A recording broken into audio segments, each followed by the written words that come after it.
Catch every Rangers game right here on 880 ESPN. WHSQ and WCBS-FM HD2, New York.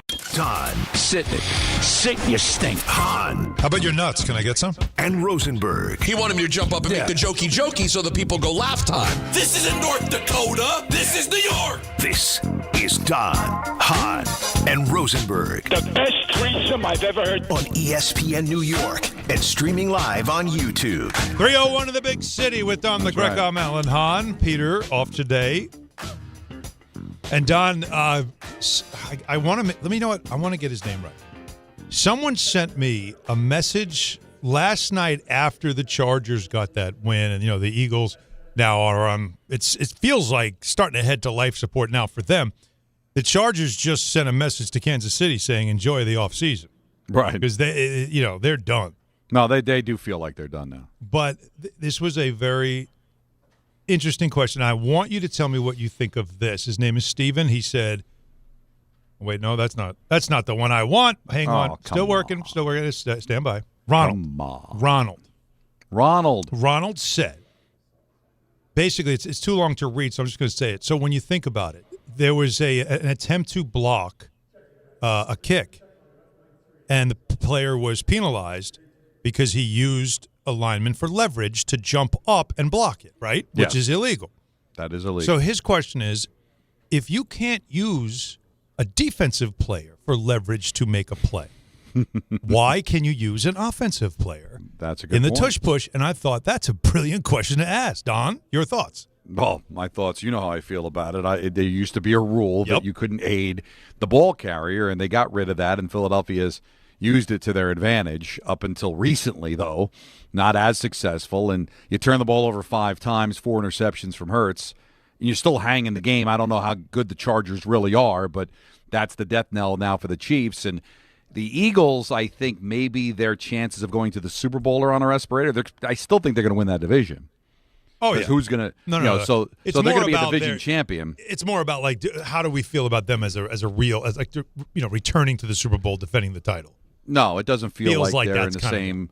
Whoever comes out of the North, obviously, whoever comes out of the West are going to be superior teams to Philadelphia. They're not going to be able to get a bye, they might win a playoff game, but the Chargers are a fun team. The Chargers are a team that took advantage of Philadelphia's mistakes, but more importantly, they got to their 9th win. And when you consider where Jacksonville is, you figure they should be able to beat the Jets, and somebody's going to end up being in second place in the South.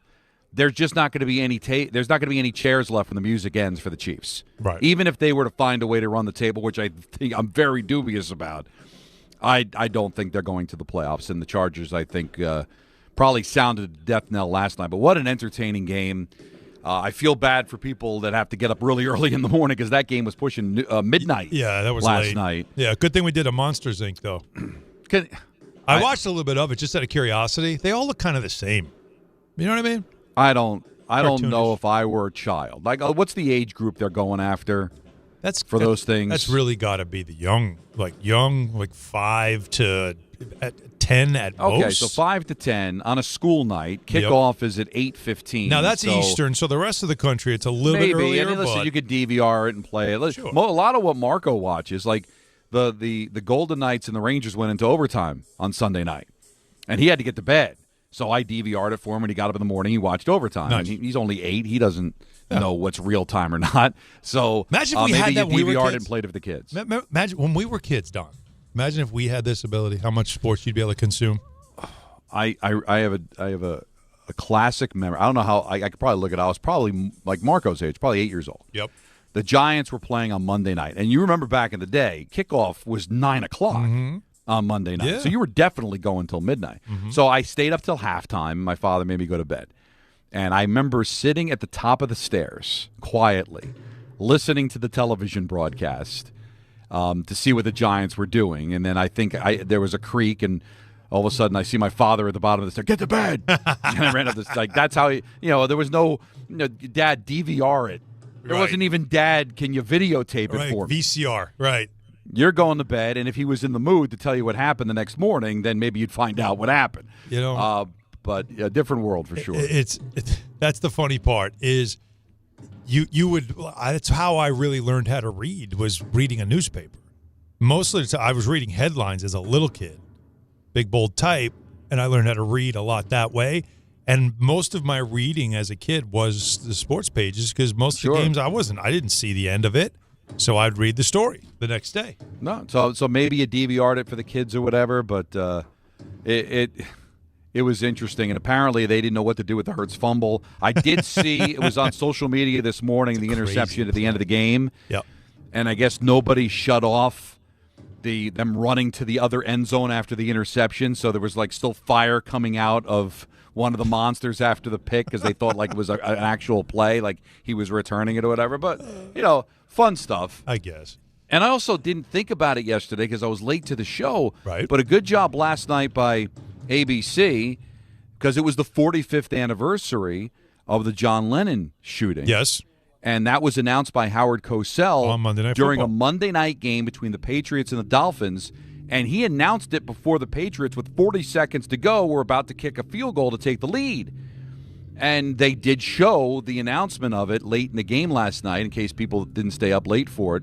So 45 years ago to the day. Yeah. And for people that don't know the inside, ABC broke that news because there was somebody in the emergency room when John Lennon was brought in that worked at ABC. So he was able to call it in to say that John Lennon was shot. Mm-hmm. So ABC was on top of it. And, of course, the game was on ABC. So Howard got word that John Lennon was dead. And during the commercial break, as they called timeout before the field goal attempt, and Howard asks Don Meredith and Frank Gifford, I don't think it's appropriate to announce this. They're about to kick a field goal to take the lead.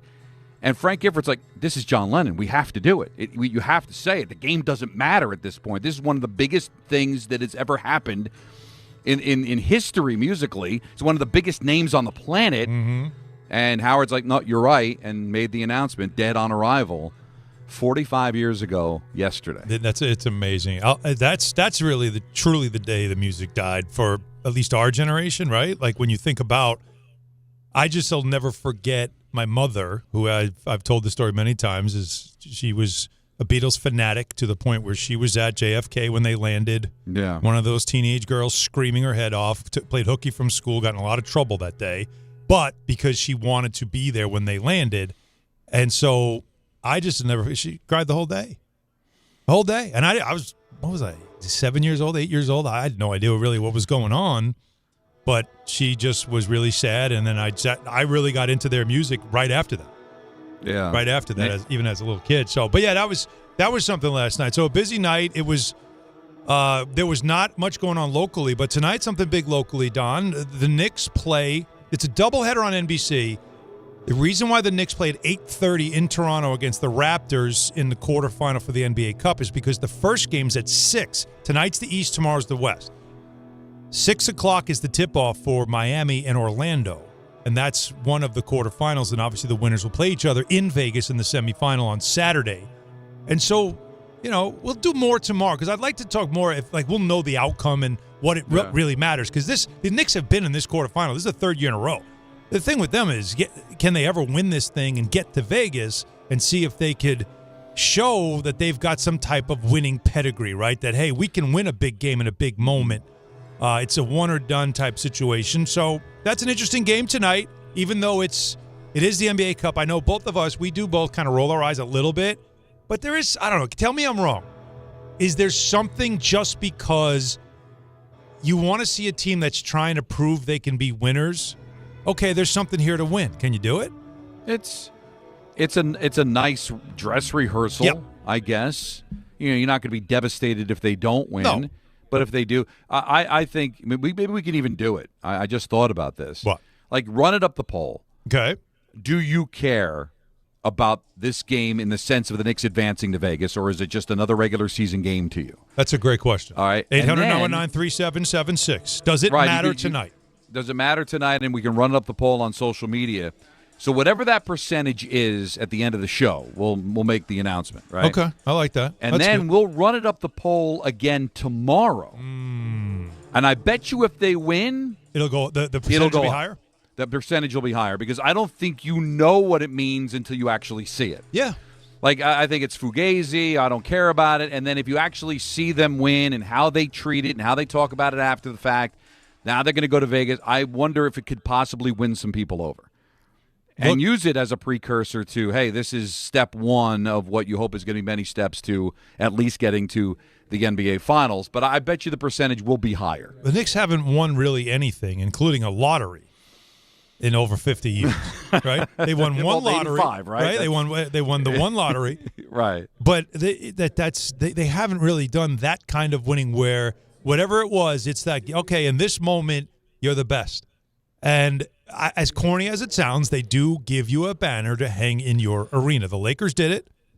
They put it up. They had a ceremony. I was there for it. I kind of laughed in a way because, like, the Lakers have all these championships. Right. And they're having this moment where they reveal a banner. And I'm going, really? But it's a thing the NBA wants to celebrate. So, but for a Knick franchise, especially one with this current group of players that have really brought back a sense of winning and the idea of, hey, this is an elite team. They're one of the best teams in the NBA. Right. And does this sort of just, okay, so they got a little something about them. So that's all. But we'll see tonight. They play at 8:30. I guess the because we want to get to the baseball. But, I guess the hockey equivalent would be winning the President's Trophy. You know, it is a thing. They do hang a banner for it the next year or whatever, but it's not anything that anybody really cares about because if you win the President's Trophy, that means you're the best team in the regular season. You should win the Stanley Cup. I don't think whoever wins the NBA Cup is going to be necessarily the favorite to win the whole thing. Although I'll say this. Unless it's Oklahoma City. The runner-up in the last two NBA Cup. The runner-up team advanced to the NBA Finals. Okay. So that's not nothing. Maybe there's a correlation. So this is what, year 4? This is year 3. Year 3, right? Yeah. Year 3. Yeah, you and I did. You and I did year 1. Remember? Yeah, year 1. That game against the Heat, where they advanced to where they are now to get to the quarterfinal, right? And they've never been to Vegas. No, they got smoked by the Bucks. Yeah, they're the only team to advance to the knockout round all 3 years of its existence. Right. But in none of the 3 years have they advanced to Vegas. So. Yeah. I have a feeling they're going to be doing it. They should be able to beat the Raptors, unless they flat out just don't care. Oh, no, they do. That's the thing. But then if they do, they should win it tonight. They talked yesterday, and it's like all the same kind of – look, you got these Villanova guys. Like, they're used to winning. So for them, it's sort of like, you know what? We've been here like, this is our third time. We got to get over the hump. Like, we got to show something here. You know? And it's like if there's something to win, you might as well go win it. They're using a lot of that. And then Mike Brown was even saying – this does not compare to the playoffs, of course, but it is sort of a precursor. It's almost like a way to see what are we about in winner-take-all moments. Yeah. And then we can learn from it, so when we get to April, we're like, hey, remember that experience we had back in December? We can build off that. So that's what makes tonight a little extra interesting, and that's what we'll have. And we'll have the coverage for you on 880. I believe pregame is at 8, right? Because the 8:30 is the tip-off, so we have all that. But Don... As Don, by the way, is in Ottawa, for those wondering what the sound effects are about, as the Devils play the Senators tonight at 7 p.m., just to point that out. Baseball news is very interesting. Now, there's more Knick news when it comes to Giannis that we'll get to a little bit later on, but I do feel like the baseball stuff is a little bit more immediate. So before we get to calls, again, 800-919-3776. Edwin Diaz now no longer a Met. Yep. He goes to the Dodgers. I don't think that's a huge surprise. It's for a few million more. It does feel like he wanted to go to the Dodgers, and you can understand why. And Schwarber's off the table, and man, Cody Bellinger now suddenly feels like he's going to volley between Flushing and the Bronx. And there's a lot happening now with the Yankees and what they're going to be versus what we're used to them being in the offseason. And a Met team that we thought, again, Daddy Warbucks going to write checks and go crazy, but he has a general manager that does not believe in that same type of approach. How do you feel now about the Diaz situation with him being gone and going off to the Dodgers and choosing basically to go there instead of staying with the Mets? Well, listen, the Dodgers are the defending champions 2 times over. And they desperately need a closer, despite the fact that they've won the championship in back-to-back years. So I can understand Diaz chasing the ring. Because I do give the Dodgers a better chance to do it than the Mets, because we're in a state of flux with the Mets, right? There's a lot of things they have to do. and he made a business decision to make a few more extra bucks. Now, Met fans sitting there going, well, we've got Mr. Cohen. Well, why are we being outbid? Yeah. It's not a case of being outbid. It's Stearns is saying, listen, this is a guy that's been hurt, a guy that at times has been ineffective. We got Devin Williams, who we believe at this stage of his career could be a better closer. I'm not throwing good money after bad. This is a business decision for the Mets to say, I think we're better off with Devin Williams. Ultimately, we'll see if that's the case or not. Right. Diaz goes out there and 35 for 35 and saves, and Devin Williams loses his job like he did with the Yankees last year. It's going to look bad. But, David Stearns is the little angel on the right shoulder of Steve Cohen that whispers in his ear and goes, dude, he's not worth it. Don't write the check. And so even though Steve Cohen is a guy that's sitting on $16 billion, he's not going to spend like a drunken sailor. And Stearns is going to make the good business decisions for his team. I trust Stearns, so I'm going to go with it. I'm a little worried that Devin Williams can do the job. I'm a little worried that you've made the Dodgers even better, a team you're going to have to go through if you fancy yourself as being a World Series team. So I'm not in love with this, but I'm going to trust Stearns that he made the right decision, and maybe that money will go to maybe keeping Alonso or stealing Bellinger away from the Yankees. We'll see. Now, you're using a word, trust, that you don't have enough time with Stearns to say that you fully trust him. But, first of all, he knows Devin Williams because of their history in Milwaukee. They have Clay Holmes there, and there's always the option of telling Clay Holmes, we tried you as a starter, but now we really need you as either the setup guy or a closer, which he's done both. Right. And so you could just say, well, we do have a good back of the bullpen. We're fine. We have two experienced guys that have done the 7, 8, 9, inning rotation. And we'll figure out which guy is going to be the guy. But both of them have been closers. Both of them had setup, right? Yeah. So if you're Stearns, you can argue that. There's other places you can go with your pitching. Michael King is someone they're looking at. We all know that everybody's just kind of waiting to see, the Tarek Skubal, who's willing to offer something for him. Detroit will listen. Those things are real things. But I just feel like the first order of business for the Mets has been about the clubhouse more than it's been about anything else. Run prevention, want to be better defensively to make our pitchers better, and also, kind of deal with whatever was happening in that clubhouse that we all saw last year and said, well, something's missing with this team. We couldn't figure it out. But the more things are talked about, the more it does sound like it just clearly was some disconnect in the clubhouse. Well, if you want to change the culture of a team, you got to change the team, right? So you think of the Mets and the team that won 101 games a few years ago, the team that went to Game 6 of the League Championship Series 2 years ago. Who do you think of? You think Alonso, you think of Nimmo, you think of Lindor, you think of Diaz. All right, well, Diaz you could change because he was a free agent. Alonso you can change because he's a free agent. Nimmo you were able to find a trade partner. Yep. Lindor's here. Lindor's not moving, okay, because he's in the middle of a huge contract, and I don't want him to go. But you got to change something, and you can't say we need to change the clubhouse. We need to change the image of this team and just keep trotting the same players back every year. Right. So it's not a case of I don't think Diaz is any good anymore. You can say, well, at the stage of his career, is it worth paying really big money to keep him here, or do we take the opportunity to kind of make the change? And I think this is what you have to do. Everybody wants change, and as soon as you start making the change, it's like, oh, I don't know about where do you want the change to come? All right, you just can't. This isn't a board game where you just go, turn it over and start anew. You got to move the guys that are able to be moved. Doesn't mean they're bad guys. Doesn't mean that they're not good at what they do. Just you want to change it, now you got a chance to change it. Devin Williams is now your closer over Diaz. They're going to have a new center fielder this year. They may have a new first baseman this year. Although, as we know, it's not going to be the guy in Philly because he just re-upped. So Schwarber's not going anywhere. Nope. But, right. And now Senga's probably not your ace, right? Clearly because he's not good enough to be your ace, and they've got a chance now to maybe go out and get somebody that can be their ace. So this is not Peter's ace. I'm talking about an ace. No, not you bet your ace. Right, right. And that's what Stearns is trying to do.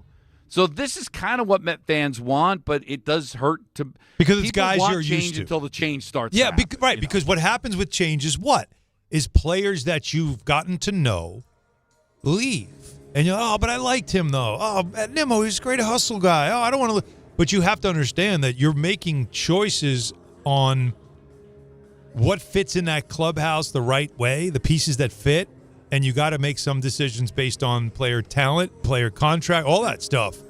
So, anyways, like I said, we saw something was missing with this team, and it can't be talent. It had to be something internally. Carlos Mendoza said this about the reports that there were issues in that clubhouse. It's amazing that, and I'm not going to get into what happens in the clubhouse, obviously stays there, but nowadays for the past 2 weeks, it feels like we were fighting with each other pretty much every day. That's wrong, because nobody talk about our clubhouse, when we got to the second week of June with the best record on baseball. We had the best clubhouse, and then we started losing, and now everybody talk about some of the issues. Like, we had a professional clubhouse. Guys respected each other. Guys enjoyed being around each other. We just didn't play well on the field, and that translated into whatever people call vibe, team chemistry. But at the end of the day, guys showed up and they respected each other. So, first of all, show me a team that gets along while they're losing, and I'll show you a loser. But people are misunderstanding, because this has gone on with the Rangers for a bunch of years too. Yeah. It doesn't mean they don't like each other. Sometimes it means they like each other too much. Mm-hmm. Sometimes it just means that it's just not working, especially baseball, because you spend so much time together, right? That it's time for a change. Just time to kind of shake it up a little bit. We tried with these guys. Like Mendoza said, they had a great first half of the season. Last year, they had a great second half of the season back in 2024. Neither one worked. One got them to the cusp of the World Series. The other one didn't get them to the playoffs at all. Some of that is just the way you play, but also it's not working. We tried with these guys. It's not working, so let's try something else. That's why coaches and managers get fired. That's why trades happen. So people look into it. Oh, does Lindor not get along with Soto? Did Nimmo have problems in the clubhouse with a lot? All these stupid – no, one has nothing to do with the other. It's not about not liking each other. It's just about this version of the team doesn't work. Right. Now we've got to shake it up to try something different. Same with the Rangers. Didn't work with Kreider and Zibanejad. Kreider's got a chance to go. Now he goes, and we'll see if that shakeup works. Can't keep firing managers, can't keep firing general managers and thinking that's the way it works. You look at the roster and you say, does this incarnation of this team lead to a championship? No. All right, let's make changes. That's it. And I think that's what you're looking at. Thank you. That's exactly what you start with when you're the general manager. Now, of course, reporters will find different things as well of the why did he have to go? Well, it seems like they didn't really get along anyway. Like, there's always that stuff that does pop up because, like I said, show me a team that gets along while losing, and I'll show you a loser. But when you're losing at the rate the Mets were losing in the second half of the season, you're going to have a lot of miserable people. And you're going to also get a little bit too much honesty sometimes about each other because nobody tolerates losing. These guys are competitors. So I'm not putting too much into it, but I did find it interesting that you used the word trust when it comes to David Stearns. Coming up, we'll get more into the Diaz contract and that whole situation, how far the Mets were away. It wasn't much from the same number that the Dodgers gave. And did that just simply mean that Diaz just wanted out? And what does that mean for the Mets going forward? On the Yankees side of things, I got to be honest, the criticism of the owner is going to continue when you hear about the $300 million threshold, and I think you're still all wrong. And Brian Cashman once again told on himself by the way he reacted to that stuff. And more to get into. So we got your calls, 800-919-3776. Stay with us. Hahn, Rosenberg, ESPN, New York. Good Karma Brands is proud to be an equal opportunity employer, providing equal employment, development, and advancement opportunities to all teammates and applicants.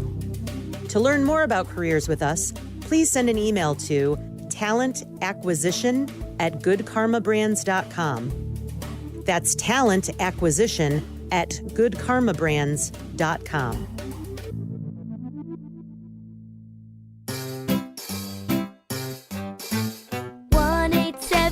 Cars for Kids, KARS Cars for Kids, 1-877 Cars for Kids.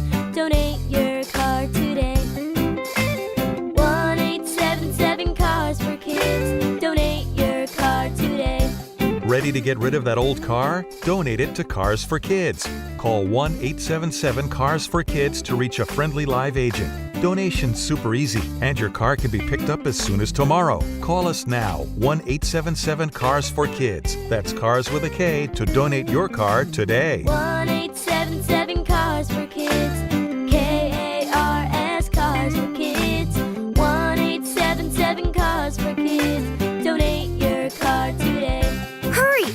last chance to donate for 2025. Last chance. Donate now for a 2025 tax deduction. New York Lottery's holiday scratch-off games are the perfect gift for everyone on your list. Like me, your Aunt Jules. I told you I didn't need a gift this year, but I secretly really want one. Or me, your neighbor Frank. I hope you didn't forget I'm coming to your holiday party tonight. Or me. Why does no one ever think of the voiceover guy? Anyway, New York Lottery's holiday scratch-off games have more winners and top prizes up to $5,000.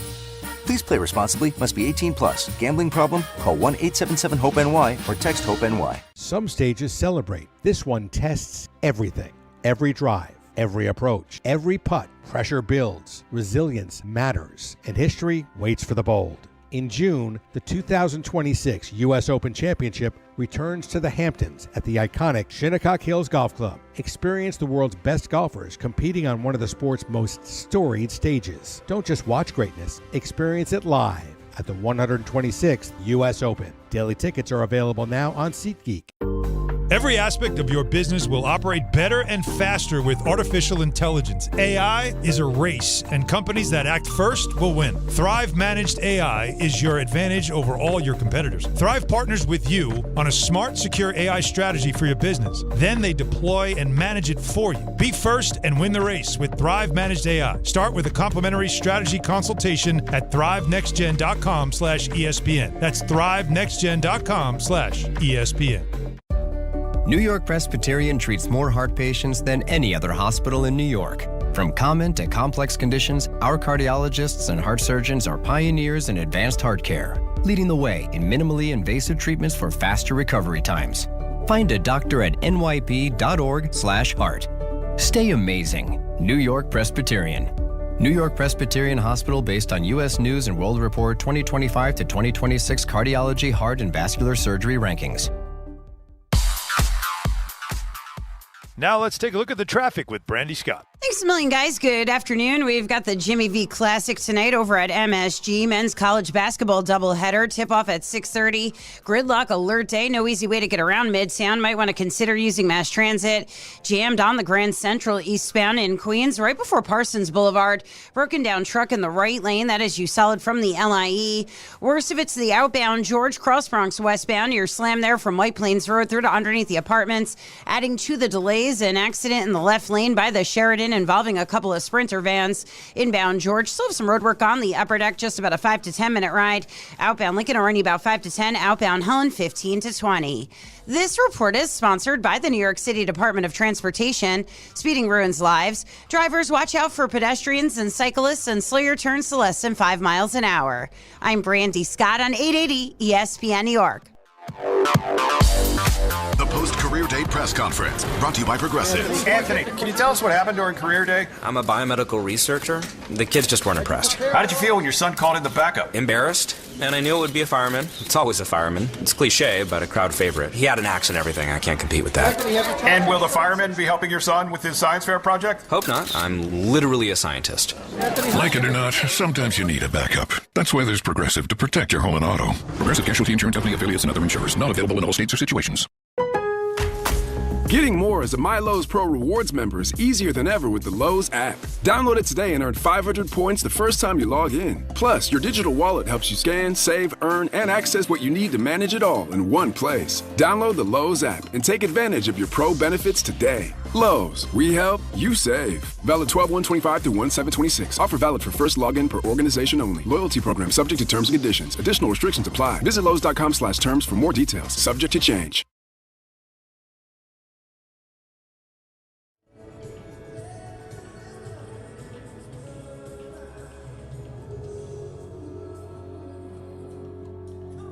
Still wonder what more he would have done. Or did he already peak? Is that fair to say? Wow. Because that, you could argue that maybe he did peak because there is some thought that once he and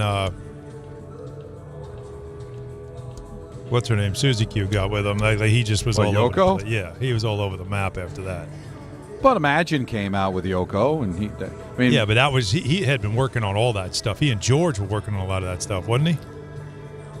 I would think, considering how all of the other Beatles did solo-wise, he would have crushed it too. Yeah. The thing that I wonder, as being a person over the last 30 years that spent so much time in this city, how many times would we have run into him or been in the same place as he was? Because he loved New York because it reminded him of Liverpool. So he spent a tremendous amount of time here. He died here. He had a home here. Well, think about it, Don. Where he died, where he lived, was right by our old studio. Right, exactly. So we would have saw him walking down the street. Talk about in the wild. Yeah. We would have ran into him. You would see him at the Garden for Knicks games because he was a big sports fan. That was the thing that was going around social media last night, too. In 1974, he was at a Monday night game being interviewed. That's right. By Howard Cosell. Mm-hmm. So you would have seen him at events. You would have walking down the street. There's John Lennon. More so than any of the other Beatles because none of them spent as much time in the city as John did. So that's what I always wonder. Wow. How many times would we have been in the presence of John Lennon? I didn't even think about that.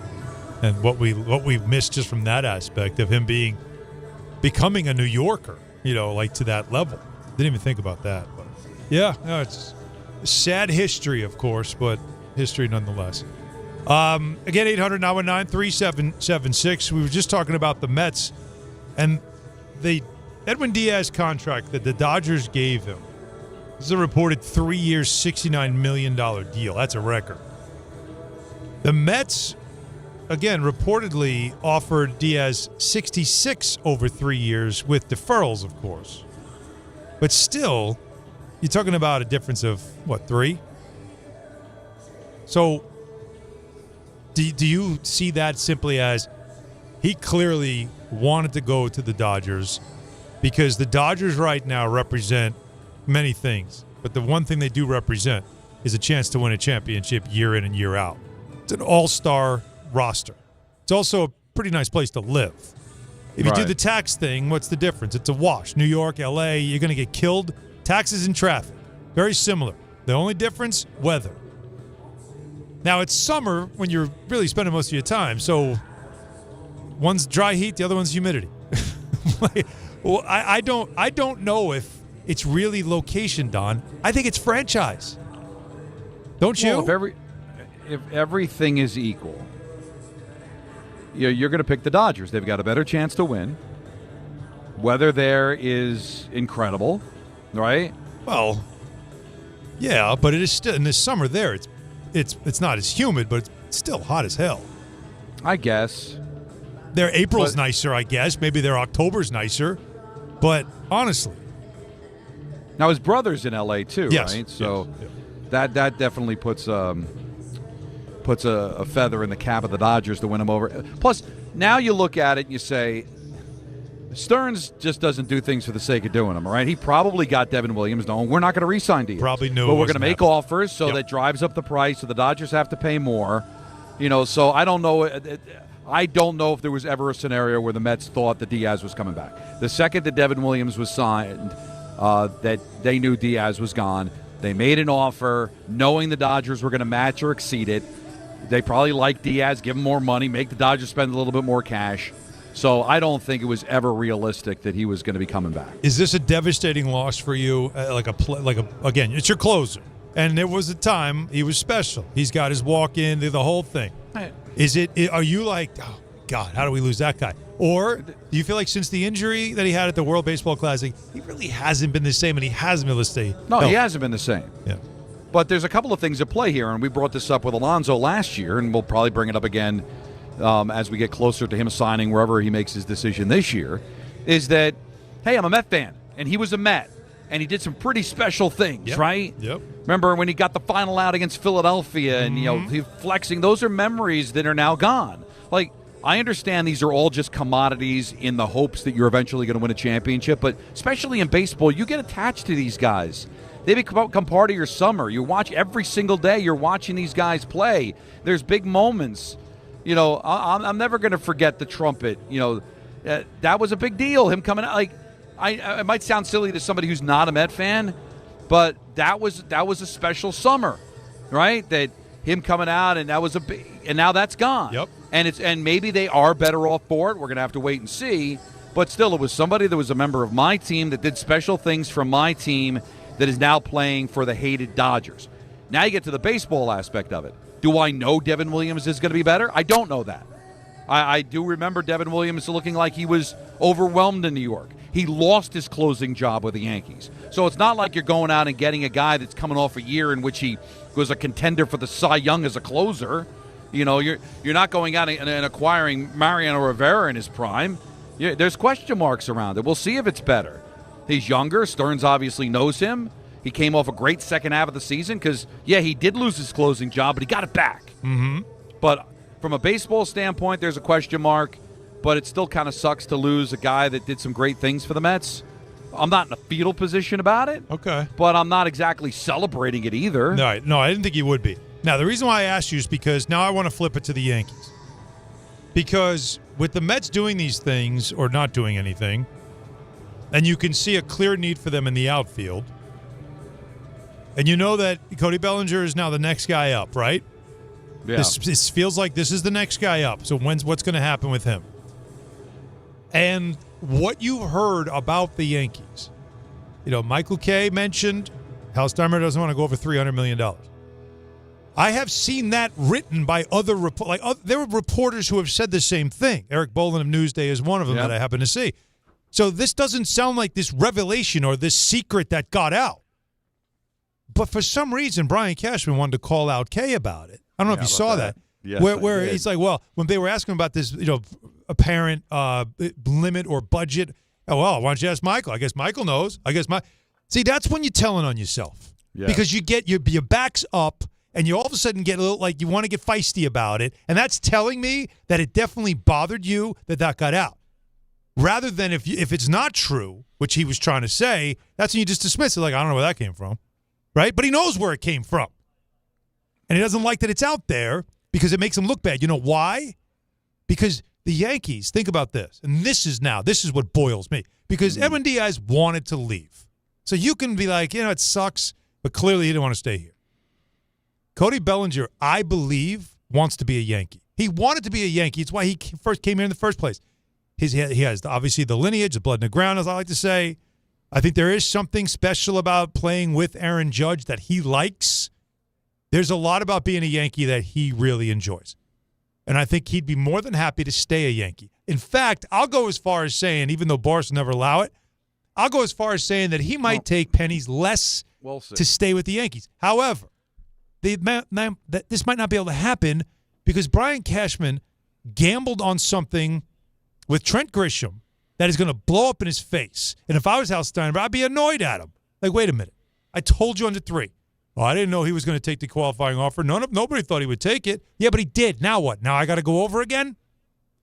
Now it's on Hal Steinbrenner to say, fine, I don't want to lose Bellinger. Let's go over. Because right now, it's Dominguez. That's who the Martian. That's your answer right now in left field. Because Grisham is locked in at center because of your mistake for one more year. And now it's Dominguez and maybe Spencer Jones as your left fielders. That's it. And I'm sorry. You can't lose Cody Bellinger, and it's on you that you have to go hat in hand into that office and tell Hal Steinbrenner, I'm sorry, you got to go over your budget again because I goofed. He's mad at the wrong people. Right. He should be mad at himself, and Hal should be mad at him. Don't be mad at Michael Kay. What Michael Kay said isn't a lie. It's accurate. It's true, and we all know it.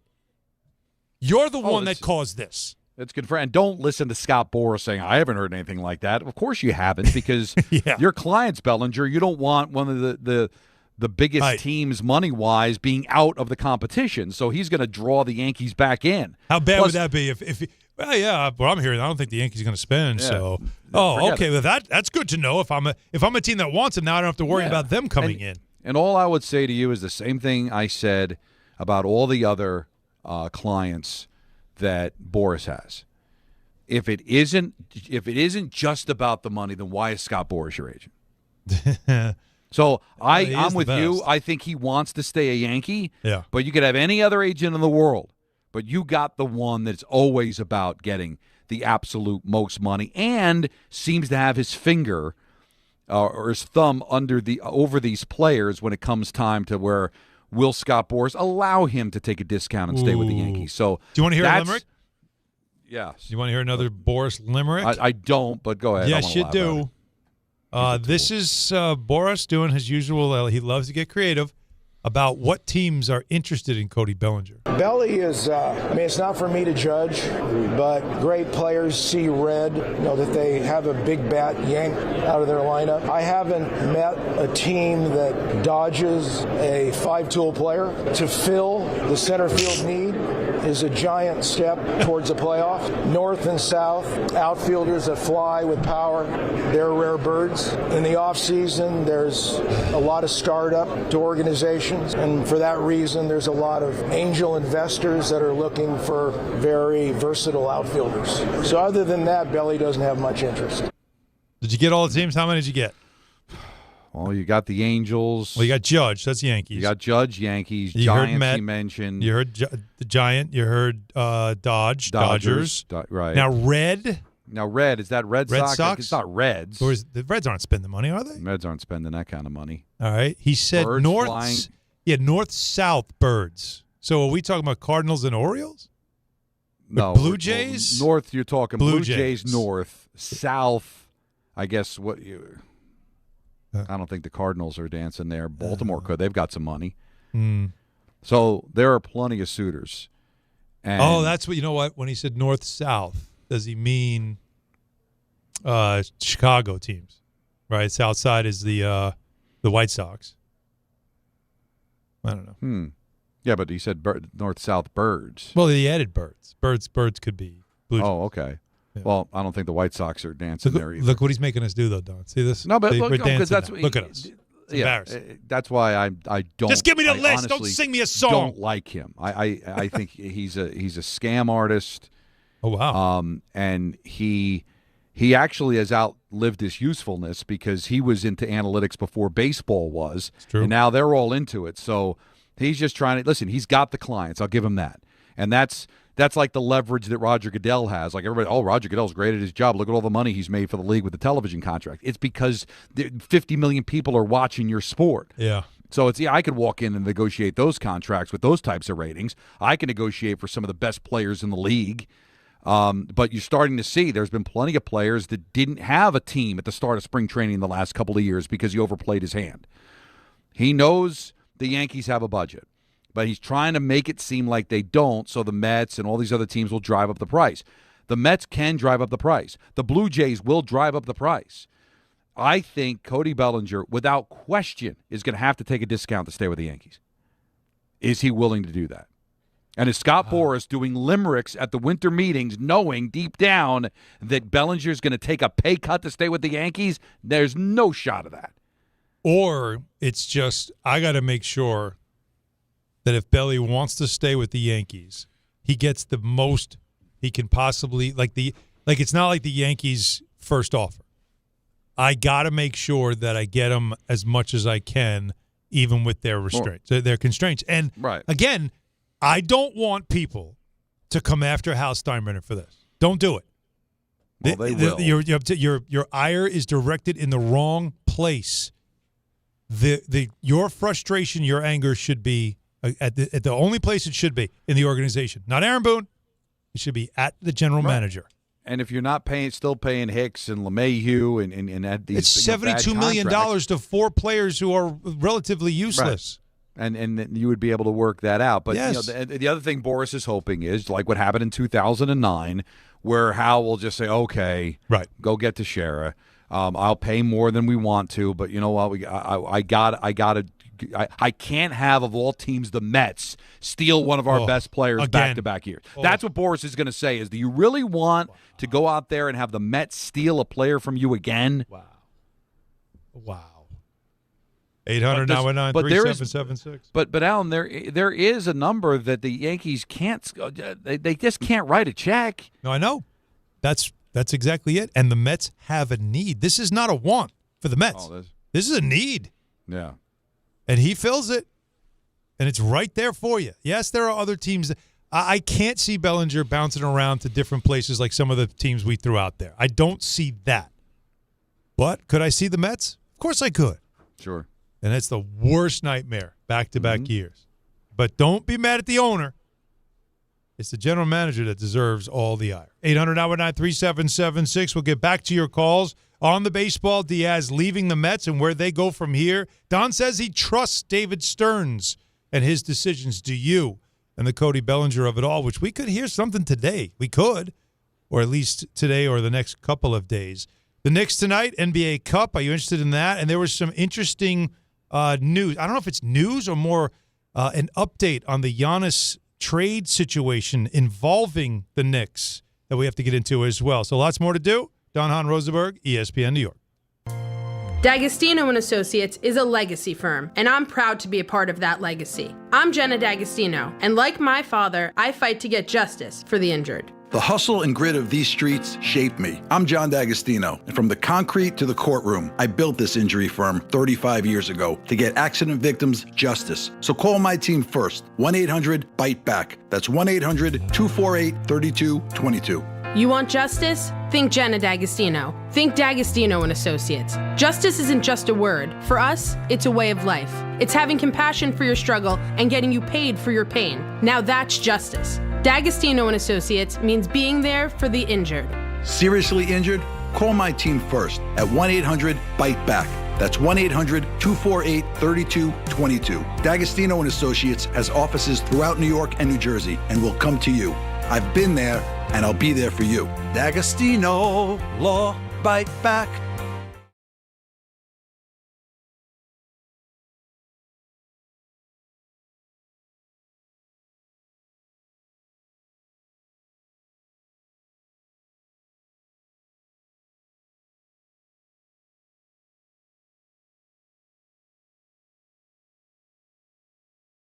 Never ordinary at Bet365. Gambling problem? Call 1-800-GAMBLER. 21 plus only. Must be physically located in New Jersey. T&Cs apply. In-app only. Hey, it's Alan Hahn. Let me tell you about my friends at Bathfitter. They remodeled the bath by my pool. They converted a tub into a shower. The result is amazing. Bathfitter offers all types of custom bath renovations, including their unique PermaFit solution for a watertight fit. It's done in one day, easy to clean, and durable with no demo or mess, and it costs less than a standard replacement. Plus, a lifetime guarantee. Right now, you get no money down, no payments, or interest until 2027. So start designing your bath today at bathfitter.com. There's only one Bathfitter. At Uline, they know going the extra mile takes hard work. For companies pushing to go further, Uline will go the distance with you. 24/7, they answer the phone to get you the shipping and industrial supplies you need. Business can move fast. Unexpected large orders, adverse weather, new safety guidelines, and changing economic trends. Uline works hard keeping 41,000 items ready to ship, minimizing detours on your way to the extra mile. Visit uline.com.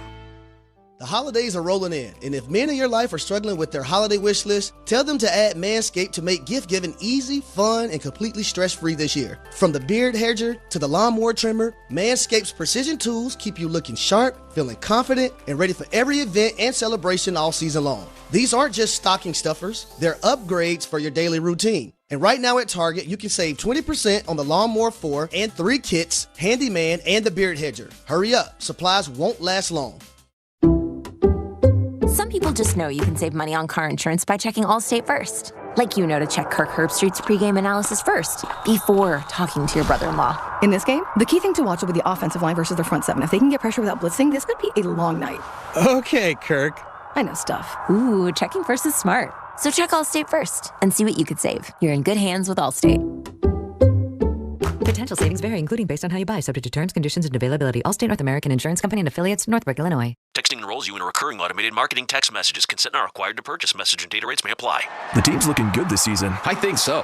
Man, I miss playing football. Ever since I turned 40, I just can't find that fire I used to have. Think it could be lower testosterone? What do you mean? I was feeling the same way. After 40, the body has less testosterone, and men lose their edge. That's why I take Nugenix Total T2. That's the testosterone booster, right? Yes, but Total T2 is their brand new formula that skyrockets nitric oxide levels in as little as 3 hours. Since I started taking it, I've been lifting like when we played for Coach Carter. My energy is way up, and it even spiked spiced up things between me and the missus. Are they still giving out complimentary bottles? Yep, just send a text. Text AREA to 42424 for your complimentary bottle of Nugenix Total T2, the next generation testosterone booster. Text now and we'll include a bottle of Nugenix Thermo X, our newest, most powerful fat burner ever, absolutely free. Text AREA to 42424. That's AREA to 42424. These statements have not been evaluated by the FDA. This product is not intended to diagnose, treat, cure, or prevent any disease.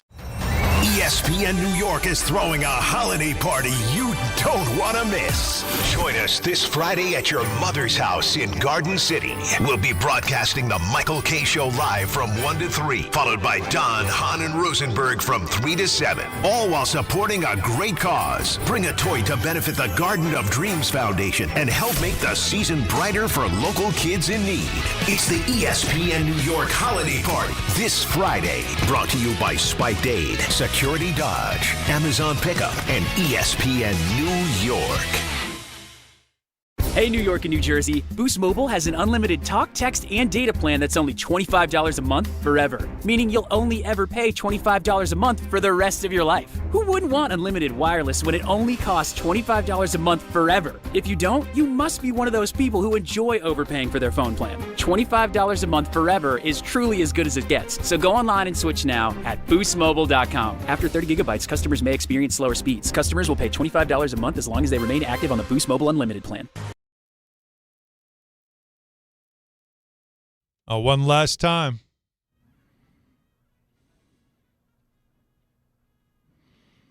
It was a cool time.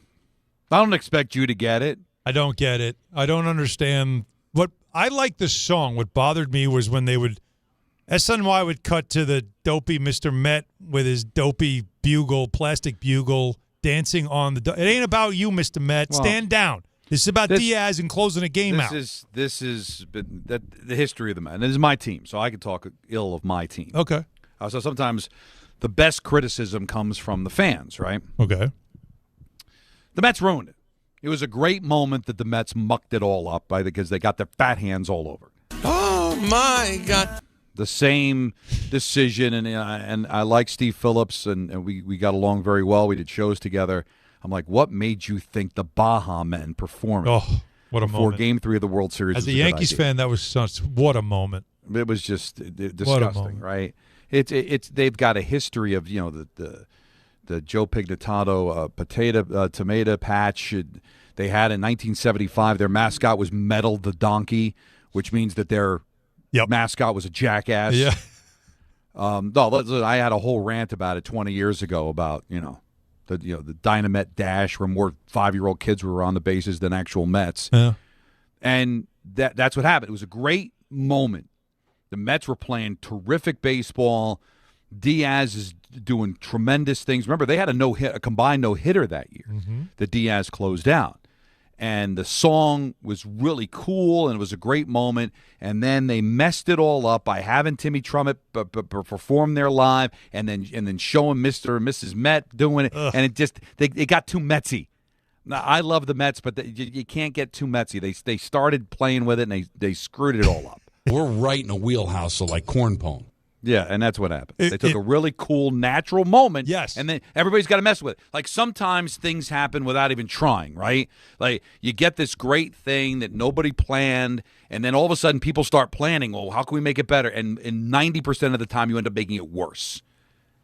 It's unreal. Leave it alone. Because it's in a vacuum, it actually was pretty cool because of the way the song begins.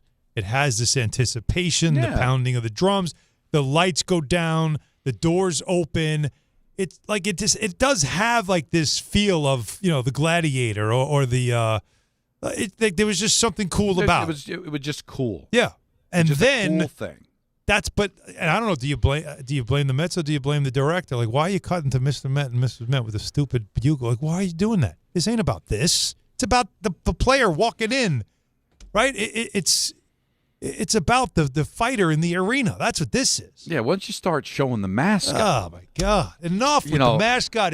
It's good for the kids. It's nice for the kids. But in a big moment of a game when it's like lock it down time where you just want to have piss and vinegar, don't show me the big baseball face guy. It's sorry.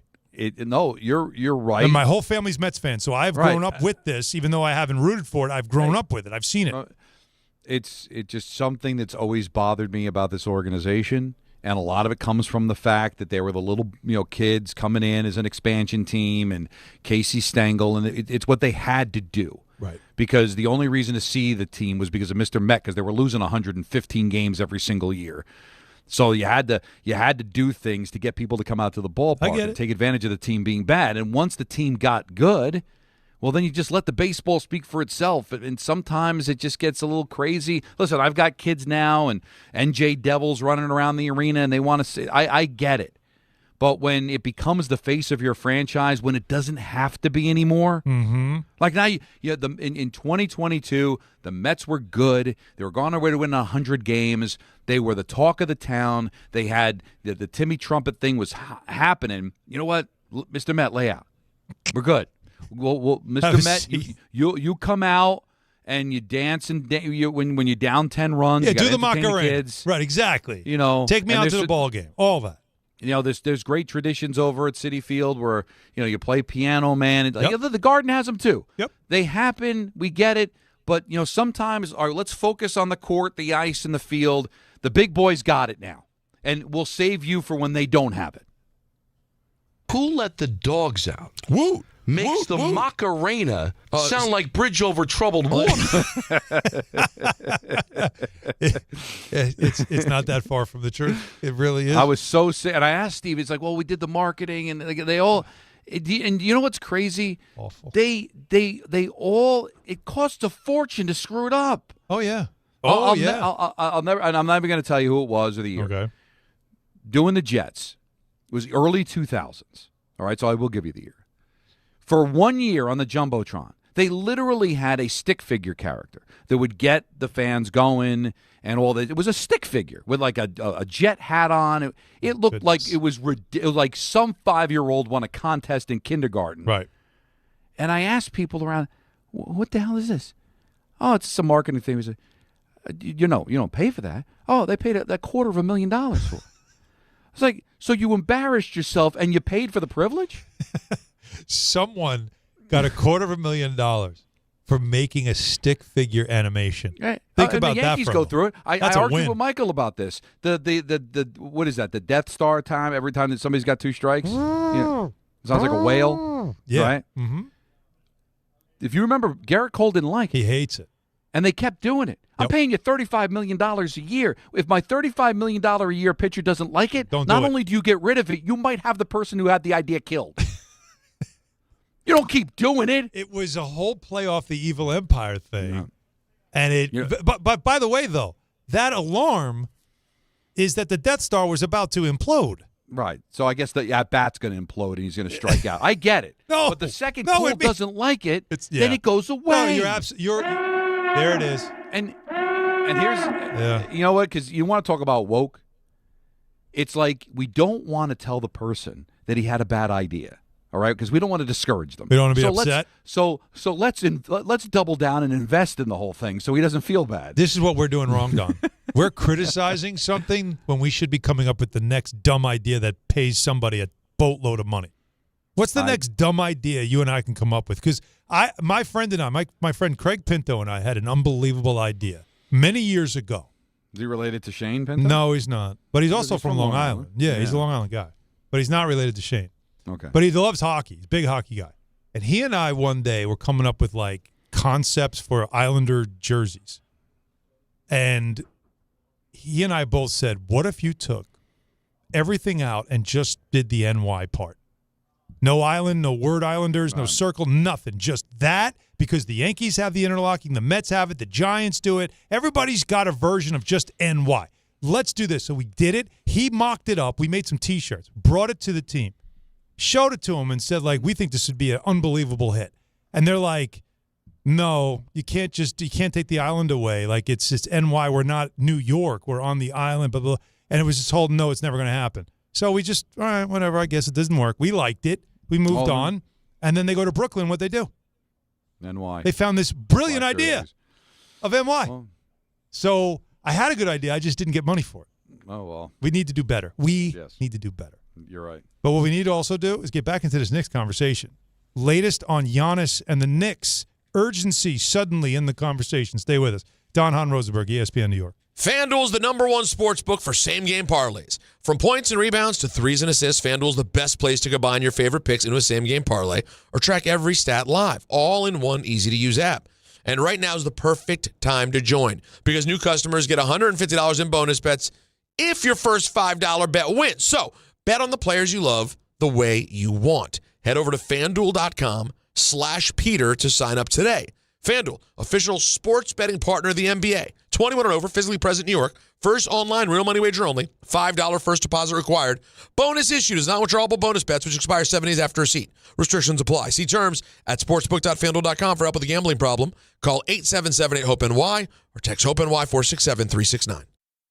Friends, it's football season, the best time of the year. You should be out there tailgating, cheering on your team, and enjoying every Sunday. But if you're dealing with neck pain, back pain, sciatica, or nerve pain, even getting off the couch can feel like a challenge. You don't have to live like that. There's help. Dr. Jay Shaw at Sandwell Pain is New Jersey's top pain specialist. He's Ivy League trained, double board certified, and is dedicated to helping you get back in the game. Here's what makes the difference. No surgery, no scars, no long recovery, no pain medication. Just precise, non-surgical image-guided procedures that deliver real results. Dr. Shaw treats neck pain, back pain, joint pain, migraines, nerve pain, and sciatica with a plan that's customized for you. Same-day and next-day appointments are available, and with offices in Woodbridge, Livingston, and Inglewood, relief is always close. So don't let pain keep you on the sidelines this season. Visit SandwellPain.com to call, text, or book online. Most major insurances are accepted. That's SandwellPain.com. Relief is closer than you think, and it starts today.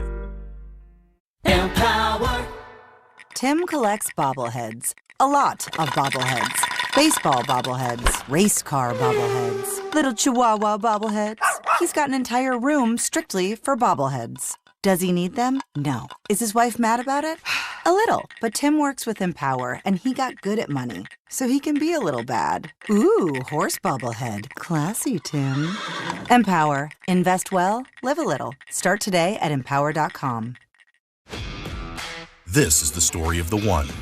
As the purchasing manager at a manufacturing plant, she knows the only thing more important than having the right safety gear is having it there when you need it. That's why she partners with Grainger for auto reordering, so her team members can count on her to have cut-resistant gloves on hand, and each shift can run safely and efficiently. Call 1-800-GRAINGER, click Grainger.com, or just stop by. Grainger, for the ones who get it done. 880 ESPN, WHSQ, and WCBS-FM HD2, New York.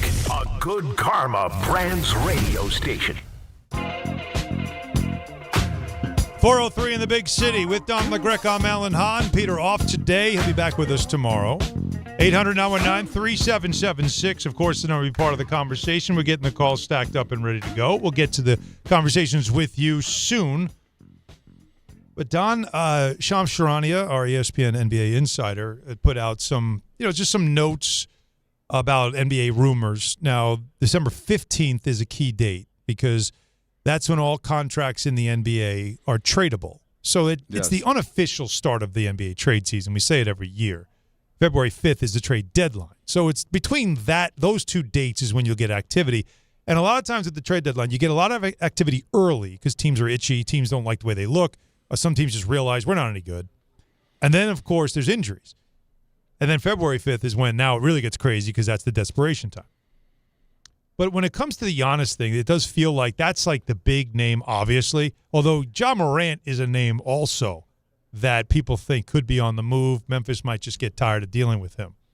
And as I've said, if you're going to do a deal for a player of Giannis's magnitude and salary, you probably need another massive salary to help you do it to make everybody satisfied. I don't know if you can do a 3 or 4 team deal that includes moving Ja with Giannis and all that stuff and get Memphis involved. I don't know. But I'm telling you, it's a very difficult thing to do 1-for-1. But remember when this all came out and I said, right now the Knicks are the only team. But that doesn't have to stay like that forever because it benefits the Knicks to be the only team. They can keep looking at the Bucks saying, look, he doesn't want to go anywhere else. He's going to tell everybody else, I'm not signing an extension with you. And so he's a rental there, and they're not going to pay as much. So take our deal or take nothing. And the only way that could change is if Giannis and his side, if the Bucks go to Giannis and say, listen, you got to open it up. We got to put some pressure on the Knicks. You got to create, if you're not seriously interested in another team, you got to create the illusion that you would take a deal somewhere else. So Shams writes that one source with direct knowledge of the Bucks' dynamics with Antetokounmpo said, quote, the writing is on the wall, which is what I've been telling you. Where there's smoke, there's fire. Something's going to happen. He's not happy. He's out with an injury. The Bucks are not playing well. They're not a championship caliber team, and he wants not a playoff team, maybe. Well, right now, right? No. So the next line from Shams is this one. If the Bucks are open to discussing Antetokounmpo with teams, the Knicks will no longer have the exclusive negotiating window as his preferred destination, sources told ESPN. So that sounds to me like the Bucks are getting to a point now where they're like, we've got to just be open to trading him to other teams, whether he likes it or not, because he does have one more year before he can opt out. So he doesn't quite control it. He can just tell whoever acquires him, like Kawhi Leonard. Kawhi Leonard went to Toronto. Toronto did not know if they were going to sign him. They were going to bring him in for a year and hope. It's like the Juan Soto thing with the Yankees. I'm going to bring him in. Yeah. And if we win and things go well, maybe he'll want to stay. Now, it famously worked in Toronto. They won a championship that year, but Kawhi left. But they won a championship. So, the Yankees got to the World Series. Juan Soto left, but they got to the World Series. So is there a team out there that might say, I've got a lot of assets. I think we could make a run if we add him, and I'm willing to take a risk that he'll leave as a free agent after that year, but it's worth it for us. And if there's a team out there that thinks that way, then the Knicks are going to have competition for him. But that's still going to affect the package that goes back to Milwaukee, right? If I know he's only guaranteed to be here for the rest of this season, is that going to affect how much I'm going to be willing to give up, as opposed to the Knicks, who know he's going to stay here, he wants to be here, so I'm willing to give up a little bit more. There has to be a team, like the Yankees were, that says, I think this is the guy that's going to get us over the top. And if we win a championship like Toronto did with Kawhi, and he leaves, no big deal, we won our championship. Is there a team that could feel that way when you've got Oklahoma City sitting there? Are you telling me that Giannis is going to guarantee you anything when there's Oklahoma City that still has just that one single solitary loss in the right of the standings as we go deeper into December? Can you honestly say that's the case? What if I told you that there is a team? Okay. And when I tell you the team, you might throw up. Because the team that has the most assets to give when it comes to draft picks, draft capital, young talent, all the things that you would want in return for a star of that caliber. And could say, even if he leaves after a year, we still got a really good roster. We're fine. But we can get a second title. The Oklahoma City Thunder. Wow. And if that happens, that's it. That was well timed. That's it. That's the death knell. That is, like, you might as well. For whom the bell tolls, it tolls for the other 29 teams. Because the Thunder could certainly do this. They have the ability to do it. And they could go on and win a championship, which is what Giannis wants, win a championship. And he might say, all right, thanks for another ring. Now I'm going to go play where I want to play, after a year. That could happen. But by the way, they could win 2 titles by then, make it 3 in a row. Because, like I said, he can't opt out until next summer, not this one coming. Okay. So I'm telling you that if I'm the Bucks, I am hoping, I'm trying like hell to engage the Thunder. Because at some point, they've got to get off that pile of draft picks. At some point, they've got to do something with them. But that would be scary for the league. That would it'd be devastating. Blow the league up. It's almost like when Durant went to Golden State, right?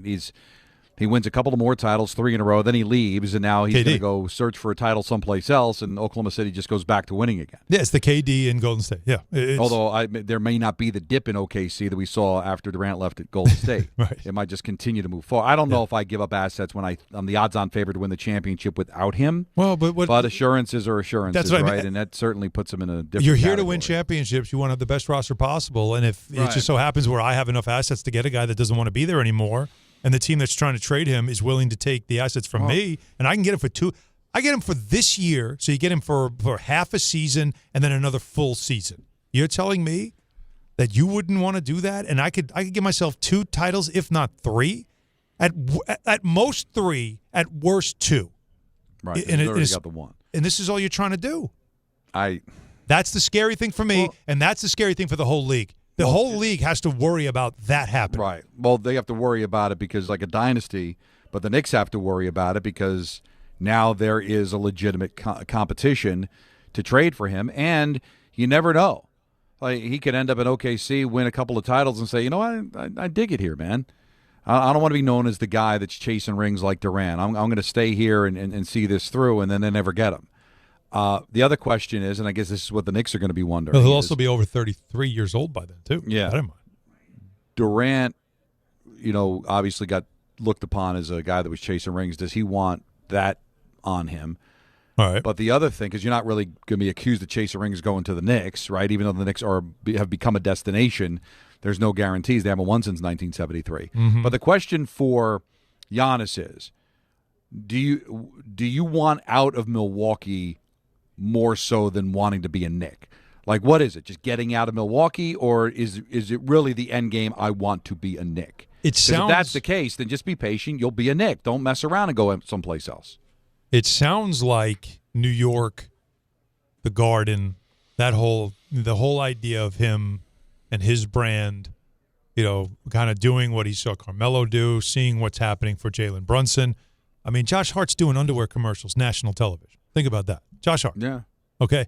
So is it that he's seeing it as a great place for me to move my career? And because it's just, look, he's Greek, big Greek contingent here in this city, as we know. When he comes here, he has a huge following. And so for him, it would be very comfortable to live here. He loves it here. He's here in the offseason. Same thing with Joel Embiid. Joel Embiid a couple of years ago was the same thing. He wanted to be in New York. He lives in New York. People don't know this. Joel Embiid lives in uptown with his girlfriend, or is it his wife now? Either way, so it's something to just. I think it's more about he wants to come here and play the end of his career here, and he's done enough in Milwaukee. He feels like I've done enough here. I don't owe you anything anymore. Now I want to do things for me. Right. And I don't think it's chasing championships. I think it's more about where he wants to go, and he believes. See, people also mistaken this one. Star players aren't going somewhere and saying, oh, I want to try to win a championship because that team's championship caliber. Star players think I make you championship caliber. Right. At least NBA players think that way. I remember saying this once on Get Up, like behind the scenes, talking to a former NBA player, and that's when he corrected me. He's like, whoa, no. I think I'll make you a title contender because I'm that good. Oh, I see. It changes the whole math. So that's what Giannis is thinking. And at least that's what I believe what he's thinking. It is about playing for the Knicks first versus chasing championships. Right, because we've seen how it played out for Kevin Durant. Kevin Durant does not get credit for those championships in Golden State. Even though he won MVPs there in the finals, he does not get credit. He looks like he's a ring sniffer that went to a ready-made championship, won a couple of rings, and I think it hurt his reputation more than helped it. Mm-hmm. That would be the same for Giannis. This is an Oklahoma City team that won the championship last year, and now this year, what are they, 24, 25, and won something ridiculous on their way to winning another championship without, having to add Giannis. So if Giannis joins the team and they win another title, it'll be, Giannis got 2 rings, but look what he did. So he would be doing it just for the satisfaction of winning a championship. It's not going to help his reputation. It's not going to put him in, when you start talking about multi-ring winners among stars, he'll be thrown into the Durant category. Now, if he comes to the Knicks, different story. Oh, he helps them win a title? The dragon, Oh, he becomes Mark Messier. Absolutely. And it's a completely different. But, him but and again, Brunson I don't become know, legends. Yeah. Is that his motivation, or he's just, hey, I just want to help my brand, man? Well, if I can win a championship, one thing to keep in mind, if he ends up with Oklahoma City, it's because the Bucks did that. But Bucks wanted the better deal, right? They were you can't say Giannis forced his way to OKC. Kevin Durant chose to go to Golden State. Remember, they got that because it was that the new TV deal. It opened up a ton of cap space, and he signed there. He went there after being knocked out by the Warriors, and people saw that as weak. Whereas Giannis wouldn't be Giannis demanding to be traded there. This would be OKC saying we want to get one of the best players in the league and make us the evil empire, and the Bucks saying they've got a lot of stuff to offer that the Knicks can't offer. True. We're taking this deal. But it would still be the impatience of Giannis that wanting the deal to happen now instead of just waiting until the offseason. That's fair. So you could still, it won't be on the level of Durant, but it'll still be, he's in Oklahoma City because he didn't want to wait for the Knicks. He wanted to force the deal because he didn't want to sit there and be on a bad team for one more year. So it still could be spun as a negative. That he didn't force his way to Oklahoma City, but he still forced his way out of Milwaukee at a time where that was the only place he could end up going. Now, does this put urgency on the Knicks at all? When you see that line that I read to you about how there would no longer be an exclusive window for the Knicks. Right now it is. Right now it's exclusive window for the Knicks. The Bucks are trying to open that window by getting other teams to jump in. But you have a lot of teams that are like, no, we know he wants to go there. Again, it's the worst kept secret in the league. For the last year, the worst kept secret in the league is this. So most teams have not really prepared for this. Maybe Miami has that arrogance of, we can talk him into it. I'll throw some rings on the table, all that stuff. But most teams know, that's where he wants to go. He doesn't really want to be here, so I don't want to rent him if I can't win a championship. But Oklahoma City is the one caveat that I feel like is the team that could say, we can guarantee ourselves at least one more ring. And if you can do that, what the hell? Let's do it. We got a ton of picks. Who cares? So I'm asking you if the Knicks should feel, and I'm asking the fans too, 800-919-3776, because I've gotten mixed reaction from this, Don, when I talk to fans. Some say, I don't want to blow up another roster. I like this team. Let's just do tweaks and all that stuff. Yep. Don't do it. And there are others that are like, you've got to end this thing. You've got to win a title. It's almost 54 years. You got to do something, and if that guy gets you over the top, you do whatever it takes to get him. Because I think everybody believes that the Knicks have a chance to get out of the Eastern Conference, but zero chance to beat OKC. So is that good enough to go to a final for the first time since 1999, or do you want to put yourself in a position where you're actually winning? You can beat them for it and beat them. Well, do you believe that this roster? All right. So you don't think this roster, as currently constructed, when healthy, because they just lost Deuce McBride. Now he's listed as out tonight. When they're fully healthy with Anunoby and Bridges now, Anunoby's back.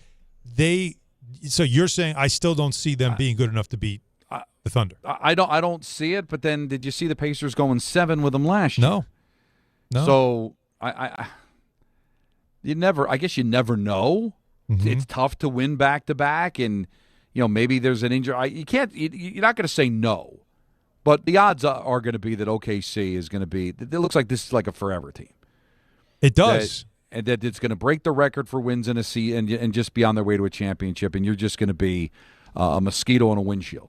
But you never know. But with Giannis, now you're talking. And you got to think, too, with Boston, although Boston's playing really well lately, but they still are compromised. The whole idea of Tatum coming back, guys, it's an Achilles. There's no way they force him back that fast. The LeBron is aging quickly. Curry and the Golden State Warriors do not look good. So you're talking about a changing of the guard era happening right now where the kind of door is open. Yeah. The window's open.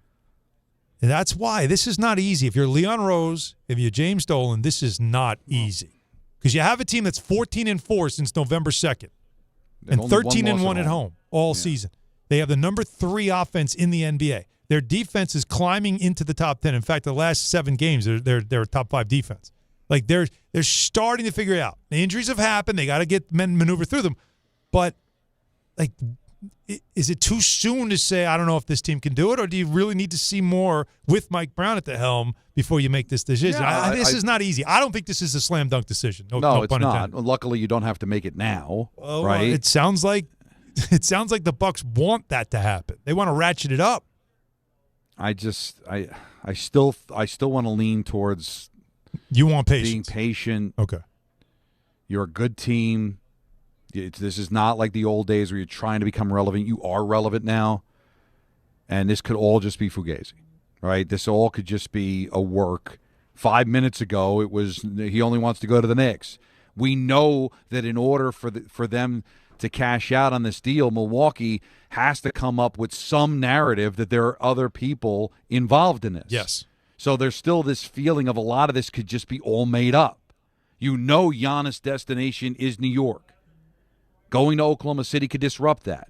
Even for him. He might get him to a situation where I really want to go to Knicks, but I'm going to stay at OKC. I'm winning too much. It's nice here.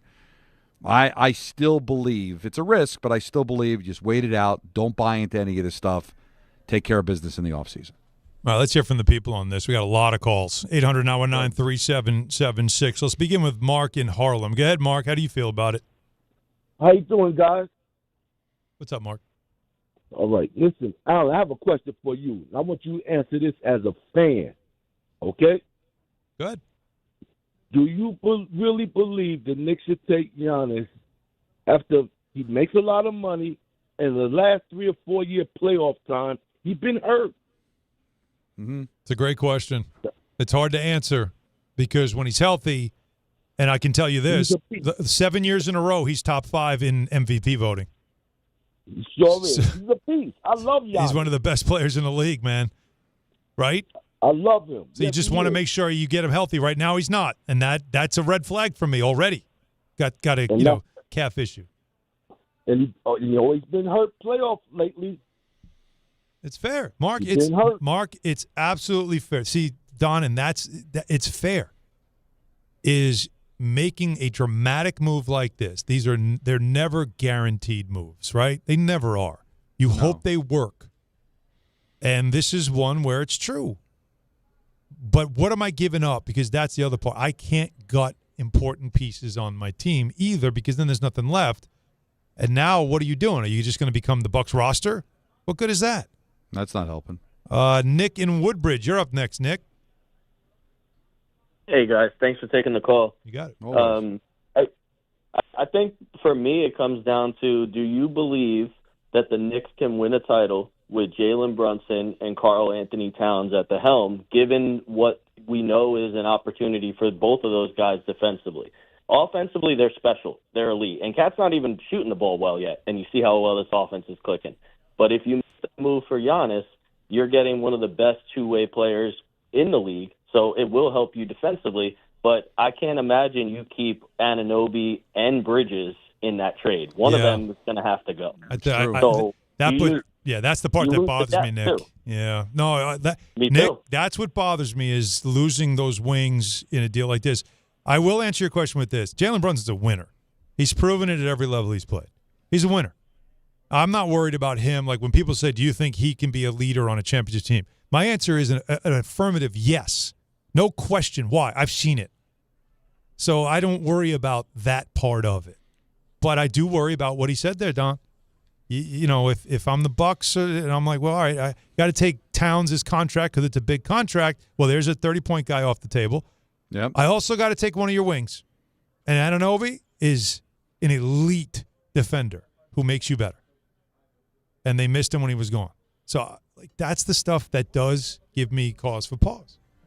Yeah, there's no guarantees. A trade's a trade. The Bucks are going to want something back in return, and you don't want to cut off your nose to spite your face. Giannis is a singular talent for sure, but what goes back the other way can make this look a lot different. What you're left with makes things a lot different. Yeah. Coming up, so we have a lot of calls, 800-919-3776. We certainly want to talk with you, but I'm looking out the window of our studio here, Don, and I see a familiar face. It is one of Rich Eisen. Oh. Hanging out, meeting some people, talking. He's in New York, of course, for the 30 for 30 Booyah. which is I think it's premiering tonight, right? And so it's tomorrow night? Okay, so Stuart Scott, of course, everybody loved him, and that was Eisen and he were partners for many years. So Rich is going to pop in, sit down with us. Imagine what he has to say about his Jets after what we talked about yesterday. Yeah. So, but we have your calls, and we certainly are going to get to them as well. So stay with us. Rich Eisen joining us next here in studio. Don Hahn, Rosenberg, ESPN New York. John Ryan. Yeah, Dad. I think I came up with a killer slogan for our law firm. D'Agostino and Associates, bite back. Bite back? Yeah. When someone hurts you, you bite back. We'll be the law firm that bites back. Dad, that's brilliant. Accident victims, call D'Agostino and Associates and bite back. Hey, we could even put a big vicious dog on billboards everywhere. Yeah, and Rottweilers on buses. Hey, how about a toll-free number? What are you thinking? You know, like 1-800-BITE-BACK. 1-800-BITE-BACK. That's brilliant. But what if people hear fight back? Easy. I'll spell it out for them, like 1-800-BITE, back. 1-800-BITE-BACK. That's 1-800-248-3222. Love it. Hey, Dad. Yeah. All this talk about biting back got me hungry. Me too. Want to grab lunch? Sure. Hey, how about a jingle? You mean like D'Agostino, law, bite back? Discover a driving experience crafted to inspire. At Garden City Mazda, exceptional design and sophisticated performance come together during the Mazda More to Move You sales event. Lease the 2025 Mazda CX-5 for just $229 a month at Garden City Mazda. I know that hiring can be challenging. You sort through tons of resumes and you get too many so-so applicants. You're just waiting for someone to match your role perfectly. Well, now, there's a place where you can meet them fast. ZipRecruiter. Need to hire right away. Start your search for strong candidates. The right fit awaits. Build your team. Build it sooner. Meet your match on ZipRecruiter. Just head to ZipRecruiter.com/ESPN right now to try it for free, and you're on your way to meeting your match. 4 out of 5 employers who post on ZipRecruiter get a quality candidate within the first day. So try it now. Go to ZipRecruiter.com/ESPN. Once again, that's ZipRecruiter.com/ESPN. Meet your match on ZipRecruiter. Try it free. Some stages celebrate. This one tests everything. Every drive, every approach, every putt. Pressure builds. Resilience matters. And history waits for the bold.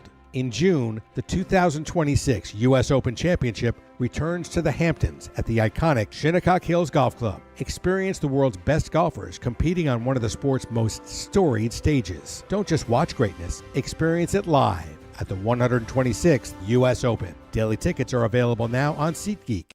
This one's for the flavor fanatics. Sour apple 5-hour energy shots don't mess around. They bring the bite. Tart, tangy, and packed with tasty caffeine, this little 2-ounce bottle punches above its weight. With zero sugar and as much caffeine as your favorite 12-ounce coffee, it's the kind of pick-me-up that keep your taste buds happy without the crash. And it doesn't stop at sour apple. There are 17 bold flavors waiting for you to discover. Pick one up in store or stock up online at 5hourenergy.com or on Amazon today. This college football season, show your school spirit every time you pay. Introducing college-branded Venmo debit cards. Rep your team on and off the field with custom school designs that let everyone know who you root for. Whether you're tailgating, grabbing snacks for the watch party, or celebrating a win, you can unlock 15% cash back at ESPN. 1 free year of Perplexity Pro and more. This college football season, score more with the Venmo debit card. Get yours now in the Venmo app. Learn more at venmo.com/collegecard. Max cashback varies. Terms apply. The Venmo MasterCard is issued by the Bancorp Bank, N.A. And now let's take a look at the traffic with Brandy Scott. Thanks so much, guys. Not so great on the BQE eastbound in Brooklyn, heading over to the Brooklyn Bridge. A broken down car out there in the right lane, pretty much at a standstill on the inbound Gowanus from the Belt Merge. Packed ride on the LIE eastbound, heading into Nassau County. Long line of brake lights heading over to Jericho Turnpike from the BQE in Queens. Best of it's the outbound George Henry Hudson and Westside Highway. Cross Bronx westbound. Still have this crash by the Sheridan in the left lane involving a couple of Sprinter vans. Traffic is solid there from White Plains Road on through. Inbound George about 5 to 10 for the upper deck. Outbound Lincoln are running about 15 to 20. Outbound Holland 20 to 30. This report is sponsored by Mothers Against Drunk Driving. For victims of drunk and drug driving, your grief is unique, but you're not alone. You always have a place at MAD. Visit mad.org. I'm Brandy Scott on 880 ESPN New York. The NBA is happening Christmas Day. 5 games, 1 unforgettable lineup. That's what Christmas is all about. Buckets for breakfast, breakaways for dessert. It's the holiday tradition. Christmas is our day. With star power from across the globe. It's the stars. They are going to be out. The best gift, you don't even have to unwrap it. We want to say Merry Christmas and Happy New Year! NBA Christmas Day begins at noon Eastern on ABC and ESPN.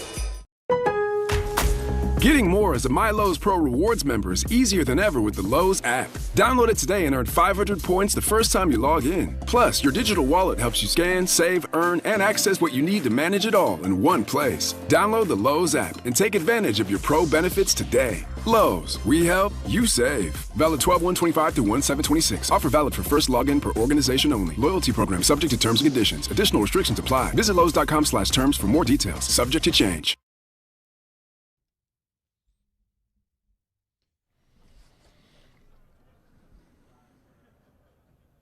All right, so there's no more Timmy Trumpets and Edwin Diaz at Citi Field. No. Well, maybe we could have something like this instead for the next whoever it is. I don't know if Devin Williams even has a walk-up. He's had a walkout. It's a boo song. People just boo.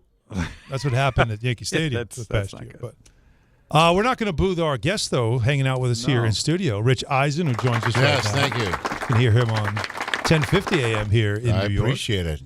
And yeah, Devin Williams is a 4-letter word in my household.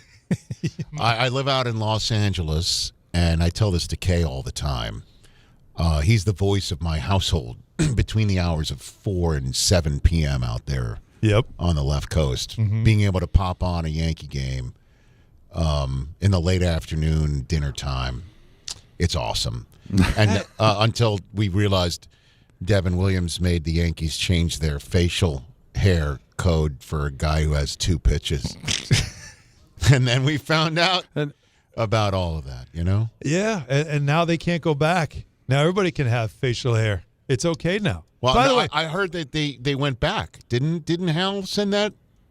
Didn't he send out something this week saying that we're going back? Now that Devin's gone, we're going back? Please tell me that's true. I don't know. I thought I saw it. I don't know what's real and what's not on. I don't. Anthony, get on that. I want that to be real. So Will you bad. look that up? That's not true. He might have gotten sports pickled, but that's okay. God.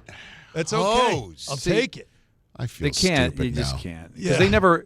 Because I always said, Rich, that if you were going to do it, get out in front of it. Yeah. Because you don't want there to be somebody that literally is the face of the change. Because what if it ends up being somebody like Devin Williams? Yep. Right? you wouldn't do it for Brian Wilson, who was really good and won a ring, but you're going to do it for Devin Williams, who the only thing that people remembered before you signed him was giving up the Pete Alonso home run. And if you decide to go back to it forever, it becomes the Devin Williams rule. That doesn't seem right. Maybe we should have let Jacoby Ellsbury come in with a beard. Maybe that would have helped. There's a list of, I'll tell you, there's a list of names of players still getting checks from the Yankees, and yet it's Hal Steinbrenner's fault they're not going over $300 million. But you know what, Donnie? Rich said something that I feel like you and I have talked about from an East Coast bias standpoint. Okay. Because Rich, an East Coast guy. Yes. Who went West Coast. Born in Brooklyn, raised in Staten Island. There you go. PS 54, IS 72, Susan Wagner High School, both parents New York City public school educators. God bless. That's it. God bless. Sheepshead Bay High School. My dad taught in Port Richmond High School also. Shouting them all out. Oh, yeah, man. A former Staten Island Advance staff writer. That's me. You and Pete Davidson. Is that right? Well, I haven't bought a ferry. But I haven't done that. But this is the thing, because we've all in our travels had to be in L.A. on a Sunday, and 9 a.m. there's football. Yes. And man, is it glorious. Oh, yeah. And so I don't know that world where It's 4 awesome. o'clock you're watching Yankee baseball, and Dude, it's not an afternoon game. My kids. And you're done at 7. I felt for this year.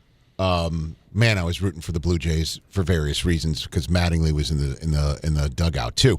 But this World Series was arguably the best World Series, maybe since the 01 one. Obviously, I wasn't pleased with the result. No, but it was epic.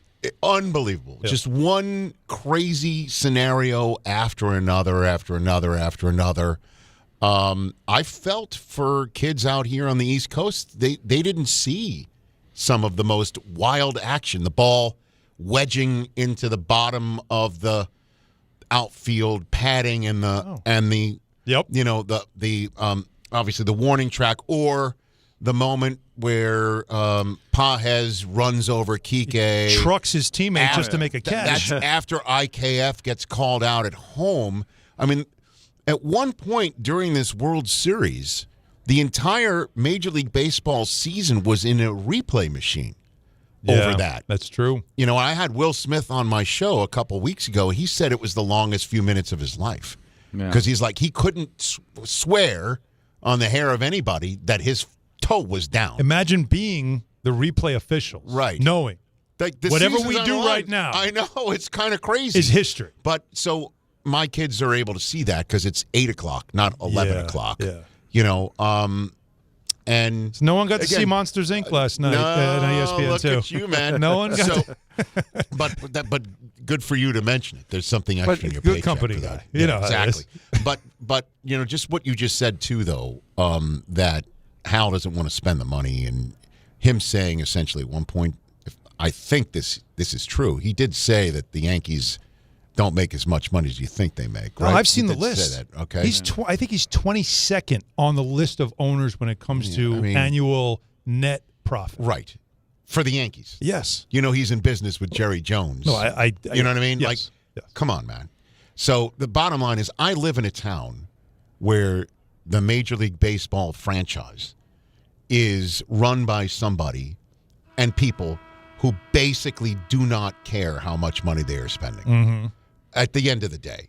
Okay? Now, it does help to have generationally brilliant players say, I'll take a retirement plan where I don't see all of my millions until I'm 50. Mm-hmm. But if you're not going to go and spend money to the point where it's damn the torpedoes, and I don't care that I'm giving the Pirates and the Royals a check for them to pocket, I want a championship. You're not going to win. It's just that simple because of what the Dodgers are doing right now. And I think that's why there's a very good chance there'll be a work stoppage of some sort and a fight for a salary cap, because I think the Yankees are now going to be on the side of the small market team.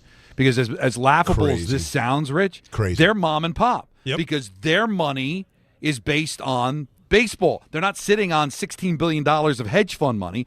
If you believe the rumors that Cohen has lost $200 million since owning the Mets, tells you this is a Tonka truck that he plays with and he puts on the shelf during the wintertime, where it's the business of the Steinbrenners to own the Yankees. So even though they print money, you know, having a restaurant on Broadway is different than having a restaurant in Nebraska. You know, the overhead's going to be a lot. Nobody is going to feel bad for them, Rich. But when you see the Dodgers willing to lose money, Cohen willing to lose money, where you see the other three sports thriving with a cap and seeing players make $60, $70 million in a cap era, how can the players fight and say that a cap is wrong? Right. I don't know what's coming down the pike on that front. You're I think crystal balling it in a way that I think is accurate. I don't know how it is going to play out, but maybe then if you do have to have a budget, let's get somebody who makes contact with the baseball. You know what I mean? That's a great way to put it. Let's get people who don't strike out like it's going out of style. Yeah. And it's either listen, I know my buddy from back in the day on ESPN when I was there the first time around. I can't believe I'm saying those words. But Buck Martinez, I used to do a lot of baseball shows with Buck.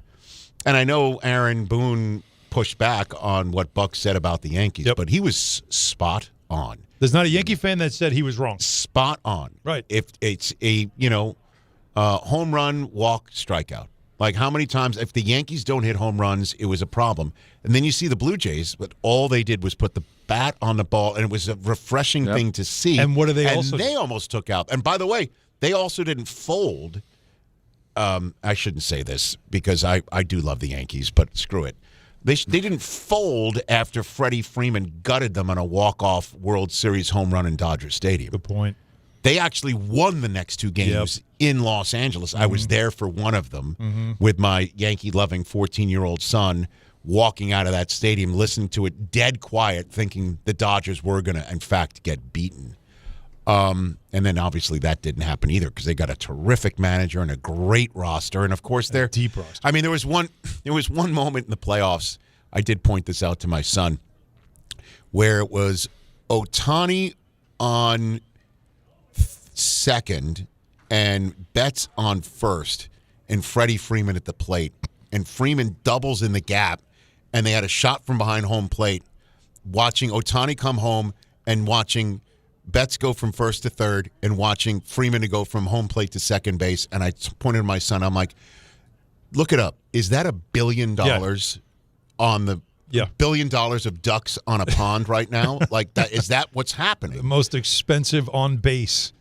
But they're working out. Ohtani is just, again, him in Los Angeles, and it's a Laker town in many different ways. But it's now a Dodger town, too, as much as Laker town. Was going to ask that with LeBron getting older, because it was always said that you know, it was a Laker town. The Lakers' most passionate thing. The Raiders used to be the real football team. There was Raiders, USC, UCLA, then maybe the Rams, right? Like, it kind of goes in that order. But the Lakers were always the team. Right.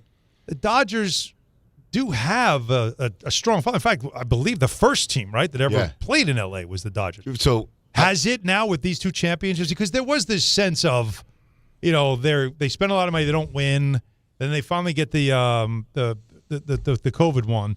But these last 2 have been, and they deserve it. They're incredible. They are absolutely incredible. Yep. And this is a funny story. So it was 2023 Halloween. Okay, I'm going trick or treating with my kids because I'm Father of the Year, and I'm dressed as a banana. I swear. Oh, that's okay. That's Father of the Year. You know what I mean? I'm dressed as a banana, walking through. You're in. I had a roadie with me, because again, you know, you got to get through it. There's limits, and so I'm walking, and my son, was 12 at the time. He is dressed as a hurt Aaron Rodgers. Oh, no. Okay, so he's wearing a Jets. Wow. Yes, he's wearing a Jets 8 jersey, right, or whatever he was wearing, the number, and a wrap around the Achilles foot, right, around his Achilles. Oh, my God. Okay. Now, also, he's a Patriot fan because my wife's from New England, and I could not, when he was born, when my children were born, say, no, you got to root for the Jets. You wouldn't do that to them. I'm a Michigan guy, too, so Tom Brady was winning championships. My wife loves the Patriots. Child Services would have removed him from the house if I'm like, no, you got to root for the Jets. But anyway, so he's wearing this ironic getup. And there's a guy, as we're going through the trick-or-treating, and he basically starts trolling my son. This is a grown man for being a Jet fan and being a New York fan. And I'm like, all right, now, okay, who do you root for, sir? Right. And he goes, the Dodgers. And at the time, I was able to go, Dodgers? Give me a break. And he goes, who do you root for? And I'm like, the Yankees? And he says, the Yankees haven't won anything since 1970. And I'm like, dude, 1977, 78, you know, and I kept going. 96, 98, 99, 2000, 2009. I just went through it. And he didn't have a leg to stand on as I went back at him as a banana. Okay? Yeah, that was the intimidating part. It doesn't matter how I'm dressed. If you're going to come at the Yankees in New York in front of my son. Of course. You know, I mean, it's on. But now I'm not going to that man's neighborhood. No. You know what I mean? Like, I don't have a leg to stand. And ever since then, and obviously Ohtani going there, I keep thinking to myself, if Ohtani had signed with the Yankees, honestly, what a massive seismic thing that would be for this town to see him doing this and what he does in this town with Judge. That's the and Stanton when he's healthy. And running. We don't want to see running. We don't need to see running. Or fielding. But yeah, or that a crisp walk. I'll take a crisp walk, a brisk, gait. I want to ask you something football that Don and I. Sure. I asked Don at the top of the show about this because somebody reached out to me after last night's game. I see the highlights of Chargers Eagles. Yeah. And I never thought of this. And maybe you have brought this up before, so if you have, forgive me. Sure. But as we know, the tush push is about pushing a teammate, right? Yes. Using leverage and pushing a teammate. Yes, sir. But last night, a player tried to use his teammate as leverage to block a kick. Yes. It was called for a personal foul, Yes. right? Yes. What's different? That's a player safety issue because a guy who's got his head down as an offensive lineman to have a now 300-some-odd-pound man push him Well, he used his own down on the teammate. ground. Use his own teammate. Well, you're jumping You're off. talking about the trying leverage, to block a kick. The leverage you're Yeah. talking about? No, he had his hand on a charger. That wasn't his own teammate I don't pushing believe off? so. No. Because that's what that's what it looked like to me. I don't think Because I guess so. you're not allowed to use a teammate to jump higher enough to block. You're not allowed to use the offensive lineman. Oh, That's I a understand player that. Safety issue. Yeah. Yeah, no, that I part think I that's what understand. it was. Maybe I think you're I'm right. wrong. You're absolutely right. I was watching it on the plane. You know, it might have been a difficult. Because I was always moment. thinking, I why might have couldn't lost you got contact with why the couldn't ground. you just jump off someone's back then? No. You know? Interesting that that's the play that stands out from last night. Oh, no. There's a lot mean, more. That's about to say. Last night was drunk. First of all, two turnovers in one play. possession is. Can you imagine you have Jalen Hurts in fantasy? And how about this one? How about this one? By the way, I don't. So I'm just. These are the things I think of. Is that I'm wondering if the league is looking at the moment where, how did Jalen Hurts have possession of the ball to fumble it after an interception and a fumble on the same play? Right. He had it for like 2 seconds before they ruled him that he was down. That based on seeing the way he grabbed it, I don't think he had it long enough. If he was, let's say, a receiver. Well, I'm sorry, was it I 2 would've thought- steps? Exactly. Or Right. you need a third act. Like that's why, Isaiah Likely lost his touchdown against the Steelers. Right. I'm wondering if the league, they do have people that go back and look at this stuff and do a stat correction. That Jalen Hurts might get 2 points back because take away the turnover. Yeah. One less turnover. If you were him, you're that begging, sort of thing. you're begging the league. But and so many people are lighting Jalen Hurts up today. He put the ball in A.J. Brown's hands on the first throw of the game for a touchdown. He dropped that. He put the ball in A.J. Brown's hands towards the end of regulation. He dropped that. They went for a field goal, got that instead of a touchdown. There might not have been overtime there. He put the ball in A.J. Brown's hands over the middle at one point, went off his hands into the hands of the Chargers as well. Saquon ran it for 100 yards. A.J. Brown did catch for 100 yards. They did sack Herbert 7 times. It's just like the Eagles and the Chiefs right now, the Ravens, I'll put them in that mix too. They just can't put clean drives together. They can't put clean quarters together or games together. Isn't that the whole league right now? Like, is there one team that you feel like? I mean, the Patriots at 11-3 they look as close as possible, but they're still young. No one's infallible. I'm putting the Rams there. Oh, still okay. I know they lost in that Carolina. Carolina loss was. I know, but going west to east early window, the Seahawks are terrific at that. And Carolina might win the division. That is entirely true too, and they can run the ball as well. They're good at home. I keep saying this every year. You know, the America's Game documentary that NFL Films puts together for NFL Network, where they chronicle the season of every Super Bowl champion, and we put it on NFL Network every September. There's always a part of that documentary, no matter which team has won, no matter what their record is, even the undefeated, Patriots who lost a game, as we all know, even any of those Patriots teams. There's always adversity. There's always a moment where they're like, this is where things changed, or this is where things didn't go well for us. The Rams have potentially the MVP of the league in Matthew Stafford. Yeah. Drake May is in that mix too right now. But Puka Nacua and Devontae Adams are, I think, the best receiving tandem in the NFL. And they have a run game and a coach who can dial it up and a front seven that can get after you. And their kicking game that was a problem in Philadelphia while they lost has been fixed. So I think the Rams are the best team in football. Mm-hmm. And we'll see what the Patriots do coming off their bye. Their next 2 opponents are the Bills, and they could wrap the division up. And then they take on the Ravens, whose back is going to be against the wall. We'll see what happens here. And then obviously they're going to go through the crucible of the playoffs for the first time together as a team with a guy that's never done it before. That said, the Patriots fielding a coach that's getting his second shot at being a head coach with a young quarterback in his first full year as being a starter in his second year in the league. Where have you heard that story before? Certainly if they take on the Rams in the Super Bowl. That sure sounds familiar. These are things where you never know. Denver, Offensively has been tough to watch. Defensively, they're as good as anybody else. You could say the same thing about the Texans. And then the Packers are pretty damn good. The Bears have been good. The Niners lurk. I mean, they've got a last place schedule the rest of the way. They play the Bears in Week 17 on Monday night.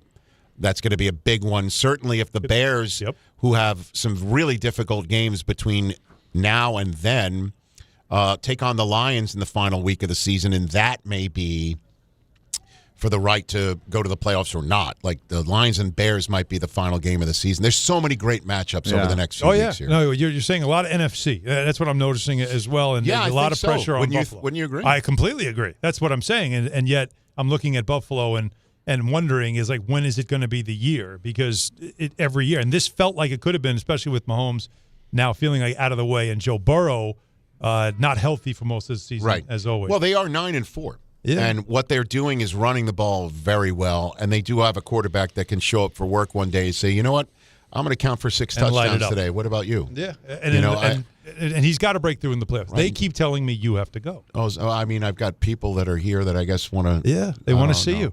But I'm a man of the people. Of course. But listen, you know where I, live. Well, you're always on this station, right? So you know how you middays can, here. It's on 10:50 a.m. of course as well. I'm so ESPN psyched radio to be app. on in my hometown, man. Yeah. It's so great. Yeah. Very cool. I do love it. I don't take it for granted. I really don't. And one day maybe you'll be on the air when the Jets actually make the playoffs. When will that happen? I probably never. I've been on the air on NFL Network back in the day in the Rex Ryan, Herman Edwards days, man, and it's been a while. That's since been my then. line to Bart Scott. My old partner. Can't wait. We're still waiting. We did not take that literally. We're still waiting. Yes. That's a different sort of spirit to that. Kind of hurt. You know what I mean? Rich Eisen, everyone, again on 10:50 a.m. middays. Great to chat, guys. Here on ESPN New York. Thanks so much, Rich. 800-919-3776. Back to the calls we go. Don Hahn, Rosenberg, ESPN New York. Listen up, New York. It's football season, and you should be out there enjoying every play, every tailgate, every moment. But if you're dealing with neck pain, back pain, joint pain, or sciatica, even getting off the couch can feel like a challenge.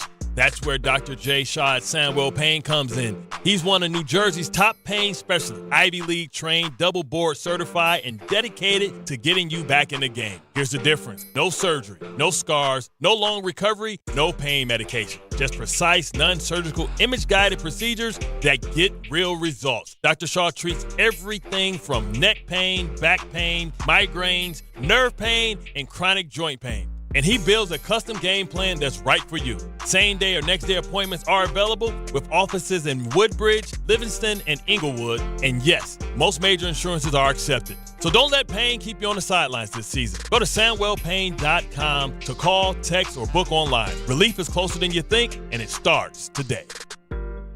Hey, New York and New Jersey, Boost Mobile has an unlimited talk, text, and data plan that's only $25 a month forever, meaning you'll only ever pay $25 a month for the rest of your life. Who wouldn't want unlimited wireless when it only costs $25 a month forever? If you don't, you must be one of those people who enjoy overpaying for their phone plan. $25 a month forever is truly as good as it gets, so go online and switch now at boostmobile.com. After 30 gigabytes, customers may experience slower speeds. Customers will pay $25 a month as long as they remain active on the Boost Mobile Unlimited plan. Coverage varies by plan. View contracts and exclusions at EnduranceWarranty.com. If your car is out of warranty, one major repair bill could wipe you out. Just ask Ludacris. Car breakdowns can wreck your wallet. Without Endurance, a worn-out timing belt could cost you $1,700. A busted transmission, that's $4,000 easy. An engine meltdown, $7,000. But if you got Endurance, you could never pay out of pocket for a car repair again. With Endurance, your car's most expensive parts are covered. Plus, you pick the mechanic you trust to do the work. With Endurance, your rate stays the same no matter how many claims you file.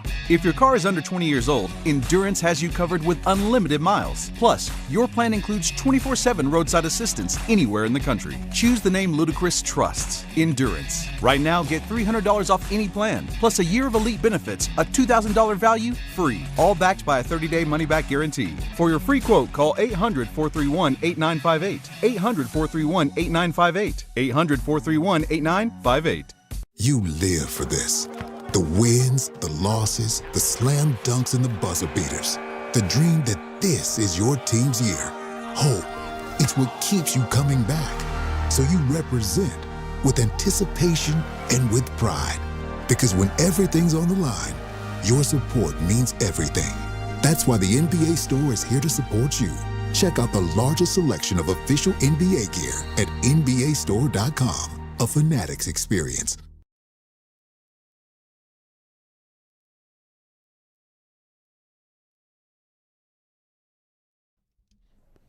All right, 800-919-3776. Get back into the conversation with the people, Donnie, right?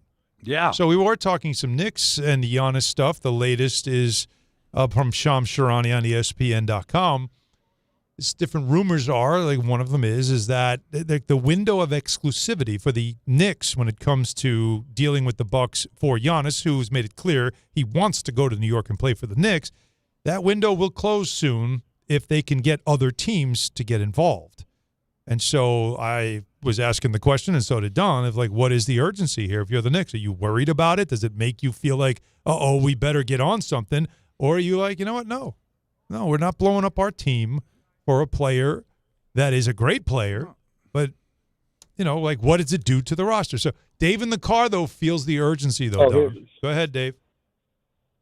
Oh, hey, Alan. Earl Monroe demanded a trade way back in the day. Donnie doesn't remember this, okay? And he wanted to he didn't demand to go to the Knicks, but he demanded a trade, and he was injured, okay? So when he got to the Knicks, he's what's called a superstar. So when you have a chance to get a superstar, you go get a superstar. So you trade for Giannis, not today. You trade for him yesterday, the day before, the day before, the day before. You give Cat and you give Bridges or OG, but I'd rather keep OG. And you put Giannis on the team instead of going to the finals and losing in 6 games to OKC. That's what you do right now. You don't wait around till he goes to OKC, wins a championship there, and then hopefully you get him. Because you're not winning this year no matter what you say against OKC. It's not going to happen. So that's what you do. Happened with Earl Monroe, exactly the same thing. You had bone spurs. I don't know how old you are, but I'm 63. I saw the whole thing. Yeah, but what did they give up for Earl, though? Yeah, they gave up a bag of balls. That's they what I'm gave saying. up Mike Reardon and Mike Dave Reardon, Baldwin. they gave up 2 guys off the bench. That ain't happening here. Right, but he went to a good team, and Giannis is and going you to also a good know, team. But whoa, Dave, because I was alive, but I wasn't really alive for this. But I know what happened because I wrote a book about it. Earl left okay, the well, Bullets. I know Earl Monroe. Well, so do I. He left the Bullets. He left them. He walked Yeah, away. he sat on the bench. He went to and wouldn't Philadelphia. Go into the game when they asked him to go into the game because he said no. He wanted to be traded. He left. He went Right, to Philly. but not and they finally had to trade. They were forced to do something. And that's what Giannis refuses to do. If you want to be a Giannis has Knick, already made it public. He wants to come to the Knicks. he did not. He did not make it public. He did not. These are all source-based reporting. He has not ever said anything publicly. In fact, he denies Leon things. Rose has got to get off his you-know-what and do something about this today. All right, so you want it done now. Okay. I want it done right this minute. I won't sit him 2 to 4 weeks. I'll sit him 8 weeks. As long as I'm one of the top 8 teams that makes the playoffs, I don't care, okay? I'll sit him 8 weeks to make sure he's fully healthy so he doesn't do that precursor and get the Achilles. No 4 weeks and he plays. Now, is there, all right, 7 weeks. last thing for you, Dave. Is there a price too high? Because if you're the Bucks, you want to get everything you can. That's your superstar. That's your franchise player. I'm not giving up Brunson. Take anything you want for Brunson. Take the whole team. Take Leon Rose. Take anybody you want. Take Dolan. Take the Garden. Take anybody you want. Give me a superstar because we only had 5 in our history. Monroe, Frazier, Reed, Ewing, Bernard King, and maybe if you want to count Carmelo Anthony, who played with nobody. That's it. We have not had a superstar, and Jalen Brunson is not a superstar. Not a superstar. Okay. Not. Well, I disagree with that. I think he is, by definition, a superstar. You consider the fact that he's annually an all-star. He's an all-NBA player. He's a top 5 scorer in the NBA, maybe top 8. He's one of the highest-selling jerseys in the sport. Raises his ceiling in the playoffs compared to regular season. I'm sorry. He's not a superstar, Don, but he averages 30 a game in the playoffs in over 80-something playoff games since he's joined the Knicks. 30 points a game, but he's not a superstar. Well, we're up against it, but there were so many holes in that conversation. It was really, really difficult to stomach. All right, I respect the man, but no, I got it because you can have an opinion, and that's fine. So, what do you guys think? Because again, I need to get feedback. I want feedback. They've just said, doesn't matter, trade anything it takes, get Giannis. Get him. Does everybody agree with this? Is this what Knicks fans are thinking? Get him now before other teams have a chance to get him, and now you lose him? Is that how it really is right now in New York? 800-919-3776. Don Hahn, Rosenberg, ESPN New York.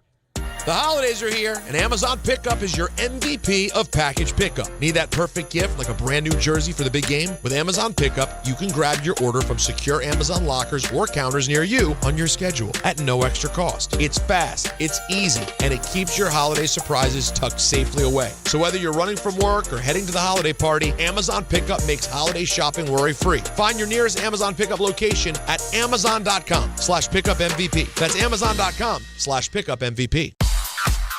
Now let's take a look at the traffic with Brandy Scott. Thanks so much, guys. Still jammed on the BQE eastbound right before the Brooklyn Bridge in Brooklyn. A broken down car in the right lane. Tow truck finally on the scene. Been out there for over an hour. Still crawling on the inbound Gowanus from the Belt Merge. New accident on the Grand Central eastbound right after the LIE in Queens. Left lane is out. You're bumper to bumper there and backed up to LaGuardia. Still the best of it's the outbound George Henry Hudson and West Side Highway. Cross Bronx westbound just cleaned up that accident by the Sheridan. Damage is done. Solid ride there from the Bruckner through to underneath the apartments. Inbound George about 5 to 10 for the upper deck. Outbound Lincoln Orange about 10 to 15. Outbound Holland 20 to 30. This report is sponsored by Mothers Against Drunk Driving. For victims of drunk and drug driving, your grief is unique, but you're not alone. You always have a place at MAD. Visit mad.org.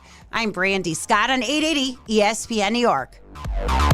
Clinton Yates here, and the holidays are upon us, full of gatherings, toasts, and plenty of cheer. And if you're like me, you want every moment to shine. That's why I head to Total Wine & More, where you'll find it all at the lowest prices, from rich whiskeys and smooth tequilas to festive liqueurs and elegant champagnes. And if you're not sure what to grab, their guides will help you find bottles that impress. You'll always find what you love and love what you find, only at Total Wine & More. Spirits not sold in Virginia and North Carolina. Drink responsibly. B21. Hey, fans! Welcome back to Fansville's Cheers and Tears. Oh. Okay, so like everybody deals with losing, right? To a rival on a last-second field goal. Whatever, it's fine. I'm totally fine. But I cope with losing with an ice-cold Dr. Pepper. Those 23 flavors are like so delicious. They totally wash away the pain of your college football team taking a big fat L. College football, it's a pepper thing. Hey, this is Jalen Brunson. Jalen Brunson for three. And this is your home for New York Knicks basketball. This is 880 ESPN. WHSQ and WCBS FM HD2, New York.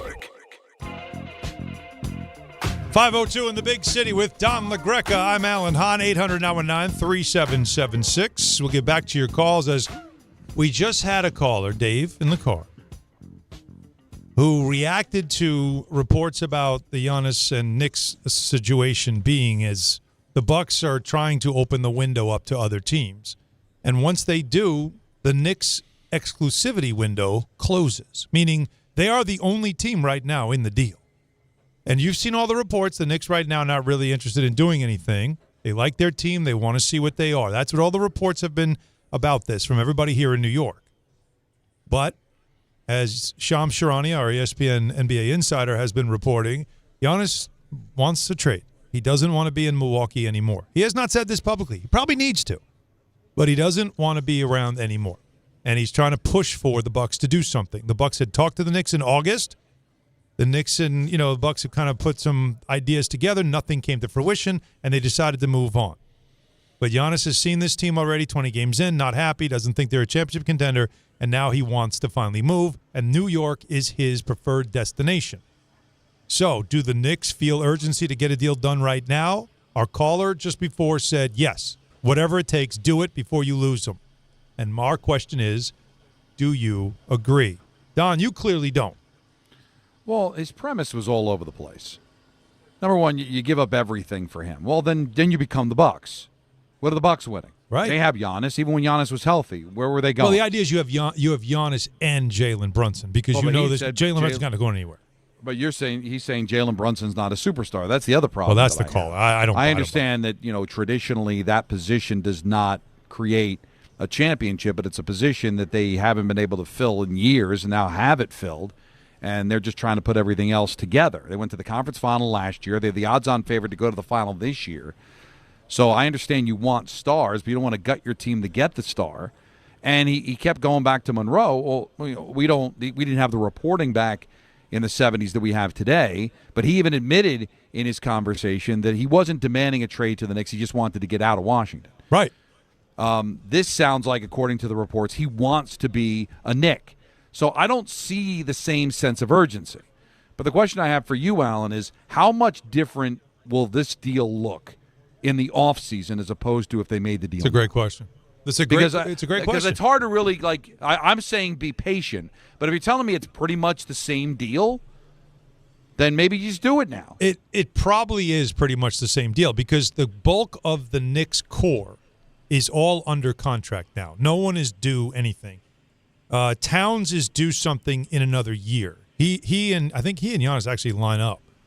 But he's got an opt-out in 2 years, so he's still under contract, under control. Bridges just got his extension, Anunoby got an extension. We all know Brunson got his extension. So the key pieces here, the big money guys, are all nobody's going to be walking through the door into free agency. The only one that can walk is Mitchell Robinson. He doesn't make a ton of money. So that's it. So whatever you would do at the deadline, you probably end up doing in July. I don't think it would be any different. It's the draft picks that, I guess if you wait till July, then one more draft pick becomes available for trade because of how the rules go. All right. So if essentially the deal's the same, yep, then why not now? Because it's the middle of the season. But if you don't believe you're good enough. Now, if they believe they're good enough, unless just posturing by the Knicks to say, I think we're happy with our team. No, I actually think they really do believe. I think they kind of want to see what this becomes. Then why not see what it can become? Because let's say they win the title. And listen, I know OKC's coming off a championship. All right, so they've proven that they can do it. But, Alan, we've been around long enough where we've seen teams with regular seasons, and then just for whatever reason they don't win. And you can look at no further than Golden State when they broke the record for wins in the season and didn't win. So as much as I think it's going to be really difficult to beat OKC, and I wouldn't bet on them losing, if you believe as a Knick organization that you're good enough to compete, wouldn't you want to try to see if you can beat OKC without making this deal? And then what if you did? How much better would you feel? Well, of course. All right, but everybody's hell-bent on saying that nobody's beating OKC, and maybe that's the case. But, God, I think they deserve to let's see what this looks like. So far, so good, right? No. There hasn't been a ton of growing pains. They're outstanding at home. And they even through injuries. They haven't even been whole. Yeah, even through injuries. As I mentioned earlier, so they got off to the 2-3 start, but since then, since November 2nd, they're 14-4. It's one of the best records in the NBA. They have one of the best records in the NBA already. But I'm saying 14-4. They have 10 games over 500 over an 18-game span, and they have one of the best offenses in the game. They have gone through some injuries. The bench has not been what they hoped it would be with some of the pieces, but whatever. They have been playing very well under Mike Brown. They have been. But do they look like a team that can win a title? I don't think I could say that about them right now. No. But it doesn't mean that as we go along in the season, with the trade deadline can also give you a tweak here and a tweak there in other areas instead of doing something mega like this. Right. And before we get back to the calls, the other thing I just want to add is everybody likes to equate the Carmelo trade with this because the Carmelo Anthony trade was done in season right before the deadline. And a lot of people felt like, you blew up the roster and that was a good team. And I have to correct people. That team was, I think, 500 or a game under 500 when they made the trade. That team got off to a good start with Amari Stoudemire. It was sort of a little engine that could kind of team. It was fun. Then it was leaking oil by January, and it was really starting to wear down. They were asking Amari to do too much. He had to carry the team offensively every night. And by the time I remember covering games and saying to myself, this team's starting to run out of gas. The Melo trade reinvigorated them. They made the playoffs, and then injuries in the playoffs cost them a chance to take on the Celtics. They had too many injuries in the first two games of that series in Boston. People don't remember those details. They only remember a lot of play. I think it was like an 8-player trade. So you remade the whole roster. And on the fly, they had to kind of assimilate two superstars to play together and figure that out, adding a point guard in Chauncey Billups and other pieces, and had to figure out what do we got, and let's get it right before the playoffs. So this, while it would look the same, this team is one of the best teams in the NBA. That team in 2010, 2011 wasn't one of the best teams in the NBA. It was just a competitive team. But the Knicks have been bad for so many years before that there was this sense of, wow, this is really good. You were just so used to seeing them lose for so many years before that. Right. And let's take a deeper look at this Knicks team. They're in second place in the conference, and that's after a 2-3 start. Right, 2.5 back of Detroit. Went to the conference final last year, losing to the Pacers, who made a coaching change. Yeah. And so far, that looks like it's worked. The team that you lost to in the conference final took OKC to 7 games. And lost their star that cost them the championship. You know, that game was up. That game 7 was up for grabs. So now you've improved your team in your eyes by changing the coach. You responded to that. So why can't the next step be taken to say, now we win that Pacers series, and if the Pacers could have taken OKC to 7, then we can dance. Again, this is all hypothetical, but this is how good this Knicks team has been, where you can have that conversation. And now you want to bring in a major piece to win that championship that could disrupt a lot of things that are happening here. I still – that's why I asked you about, like, how much different is the deal. So I could see the temptation, if there isn't much of a difference, make the deal now. But a part of me really just thinks be patient, wait, see how this looks. And then during the offseason, you could say, do we need to make this deal or not? You might look at this, even if you don't win, Alan, and say, I don't think it makes that big of a difference. Let's stick with this. It's possible. And you have, like right now, a game tonight, which is an NBA Cup game, and I do that in air quotes. It's a quarterfinal game. You win this game, you go to the semifinals in Vegas. You become like, it's like a Final Four weekend kind of feel to it in Vegas, where you're playing for something. Is it a Fugazi championship? Yeah, but it's still something. If you come out of that weekend and you get some wins and you roll off some wins and come away with this thing, are you going to tell me that people in an organization are like, you know what? I like what we're made of. I don't want to touch this. Well, you're tapped in, Alan. When they look at this team, do they like what they see, or are they just saying that publicly for leverage in a possible deal with Milwaukee, or do they honestly believe they're a contender? I think they truly believe that at their best, at full health, they can beat anyone. Okay. Because I was there last year in Oklahoma City. I called the game sitting next to Mike Breen. I called that game, and it was a banger. Like, this game was unreal. Really good game. Yeah. Early fourth quarter, because there was such heavy workload on the starters, the Knicks got tired. They ended up losing the game late. But that game was, anyone could have won it. It was a phenomenally played game. And I said to Mike Breen on the call, I'll take 7 of these. And his response was, well, that would take in the NBA Finals. Mm-hmm. And we both, looked at each other after the game like, they can play with this team. Now, the next time they played them at the Garden, they were a different team. They were kind of battered, bruised, tired, and they got smoked. So the second time around was a bad look. But that first one, like, a lot of people in the organization were like, with the better bench, we could, we might be able to beat. So I do think there's a real feeling inside that they could. They play faster now. They play a different way. The ball does not stick with 1 or 2 guys. It does move around. They have wings that really you need. They rebound well. There's a lot of things. But I'm telling you, with my eye, there's flaws that need to be fixed throughout the course of this season before I could really buy in. No, I haven't followed it, admittedly, outside of what the Knicks are doing. Yeah.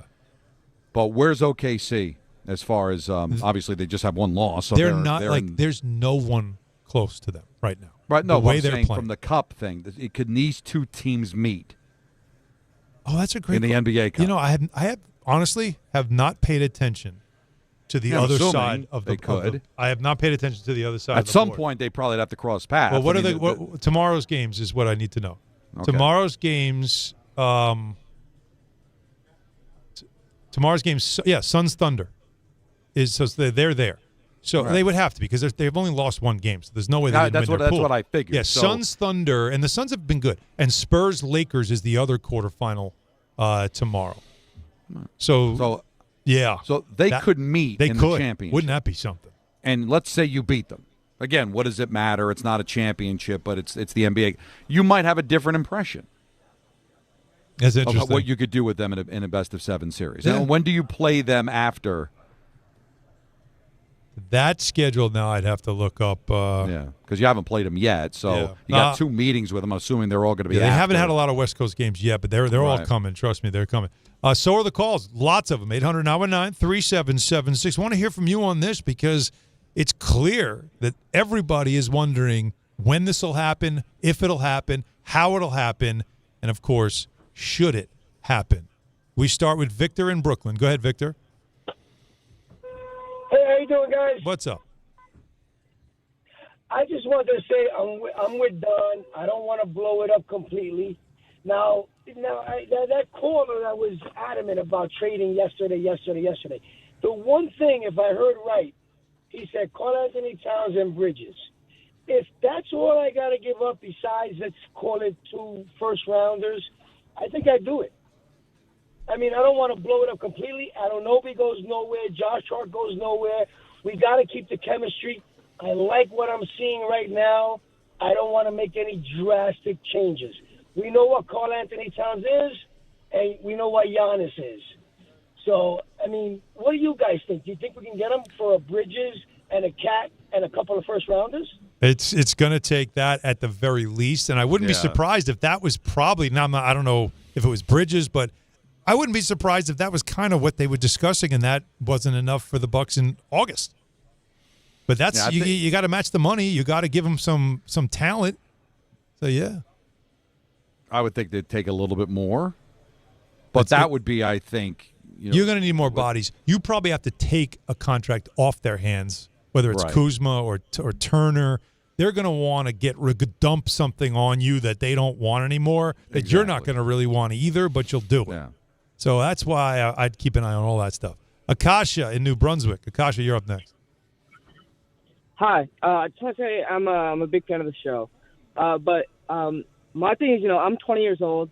I haven't really seen the Knicks win anything in my lifetime, so maybe I'm a little bit impatient here.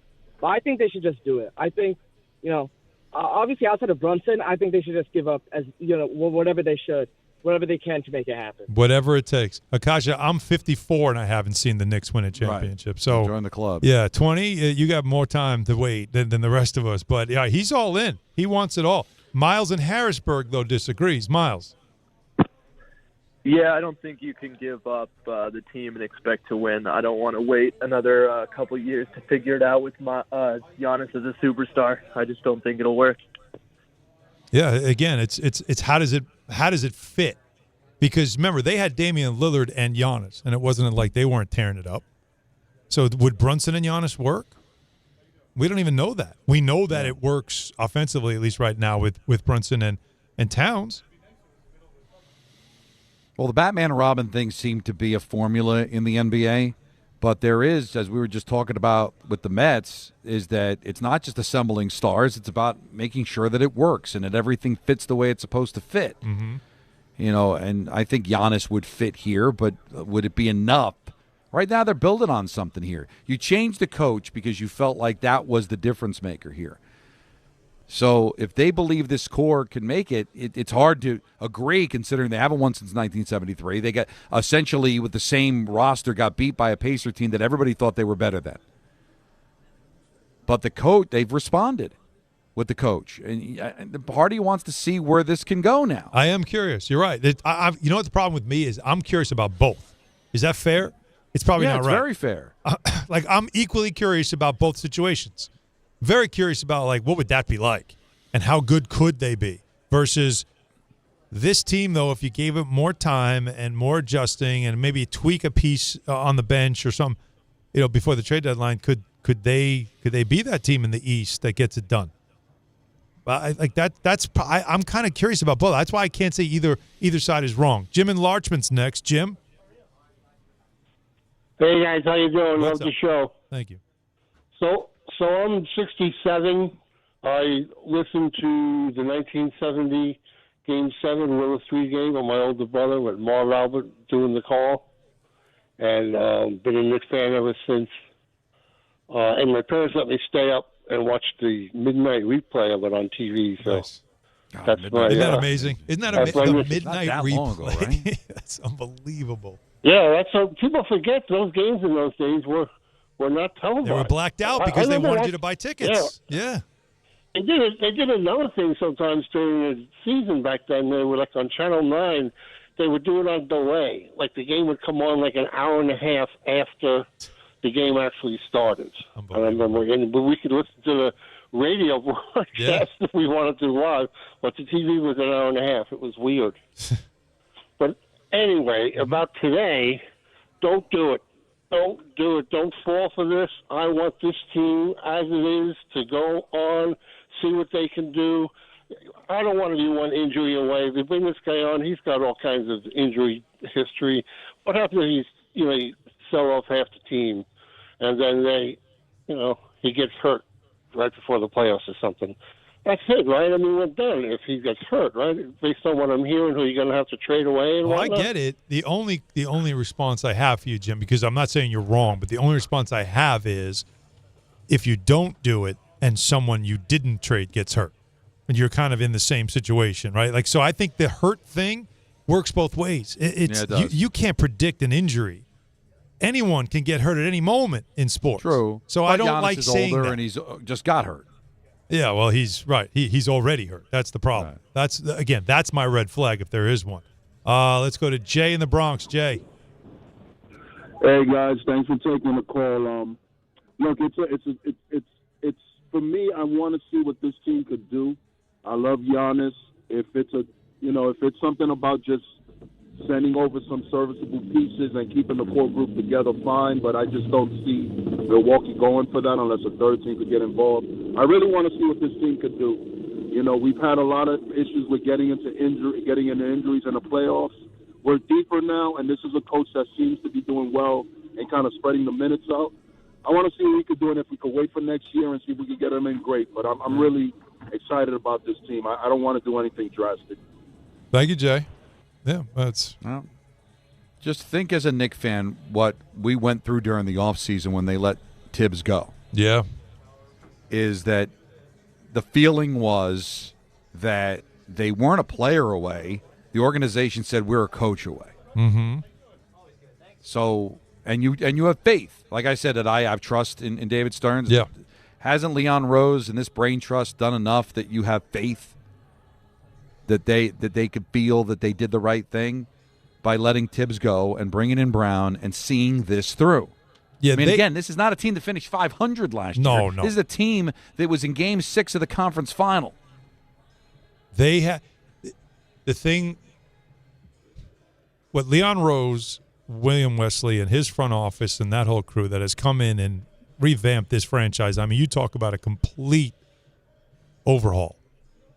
What they have done and the track record and the receipts now that you have with them, I do feel like you almost have to trust their decision making here, because look, are they 100 for 100? No, right? No, nobody is. There's always mistakes, but they have way more wins than losses when it comes to roster decisions and moves, right? They certainly do. And with that in mind, they have a feel for the team and a direction they want to go and how they want to do it and what is smart when it comes to making a deal. They have a guy who handles a lot of the capology, right? His name is Brock Aller. He's a very smart guy. And he's like very similar to like Brian Cashman has guys like this, where I want to make a trade. And these are the pieces that the other team wants. And Aller and his crew are the ones that then crunch numbers and tell you whether or not, no, that's a bad trade. Or, we can do that's workable. Not just finances. It's all the other stuff. Right. It's what is it? Where does it hurt us? Can we make it up somewhere else? All those things. Like what? Basically, it can predict, will we be better off after this trade than we were before? Or will we struggle somewhere else now that we didn't think about? And now there's another leak in the boat. That's what they do. So that's why if they decide right now and say, you know what, we're all set. We want to see this through. We like this team. We're not ready to make that trade. I kind of would have to trust their thinking on this. And believe me, they're working with a lot more information than we are. Oh, hell yeah. Yeah. But it's still, from the outside looking in, you see somebody that every year is a top 5 in voting for MVP, which equates to this is one of the best players in the sport. He already has a championship, who carried a team to a championship, who had a 50-point game in the finals. Right. And you haven't won in all that time. That makes it hard to just say no. That's why it's such an interesting conversation. It really is. And we'll continue it. 800-919-3776. We have your calls. There's lots of them. Everybody wants to sound off on this. There's also the winter meetings in baseball. Moves being made. The Mets lose their closer, Edwin Diaz. He is off to the Dodgers. Now what do they do? And the Cody Bellinger of it all. Between the Mets and the Yankees, who's the more desperate team? And are the Yankees operating in a budget that might end up losing him to whether it's the Mets or someone else? A lot more to get to. But first on, I need a bath. Yes. Because this has been hard work. There's been a lot going on today. A lot going on. Yeah, but if I wanted to take a bath, I could take a beautiful shower in my house because I had an old bath renovated completely, remodeled by Bath Fitter. And they actually do this. They rip out your bath, they put it in a shower. They also, of course, have what everybody has seen before, their unique PermaFit solution. You get a watertight fit, goes right over your old bath, and it is gorgeous. It makes the whole bathroom brand new again. It is a permanent solution, by the way. This is not something that's going to bubble up in a couple of years. They're the leader in bathroom renovation for a reason, so that's why you don't go to any other imitators. This all gets done in one day. That's what you love. It's durable, easy to clean, no demolition, lower cost than a full replacement. And by the way, the most important part of it, the lifetime guarantee. So you can trust the Bath Fitter team just like we did. Start designing your bath today at bathfitter.com because there's only one Bath Fitter. Every aspect of your business will operate better and faster with artificial intelligence. AI is a race, and companies that act first will win. Thrive Managed AI is your advantage over all your competitors. Thrive partners with you on a smart, secure AI strategy for your business. Then they deploy and manage it for you. Be first and win the race with Thrive Managed AI. Start with a complimentary strategy consultation at thrivenextgen.com/ESPN. That's thrivenextgen.com/ESPN. Discover a driving experience crafted to inspire. At Garden City Mazda, exceptional design and sophisticated performance come together. During the Mazda More to Move You sales event, lease the 2025 Mazda CX-5 for $229 a month for 33 months. Or the 2025 Mazda CX-50 for $239 a month for 33 months. Both with $49.95 to its signing. It's the Mazda More to Move You sales event at Garden City Mazda. At Garden City Mazda, expect the exceptional. At Uline, the prevailing opinion is, if you don't live it, you don't believe it. The people at Uline believe in hard work, and they live it by being there 24/7 to answer your call, having 41,000 items in stock, and offering same-day shipping from 12 locations across North America. Business owners, sellers, buyers, shippers, and packers believe it. Uline is the hard-working, dependable source for your shipping and industrial supplies. Visit uline.com. If you've been injured on a construction site, then you need a lawyer who knows New York's unique labor laws. At the Parisman Firm, they have decades of experience handling construction accident cases and a proven track record of delivering huge results. Their team has already recovered nearly $1 billion for hardworking New Yorkers. From scaffold accidents to slip and falls and equipment failures, they've got your back. Call the Parisman Firm now at 718-WORKERS. That's right, 718-WORKERS, because your case is their cause. Get the justice you deserve today. Friends, it's football season, the best time of the year. You should be out there tailgating, cheering on your team, and enjoying every Sunday. But if you're dealing with neck pain, back pain, sciatica, or nerve pain, even getting off the couch can feel like a challenge. You don't have to live like that. There's help. Dr. Jay Shaw at Sandwell Pain is New Jersey's top pain specialist. He's Ivy League trained, double board certified, and is dedicated to helping you get back in the game. Here's what makes the difference. No surgery, no scars, no long recovery, no pain medication. Just precise, non-surgical image-guided procedures that deliver real results. Dr. Shaw treats neck pain, back pain, joint pain, migraines, nerve pain, and sciatica with a plan that's customized for you. Same-day and next-day appointments are available, and with offices in Woodbridge, Livingston, and Inglewood, relief is always close. So don't let pain keep you on the sidelines this season. Visit SandwellPain.com to call, text, or book online. Most major insurances are accepted. That's SandwellPain.com. Relief is closer than you think, and it starts today. 1-877 Cars for Kids. KARS Cars for Kids.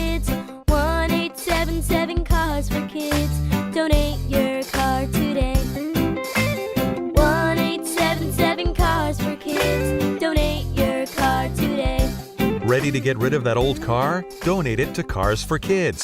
Call 1-877-CARS-FOR-KIDS to reach a friendly live agent. Donation's super easy, and your car can be picked up as soon as tomorrow. Call us now, 1-877-CARS-FOR-KIDS. That's Cars with a K to donate your car today. 1-877-CARS-FOR-KIDS. K-A-R-S, Cars for Kids. 1-877-CARS-FOR-KIDS. Donate your car today.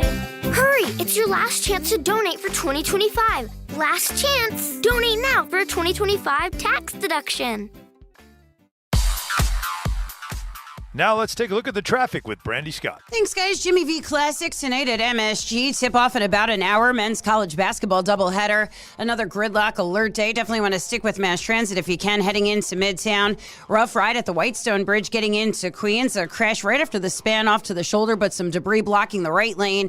Traffic is crawling there from the Bronx side. All of your purchase the outbound George pretty heavy aside from the Henry Hudson and southbound Egan. Cross Bronx westbound just slammed from the Bruckner on through. Inbound George about 10 to 15 for the upper deck. Outbound Lincoln, your best ride at 15 to 20. Outbound Helena cost you 20 to 30. This report is sponsored by the Positive Coaching Alliance. Questions about youth or high school sports? Well, the PCA can help. It's a national nonprofit developing better athletes and better people through youth and high school sports. More info at positivecoach.org. I'm Brandy Scott on 880 ESPN New York.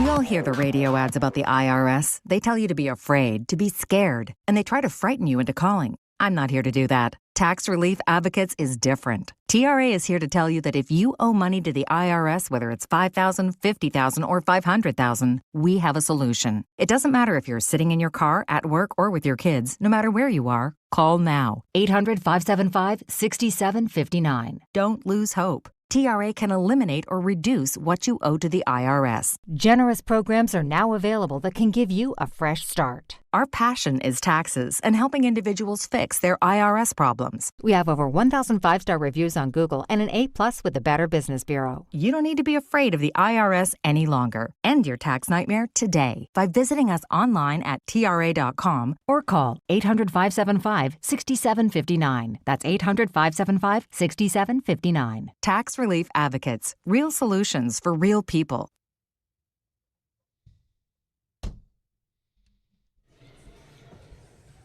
Oh, you got to know this song too, right, Don?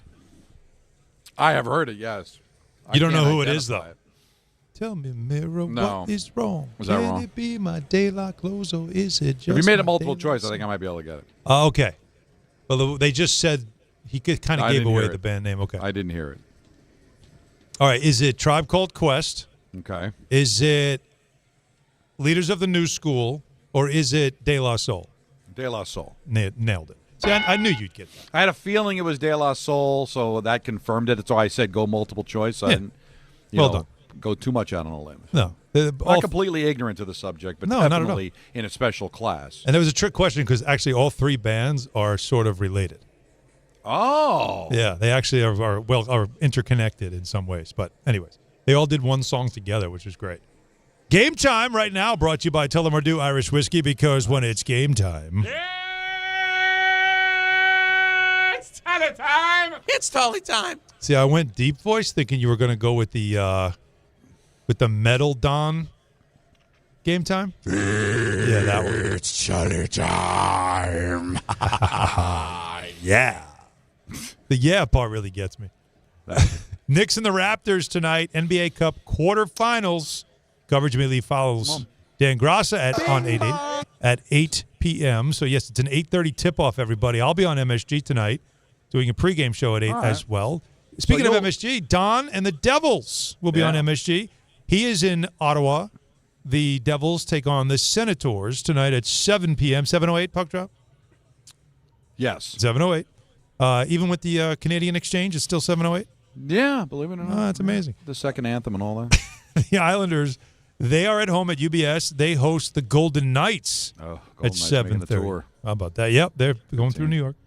Tullamore Dew, the original triple distilled, triple blended, triple cask matured Irish whiskey. Be sure to grab a Tullamore Dew or try the new Tullamore Dew Honey during today's action. Glasses up to enjoying Tullamore Dew responsibly. Now, I have this all written down, but so I can confirm it at another time. Mhm. I believe excluding the local arenas that I've gone to as a fan, I might have been in this arena in Ottawa more than any other in the NHL. Oh, that's I always draw the Senators when I did the Rangers. That's interesting. And now I'm here.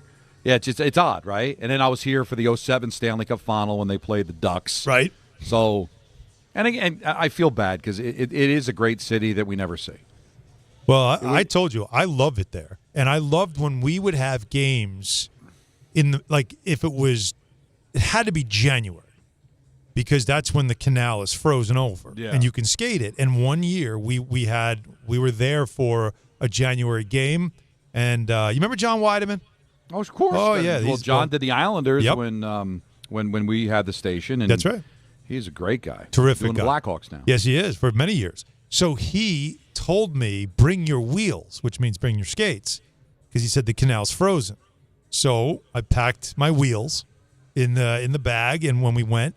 And we met at the right by that bridge, right in front of the Chateau Laurier, the hotel, and skate. It's like 3 miles, and it was at night. It was like a postcard, man. It was unreal. It's like shinny hockey going on left and right. There's just families skating around, and apparently people. That's how they commute to work sometimes because it goes right into a neighborhood. So some people just skate to work. So it was such a cool thing. Yeah. I love. They get the beaver tails. You get the hot cocoa. It's awesome. But the problem is, like right now, I am in the arena, and I just looked it up on Google Maps. Okay. It's 14 miles away from the hotel that you just mentioned. Oh, yeah. So you're never really in. It would the be... bus ride was long to get to that arena. Oh, the old one. Now there's a new one now, right? Is there a new arena? Not yet. They're going to build a new arena, and it's going to be downtown. Oh, They just haven't gotten that yet. This is still the same... The Corral Center from back in the day. Remember when they first came into the league in 92, 93? They played at the football stadium. Oh, wow. Where the arena was attached, and on the fans could only sit on one side. I remember because this. The indent of the upper deck of the football stadium was on the other side. They played there for a couple of years, and then they eventually, I want to say Corral Center. Corral Center, yeah. Corral and Center. now they've been here at Canadian Tire. At least that's what it's called in the last few years, which is in Canada. So you never get to see, like again, their Ottawa's like going to D.C. Like Parliament, but it's so far away. It's so a basically, beautiful this city. is a trip. It's hotel to the hotel to the arena. Well, airport. in my day, Donnie, before because Canada hadn't been built up, there was just an arena and a highway and nothing. Right, like it was tumbleweed. So you had to stay downtown, which was great. And there was a year that the Islanders played Ottawa in a playoff series, so we were there for a couple of days, and it was in the spring, so we really got to enjoy it. Yeah, what was that, 2003? That sounds about right. Yeah. Yeah, that sounds... I remember I was at all those home games when they played the Islanders in the first round of the playoffs. Mm-hmm. That was another one, 5 and out. Yeah. Yeah, those were the 5 and outs those 2 years. By the way, I want to remind everybody, because we are Tuesday, we have our holiday party. It's almost here. I know. It's Friday. It's Friday. And of course, the Michael K. Show will be before us. He'll be there as well, bringing the holiday cheer, and we're going to be at a place called Your Mother's House. It's in Garden City Park, Long Island. It's right on Jericho, by the way. I mapped it out. It's an easy-to-get-to spot. And Garden City Park's a great area. It's easy. If you're in the city, it's easy to get to. There's a train, get you right into Garden City. If you live on the island, very easy. Again, if I tell you Jericho, everybody on Long Island knows. If I say Jericho, you know what I'm talking about. Jericho Turnpike. Everybody knows. Jericho goes from one end of the island to the other. Easy. But it's called Your Mother's House. We're going to be there. It's this Friday. That's December 12th, of course. We are, again, as always, collecting unwrapped toy donations this year to benefit the Garden of Dreams Foundation, so please don't come empty-handed. It all kicks off at 1 p.m. with Michael K., and then us, of course, at 3, myself, Don, and Peter, and all our crazy friends, including some fun guests that we are starting to line up right now that you're going to love to see. Got an update this afternoon. It was awesome. Yeah. So that is, again, at Your Mother's House in Garden City Park. For more information and to purchase VIP access, that means you can sit right next to Don. Check out the ESPN New York app. It's brought to you by Amazon Pickup, Security Dodge, and Spiked Aid, made for big city social stamina. We got tons of calls on the Giannis Knicks stuff. Everybody wants to talk about it. Everybody has an opinion, so let's continue with it. Eric in Queens is up next. You go, Eric. We got you, Eric. This is good.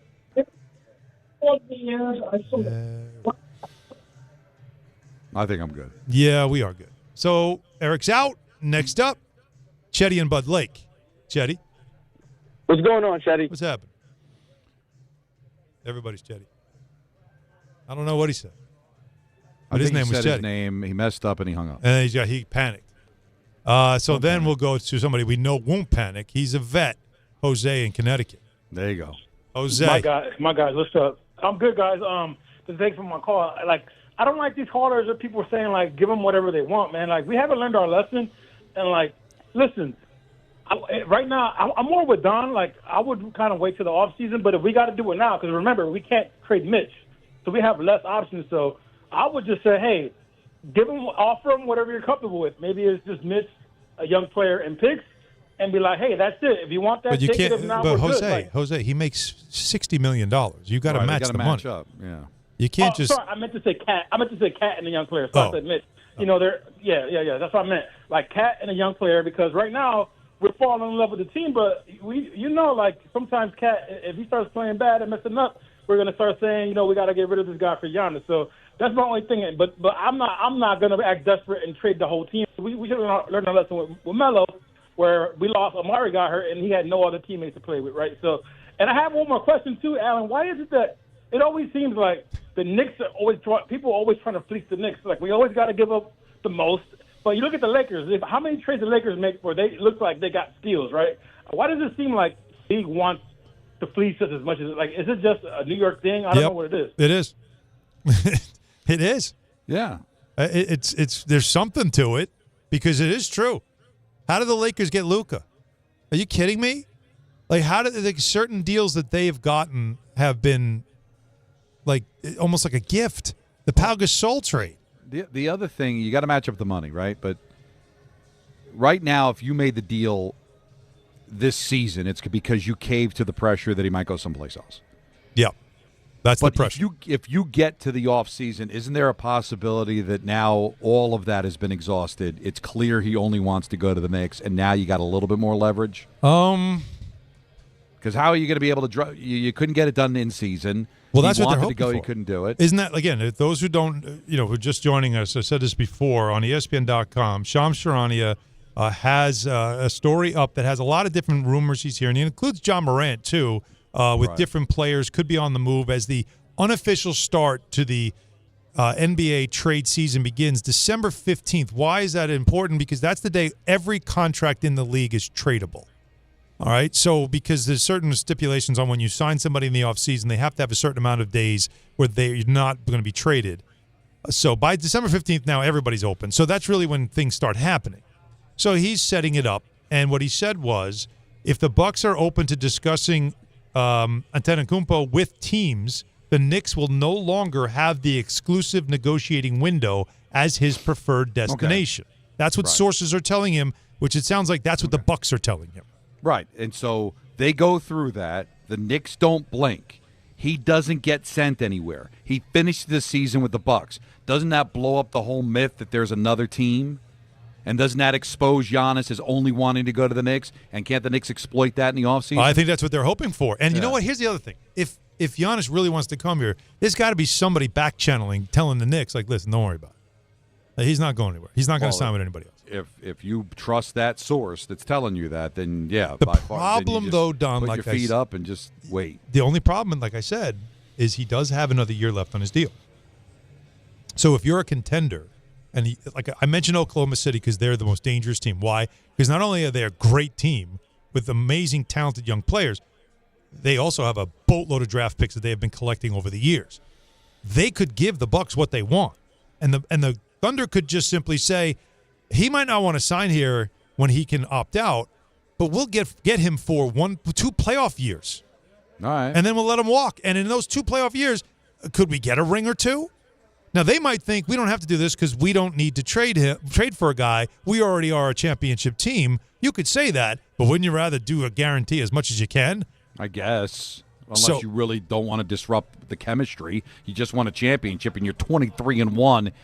Through the first 24 games of the next season.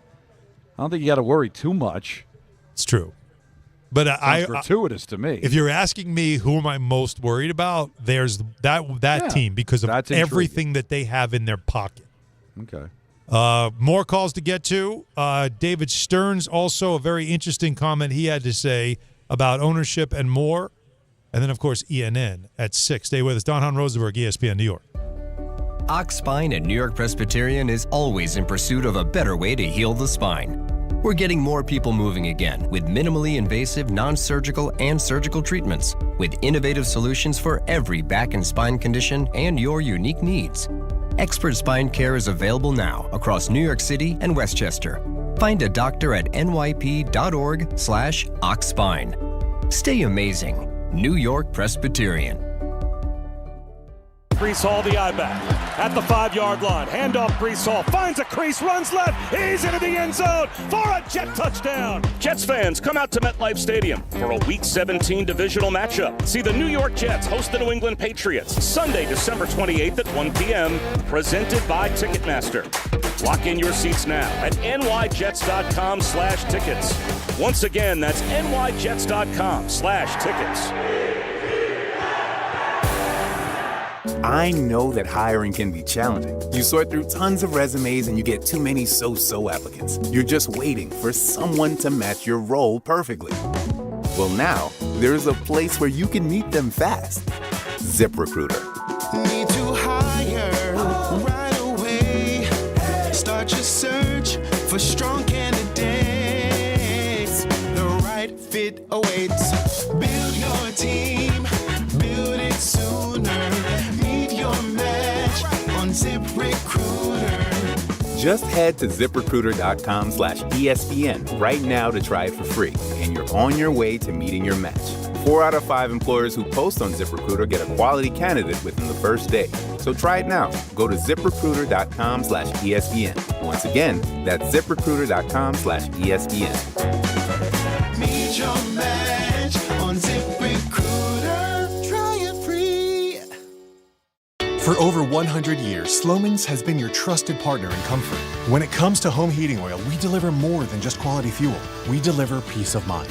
With price protection, automatic deliveries, 24/7 service, and up to 30 days to pay your invoice. Our dedicated team is just a call away, ensuring you stay warm and comfortable all winter long. Slomin's, New York and New Jersey's largest heating oil provider, proudly serving our community for generations. Give us a call today at 866-GET-HEAT or visit oil.slomins.com.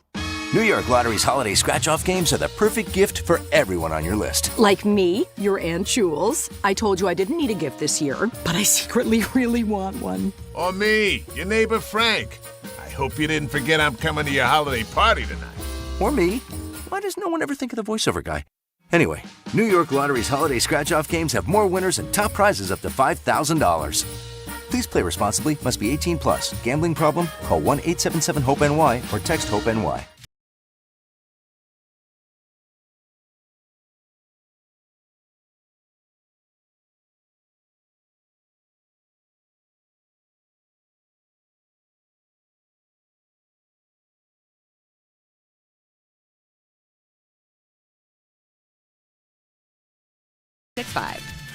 Gambling problem? Call 1-800-GAMBLER. 21 plus only. Must be physically located in New Jersey. T&Cs apply. Out here, pets are always by your side. Watching the herd, running fence lines, or asleep at your feet. Pets are some of our favorite customers. When you bring them along to Tractor Supply, we'll always have a treat waiting. And with our price match guarantee, you'll always get the best price on their favorite food, toys, treats they love, and pet meds to keep them healthy. Tractor Supply, for pets out here. A SoFi personal loan is here to help you achieve something once thought impossible: overcoming high-interest credit card debt. Walk the tightrope of your finances with one low, fixed-rate monthly payment, no fees required, and as soon as the same-day funding. That's right. Pull off your own debt-defying stunt with a SoFi personal loan. Visit SoFi.com/trick to learn more. Loans originated by SoFi Bank, N.A., member FDIC. Terms and conditions apply. NMLS 696891. ESPN New York is throwing a holiday party you don't want to miss. Join us this Friday at your mother's house in Garden City. We'll be broadcasting the Michael K. Show live from 1 to 3, followed by Don, Hahn, and Rosenberg from 3 to 7, all while supporting a great cause. Bring a toy to benefit the Garden of Dreams Foundation and help make the season brighter for local kids in need. It's the ESPN New York Holiday Party this Friday. Brought to you by Spiked Aid, Security Dodge, Amazon Pickup, and ESPN New York.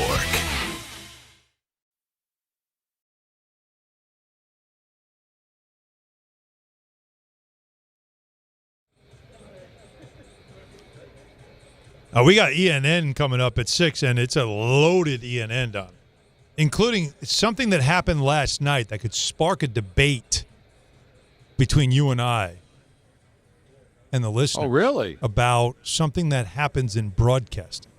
I saw it live. Yeah. And so this is a good one. Really good ENN coming up. But we have tons of calls, so let's just keep going through these because everybody wants to talk about both Giannis and, of course, Edwin Diaz leaving the Mets as well. And we'll continue, of course, on the other side of ENN with it as well. But George in Staten Island's been waiting a while, so we go to George next. Hey, what's going on, guys? How are you? Good. Don? Good. Hahn, what's going on? You tell me. Right, you're on right now. I'm a little excited, as you can tell. Yep. Here's my opinion on what they should do. I don't think we should rush into it. I think we should hold back, wait a little bit. And I also don't think that we should include that on the trade. I think that Giannis and Jalen will bring us not 1, not 2, but 3 championships. Thanks a lot, guys. You guys have a great night. I don't know how you make that work financially, though. I don't either. Yeah. But, I mean, of course it would look great. That'd be fantastic. Super. Can the Bucks just take, 4 players from you? Would they want to? And then what? No, Cat's got to go. Not meaning you want, but to make this work, Cat has to be a part of the deal. To make it work with the least amount of loss in manpower. Right. And again, like I said, if the Bucks are like, well, you got to take Kuzma. I'm like, oh, come on. Now I got I don't know if I want to do it. Then it starts to become, it's not fun anymore. Right. Yeah. Let's go to Ike in Troy. Ike, you're up next. Hey, I just wanted to talk about how you guys were talking earlier about will it work, will it not work because of the way it didn't work with Dame. But you have to take into consideration that Jalen worked with Luka before he came to New York, so I feel like he would be a shoo-in to work with Giannis, no problem. But no matter what, we need to get Giannis in New York. He can't go somewhere else. Got to go to New York. All right, Ike. You know what, Don? He's not wrong in that Brunson, while Luka, of course, is a guard, so it's a lot different, and Luka can shoot from the outside, which Giannis is not. That's not his strength. But Brunson is the type of guy that can adapt. Lillard never played with another great player before. He had to. I think Brunson could adapt. This is not going to be, can Carmelo work with Lynn when he comes back from his injury? No, it's just I'm talking about the overall chemistry of the team, period. Not will Brunson. Brunson gets along with everybody. Mm-hmm. And it's just will the whole thing work in totality? Not because you remember the whole Carmelo thing. He doesn't want to play with this guy. I remember during Linsanity, the big question was, all right, it's all going to end when Carmelo comes back. It's not that level. It's can it work at a championship level? And right now it feels like it's working as is. Mm-hmm. Again, it's a different story if this team's 3 games under 500 or dysfunctional. If we were having this conversation going into Game 6 when they were 2-3, it'd be a lot different, wouldn't it? Yeah. Oh well, you'd really feel a different way. But that was way too early. Now you've got a pretty good feel for what they are, and you kind of feel like, all right, they could build off this. Could they get better? Look, you and I and our opinions and the callers' opinions are one thing, but there's only one man or maybe 2 men that could really make this decision. It's how they feel in the moment, right? That's it. It's a decision where, all it's going to take is Leon Rose to look and say, you know what, I think we need to do it. Or, James Dolan, let's do it. And then it's done. And so that's what I'm wondering is what did they see that tells them whether they should or shouldn't? And is it simply just the cost? What it will cost in manpower? Is that the only thing holding it up? Let me stir it up. Please do. A little bit. Come on. Because you mentioned Dolan. Yeah. Well, he's the man who writes his checks. Well, that's what I'm the man saying. that makes like, the decision. What could there be a world where all the basketball people are like, we're good, and Dolan goes, no, you're not. You're making this deal. How is that relationship? Well, what we've seen is since Leon Rose took over, and actually even before Leon Rose, when Phil Jackson came in, is that Dolan has said, I'm out of the basketball business. I hire people, and I trust their decisions. And then Phil did what he did, and he's like, okay, I can't trust him anymore. Right. And then he put Steve Mills and Scott Perry in charge, and that didn't go well. I can't trust them anymore. Then he brought in Leon Rose, and I'm telling you, he has stayed out of it. Yeah, all right, that's good. Because that's a dynamic that in the past, it wouldn't matter what the Knicks thought. It was what Jim Dolan thought. Yep. But I would think, like how do you everybody not trust else, these guys? you've got somebody that you can trust. Yeah, you don't have to get as involved. This is the most winning that the Knicks have done since the Dolans first took over the team in the late 90s. Right. Yeah. This is the most winning. So how do you not trust it where you think, I got guys that know what they're doing. I'm gonna ride this. It's been a good business, Don. It has been the Knicks. And every aspect of your business, from the most mundane to the most complex, will operate orders of magnitude better and faster when you add artificial intelligence. AI literally a race to the top, just like the Knicks trying to get a race to the top. The companies that engage AI first will win. Will that be you or your competitors? You see what I did there? It's like the leverage play. I heard the leverage play. The Thrive Managed AI is your advantage over all your competitors. Founded by tech powerhouses, Thrive partners with you on smart and secure AI strategies for your business. Then they deploy and manage it for you. Imagine AI solutions working across every part of your business, automating support, powering chatbots, analyzing competitors, even managing billing, collections, and orders. That's just a taste of what Thrive Managed AI can help you achieve. It makes your talented team even better by letting them focus on what they do best. The race to the top will be won by those who engage Thrive Managed AI first. That needs to be you. Go to thrivenextgen.com/ESPN and get started with a complimentary strategy consultation. That's thrivenextgen.com/ESPN. thrivenextgen.com/ESPN. I want to take this call here from Dave in the car. We're going to switch from the Yankees, from the Knicks real quick and go to the Mets. Because Dave has a very interesting point to make. Go ahead, Dave. Yeah, thanks for having me on. Maybe the Dodgers, in some really freakish way because of their ownership, as maniacal as their buying players and spending money seems, maybe they were forward-thinking to say, you know what, we better build this thing hardcore before they actually get a cap. And maybe they're actually doing the right thing, and maybe teams like the Yankees, I grew up behind Yankee Stadium, I'm a Yankee fan, maybe the Yankees may want to reconsider trying to be so conservative before there's a potential for any type of lockout. And that's for the Mets fans, I got to throw an I told you so out there. You got this man with all this money, and it's just not an easy fix. And the Mets right now in a real bad spot. If this guy didn't want to play for the Mets, how is that going to also resonate throughout the league? If Diaz didn't want to stay with them, I don't think it's a case of not wanting to stay with them. It was a case of I can make $3 million more a year and go to a team that's a ready-made champion. I don't think Diaz had any problems being a Met. I think the Mets are still a destination.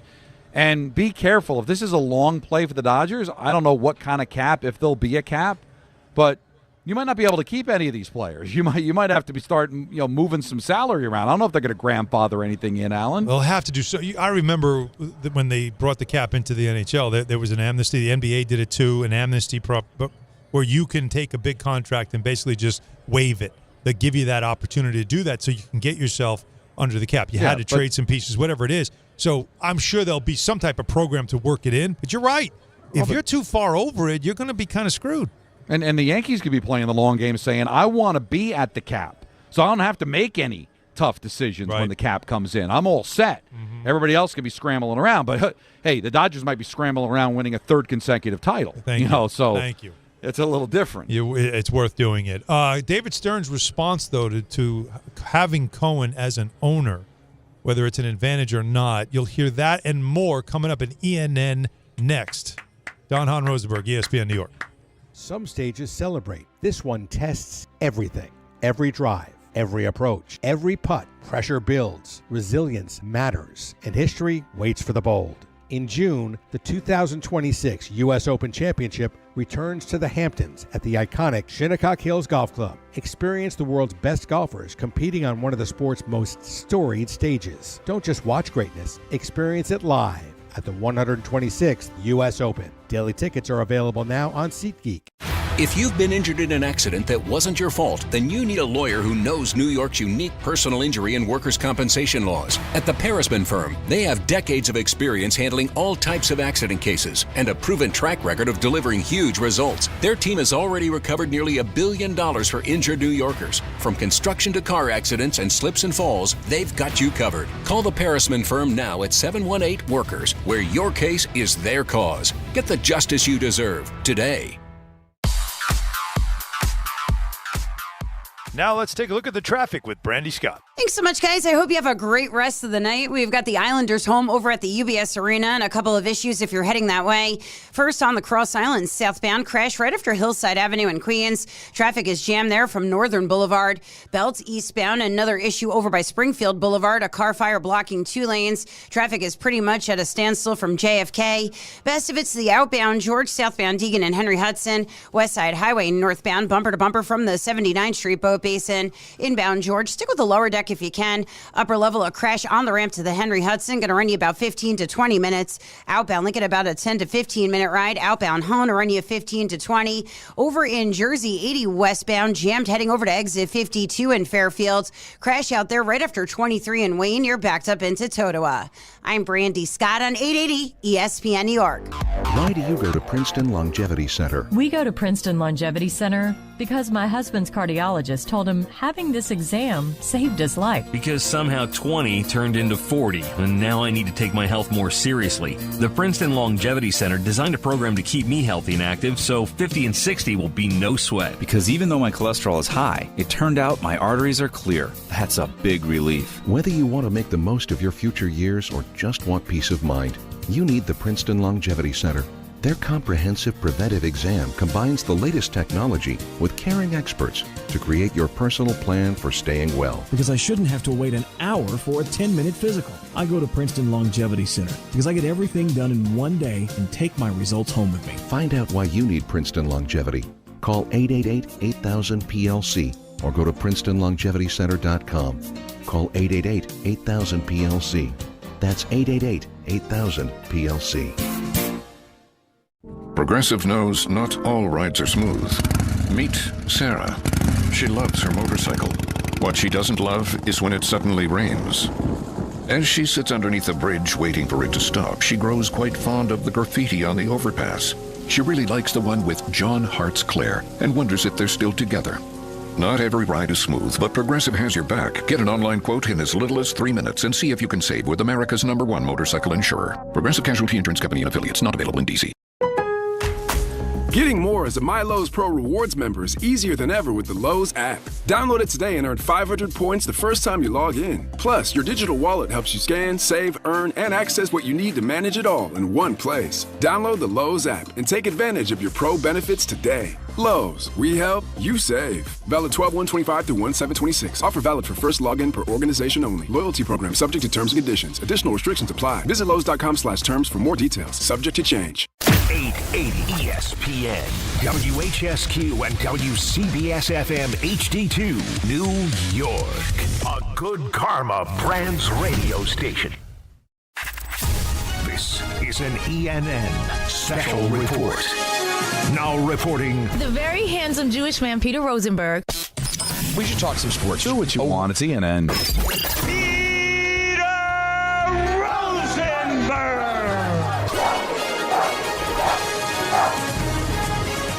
Now you say, Don? Hello. Do you agree with me that we need to have an edited Anthony Pusick Open when Peter's not here? We aren't allowed to do that. I have thought about that, but no, there's a whole. I know that there's. all right. Isn't there a sort of way to do it without doing it? No. Not without really. By the way, we have them. It's just that we were told no more. Without saying his name. Without saying your name. That would be the ENN with our guest correspondent. Like David Muir comes in and tells me, like... You know what I mean? Oh, have a little chat? Because by the way, there's got to be a Don way. knows now because he's in hotels all the time. All the time. It's World News Tonight with David Muir. It doesn't matter if anybody's on there. With Johnson. It is true. Mary Bruce. It's World News Tonight with David Muir. So and Mary Bruce pops up and goes, "That's not David Muir." By the way, I'm not Peter. Don, that's an agent. When you have the show named after you. Yeah. And so when you're not on. Wait. You're still on it. I know Jacob just said that in my ear, but I left. Oh. I want to know what he said. Yeah, I want to know, too. Is it because it was the Michael K show, even when Michael K wasn't there? He didn't say anything about that. Michael K. I don't know what. Oh, I remember that very, very well. Now, I've been told, Alan, that if I do my job properly, if I execute this ENN to the best of my ability, it'll be the best. We will. No. Well, yes. But we won't get an Irish Don goodbye. Don tells me he could stay for the entirety of this program. Yay! How about that? Because he's basically at bridge level now, or whatever it is now. No, I'm not basically. I am. I can actually see Bryce and Rachel preparing for the pregame on MSG at 6:30. That's great. It's like 10 feet away. So I'll break up my equipment because at the Rock, I've got to take the elevator down, wait for the elevator, all that, and it's like a long walk. So I want that extra time. Do they ever pop in going, "What the heck are you talking about today?" No, I was just talking to Dean Brown, radio voice of the Ottawa Senators. Okay. And he's heard more Nick talk than he probably's had his entire life. Because he's in the studio to my left here. And everybody's got – it's so weird because in life, working 4 hours a day, that's a dream, right? Yeah. That's half of what most people work. My God. But whenever I tell, it's like, oh, you're doing your radio show. When does it start? I said 3 o'clock. 3? You've been on the air since 3 o'clock? I'm like, yeah. We are soft. Broadcasters are soft. But you know what they don't 2 know? hour show is that's to me, that's the wheelhouse. They don't But know these you'll are love two it, hosts. What's that? They don't know you love it, though.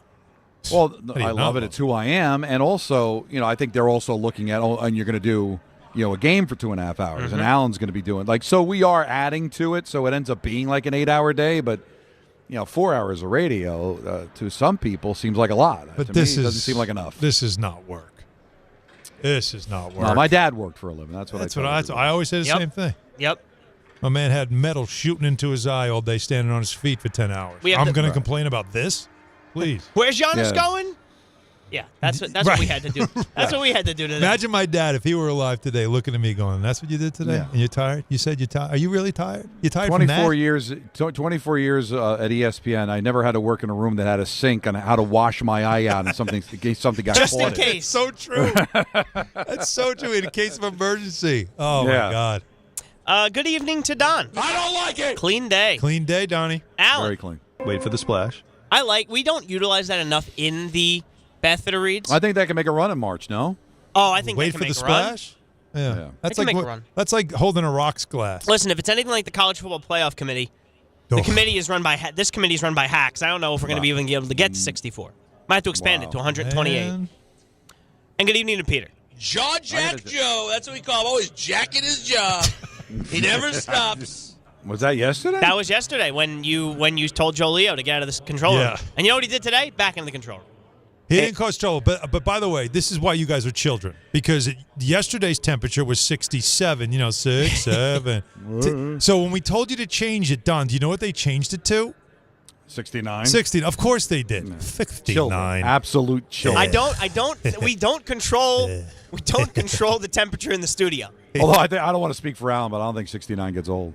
No, Did you see, it's by got the way? it's got a good shelf you life. want to talk about jumping the A shark? really good shelf And life. Dan did a great job, but Monster Dan Orlovsky did 6'7" Of course. yesterday on the broadcast with Drew Carter. That's good. They were. I got to tell you, having seen the clips of that, very, very funny. You liked it? Listen, they didn't know. I don't know if anybody knew what to do when you. Is Jalen Crystal Hurts- still doing the voice for the one-eyed monster guy? He did some bits and pieces. He did? Both of them did. Oh, Him and okay, Wazowski. okay. And by the That's way, not So nothing. real people. a big game for Sully. He made Travis Hunter look silly. He had 4 interceptions. Sully he also, made him silly. He had a touchdown. Mhm. He had a very big day, Sully Sullenberg. Anyway, the reason that I bring that up is because you see that play, and it is kind of funny because you're watching the game and you go, I got to see how that looked on Monsters.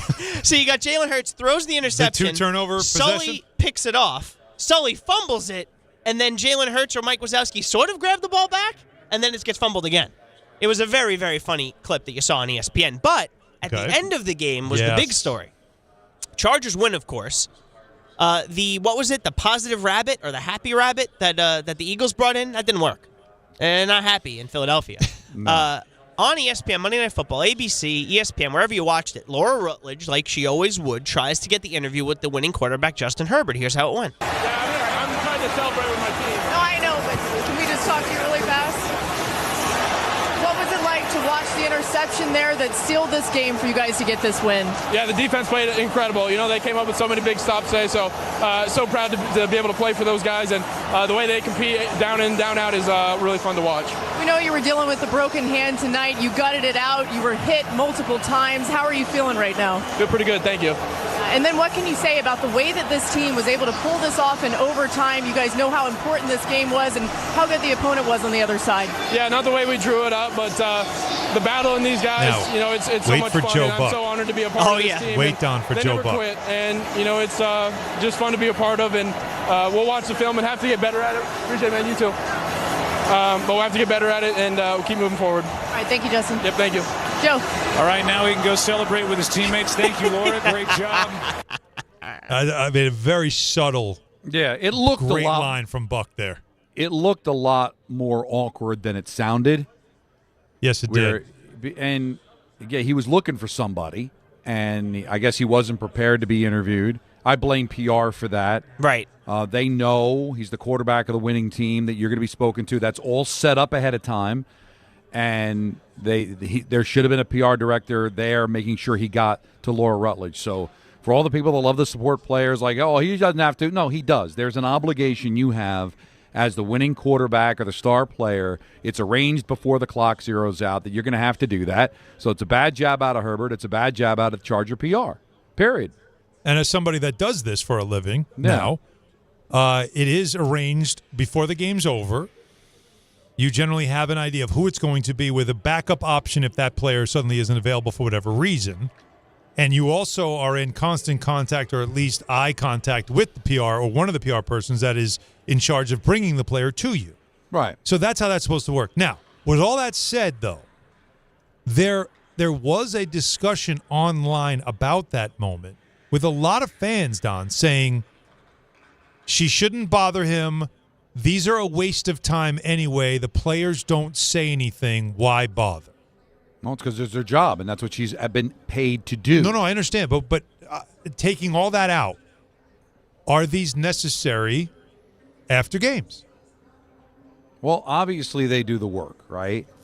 And all the networks do it. We're gonna if the Devils have a lead after one, Rachel's going to interview a Devil after the first period, and it's going to be planned ahead of time. So our producer's not psychic. They're going to have a graphic that says who Rachel's going to talk to coming out of the break, right? So obviously all of these networks, regional and national, have done the work and have figured out that this is what people want. Now, I'm sure there's a lot of people that don't want it. It may seem like a waste of time, but believe me, they wouldn't do it unless they felt like it moved the needle. There was a run last year, Don, I think you'll remember this with the Rangers, where John Giannone's guest scored a goal literally every time that he had him. And, of course, as you guys said, it was planned. The plan wasn't to score the goal, but every guy that came out was like, wow, the Rangers are getting really lucky. Every guy that John Giannone's interviewing in the first, second intermission is scoring a goal.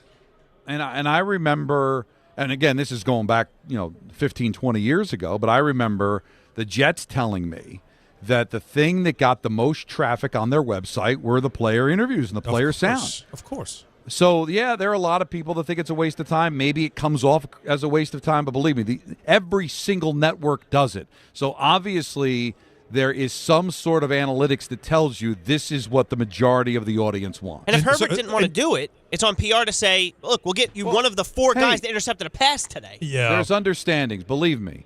If the Devils are losing, they're not going to get a guess. That's the way it happened with the Rangers. Right. If they were down by more than a goal after one, we weren't going to get a guess. Mm-hmm. But that's the arrangement. So whether you think it's useless, whether you don't care. Well, the it's fact more is about Laura's got a job to do, and she should be allowed to do it. That part is notwithstanding. I'm talking about the editorial content. Is it worth it? Are you getting anything out of it? And I agree with you. People are people are taking it verbatim about things that are being said, and sometimes you do get a cliche, and sometimes you do get a player who isn't really good at an interview, but he had a good game, and you just want to see him fresh out of the game, like right out of the battle, and see if you get some. Because there are times you get something and it's like, wow, that was cool. Because Mendoza he doesn't have a minute to think. Well, Peter changes the entire opinion on Fernando Mendoza. He's never drafting him. Yeah, that didn't go well for him. People want access to players, and that's one of the ways you get access to players. And some people, like myself, don't care.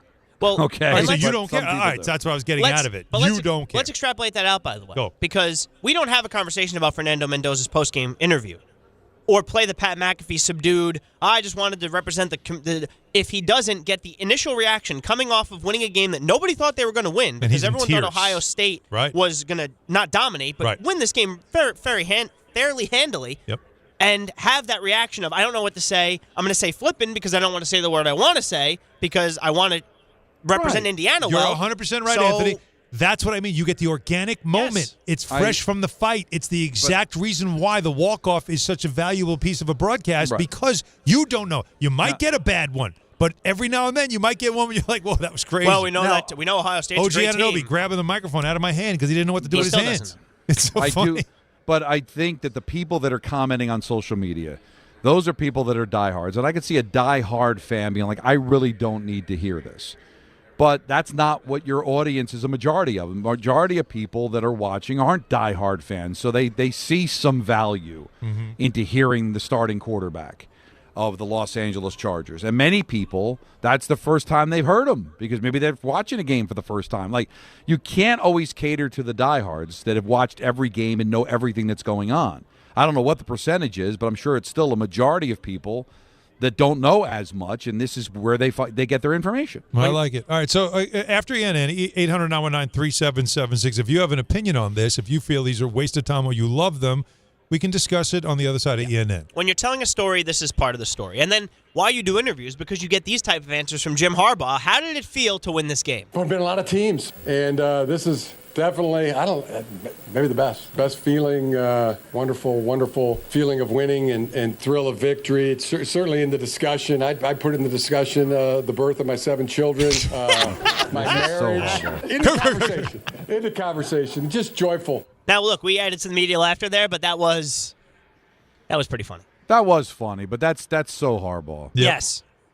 Not that's the way he's having a better time than his brother right now. Oh, John is not as jolly at the present moment. Yeah, I don't blame him.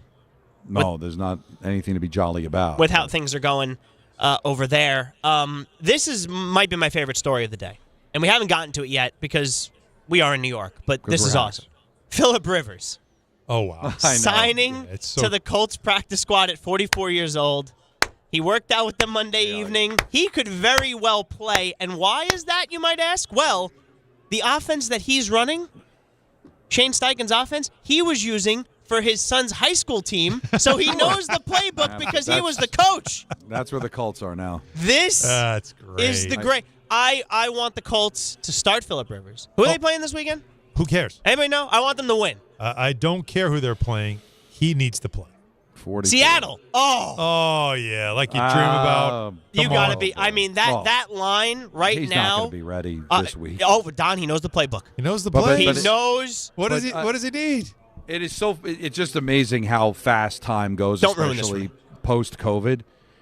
But I found out about. I don't know if you text the thread or whatever. Like when I was out to dinner, and Kenny asked me, he's like, how long has he been out of the league? I said, I think it's only a couple of years. I looked up like 2020. Done. It's been 5 years. He's a semifinalist for the Hall of Fame. He's eligible for the Hall of Fame. Well, that's what made me think. He just got wait a minute. on that. It's got to be at least 3. Dude, 5 years? 5 years. It doesn't feel like 5 years. No. 2020 does not feel like 5 years, but damn right, it's 5 years. He's a grandfather, by the way. But that doesn't count because he got a 8 billion million kids. He could. I think they're all playing on the offense. It is a 13.5-point spread in Seattle, by the way. So that's what I was looking. Wife, where's the game? Like some wives always go to bed with a headache. His wives go to bed pregnant. All right. Well, they wake up pregnant. Well, if you have that many kids in a short period of time, it's like, all right. Don, how it works is, I think they would wake up pregnant. Look. Does he have a chance to play this weekend? I don't know. Probably not. If he does, it'll be awesome. No. And you can't not play for 5 years and then play the week you sign. He'd get killed. What does that say about the free agent quarterback market? This is what I wanted to get to, Don, because Joe Flacco walked into Cincinnati when Burrow injured he hadn't seen the playbook, and he was slinging 300-yard passing games until his arm started hurting because he's old and his arm's going to hurt when he has to throw that much, right? But I think there's a thing that Rick DiPietro used to talk about. Mm-hmm. He called it the athlete nirvana. It is when the mind is finally at the place where you get it and you understand and you can process and you're just smart now. You get it. You don't get emotional. You don't get stupid because you're immature. You just understand it. And you still have enough athleticism left to do it. That's the perfect place. And what we can see with the quarterback position, like Tom Brady showed us this when he went to Tampa, right? Like Aaron Rodgers at 40, you can say what you want about, him as a person, but he can still play. He can hand the ball to Jonathan Taylor, right? Play, but he can still play. He can do that? He can hand a ball off. That's... But I'm just saying that the quarterback position is so important.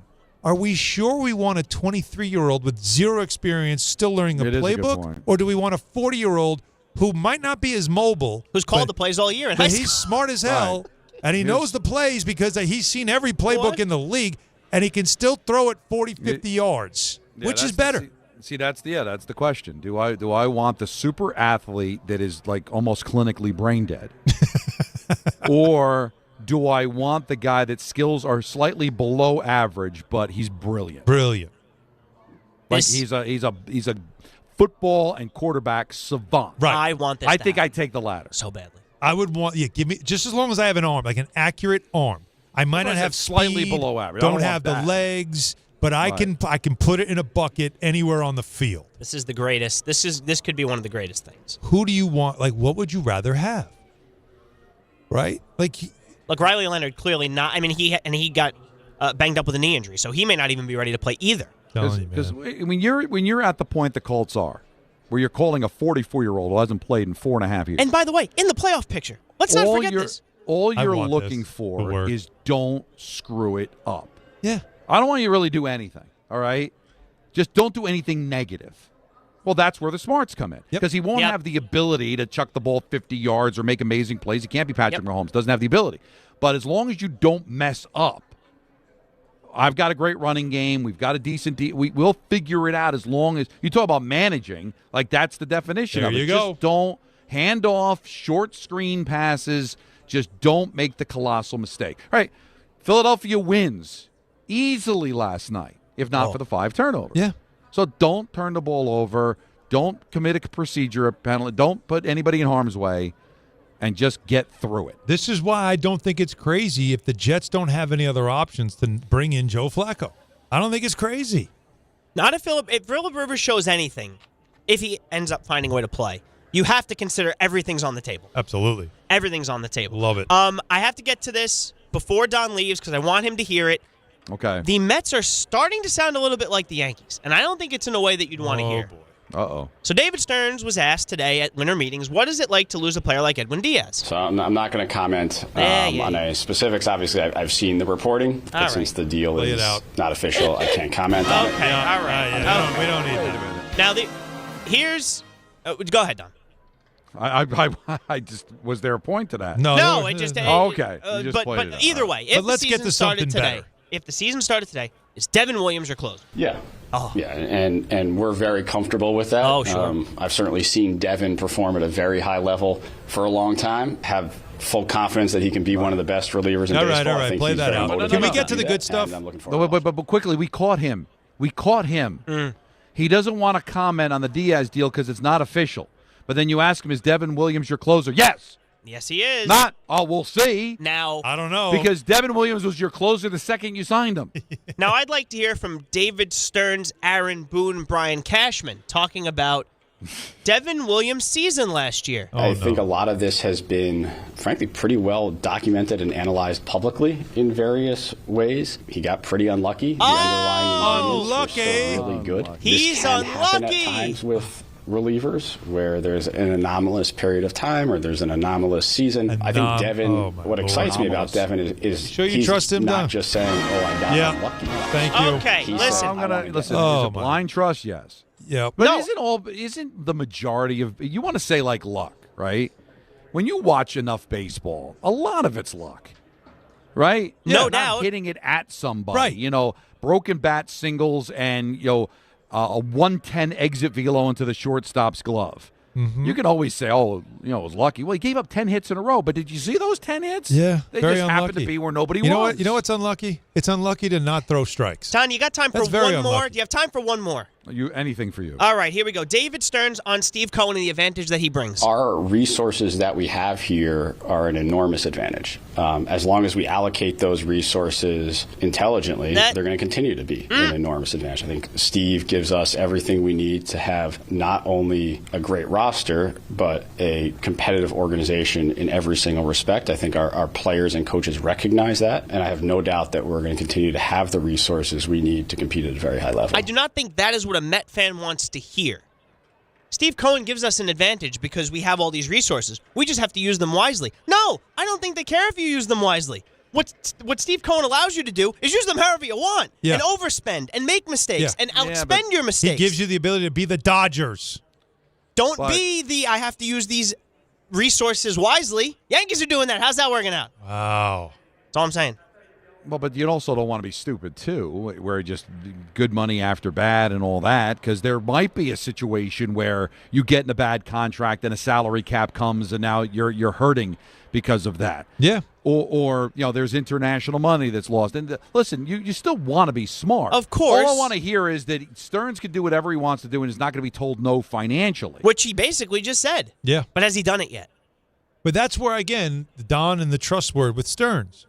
Because Stearns probably, like Steinbrenner, they know a cap's coming. And he doesn't want to be in a situation where he's compromised, where I overspent and now I got to get rid of players. I don't want. And I also think there's an ego thing involved with these guys, where they don't want to ever be pegged as the guy that checkbook GM, where the only reason you won is because you got New York money. Like I think part of them do want to at least have the sense that they were the smartest guy in the room, and that's why they won, not because they've got an owner sitting on $16 billion. Right, executive of the year because of your checkbook. Yeah. Right. Donnie, have a fantastic call tonight. See you, Don. Thank you, and have a great rest of your show. We'll talk to you again tomorrow at 3. That's going to be ENN, I think. That is ENN. Yeah. Nicely done. Thank you. I told you that'd be a good one.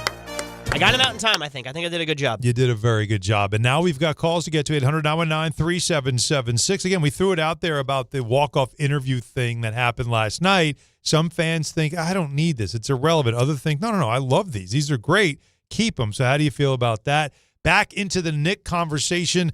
They play tonight in the NBA Cup quarterfinal. Now, we talked about the Giannis stuff throughout the show, and we'll continue to discuss it with you about whether or not the Knicks should feel that pressure that Shams Charania is suggesting. The Bucks might close that exclusive window for the Knicks if they find another team. But the NBA Cup, does it matter to you to see the Knicks finally get through the quarterfinal and win? Does it have any type of juice whatsoever tonight? Are you watching with a little more anticipation to see if your team can win something early in the season? Your call's next. Don Hahn, Rosenberg, ESPN New York. Discover a driving experience crafted to inspire. At Garden City Mazda, exceptional design and sophisticated performance come together during the Mazda More to Move You sales event. Lease the 2025 Mazda CX-5 for just $229 a month at Garden City Mazda. At Uline, they know going the extra mile takes hard work. For companies pushing to go further, Uline will go the distance with you. 24/7, they answer the phone to get you the shipping and industrial supplies you need. Business can move fast. Unexpected large orders, adverse weather, new safety guidelines, and changing economic trends. Uline works hard keeping 41,000 items ready to ship, minimizing detours on your way to the extra mile. Visit uline.com. For over 100 years, Slomin's has been your trusted partner in comfort.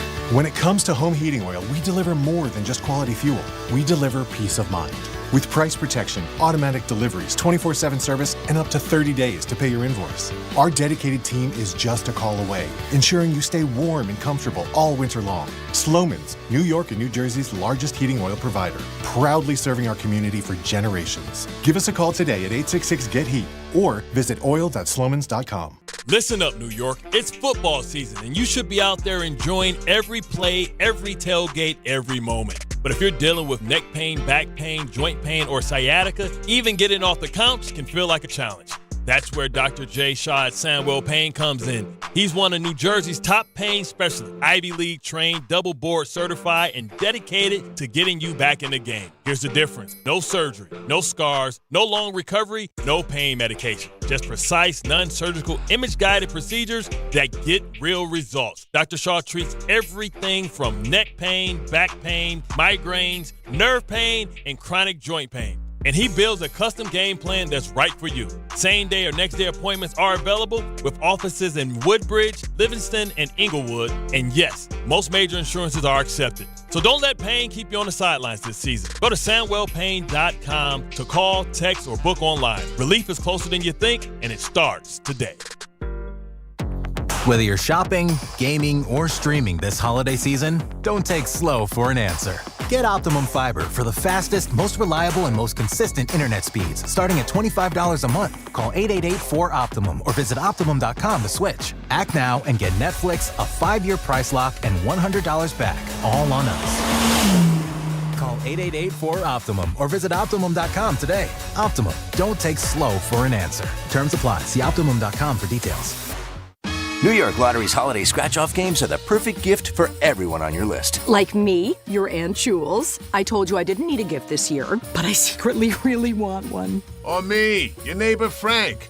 I hope you didn't forget I'm coming to your holiday party tonight. Or me. Why does no one ever think of the voiceover guy? Anyway, New York Lottery's holiday scratch-off games have more winners and top prizes up to $5,000.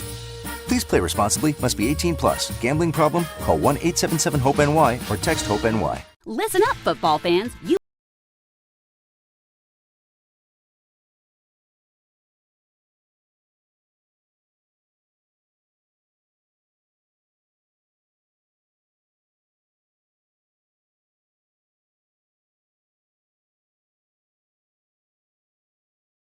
It's never ordinary at Bet365. Gambling problem? Call 1-800-GAMBLER. 21 plus only. Must be physically located in New Jersey. T&Cs apply. In-app only. Do you have trouble getting in and out of the bathtub? Are you afraid you'll slip and fall entering or exiting a tub? Safe Step walk-in tubs can transform your bathtub from an area of concern to a calming refuge. Call them today at 1-800-731-4558 and save $1,600. Safe Step walk-in tubs and showers are proudly made in Tennessee and offer an ultra-low step-in, avoiding that difficult climb over a traditional bathtub wall. They also offer a variety of therapeutic benefits that may help soothe your aching muscles and joints, increasing your mobility, boosting your energy, and improving your sleep. Safe Step walk-in tubs are designed to easily fit your existing tub space and are often installed in as little as one day. Just dial 1-800-731-4558 today to save $1,600 and receive a free shower package. That's 1-800-731-4558 for a free no-obligation consultation and to save $1,600. Safe Step walk-in tubs. Safety never felt so good. Han Solo. I love that music. 800-919-3776, the number. So we were just talking about Phillip Rivers, Busick, and now at 44, he could end up playing again as he's in the Colts on the practice squad right now. Hembo gave us a list. We love lists. He and Greeny have done a book on lists. Players who have played professional sports as a grandfather. Did you know? Can you name one? Just try to guess one. Right now there's 4. One did play in the NFL. The 2 played baseball, and 1 played hockey. You might get the hockey one. Should be easy. Guy played for a really long. Yager? Was Yager? No, but think about somebody that actually played with his own sons. Oh, the Hulls? No. Close. Gordie Howe. Come on. That's a bad job by me. Gordie Howe was a grandfather when he was still playing professional hockey, WHA. Brett Favre in 2010. That makes sense. Was a grandfather. I was going to say Cromartie. I don't know why I was thinking Cromartie. No, he just had a lot of kids. And then the baseball player, Stan Musial. Stan the Man, 1963. Oh, wow. Yep. And then Julio Franco. Of course. Yeah, that's the Wasn't one. getting that one. We're all like, what? No, we're not getting that. So how about that list? So Phillip Rivers isn't doing something that hasn't been done before, but it still is pretty remarkable. So is your calls, 800-919-3776.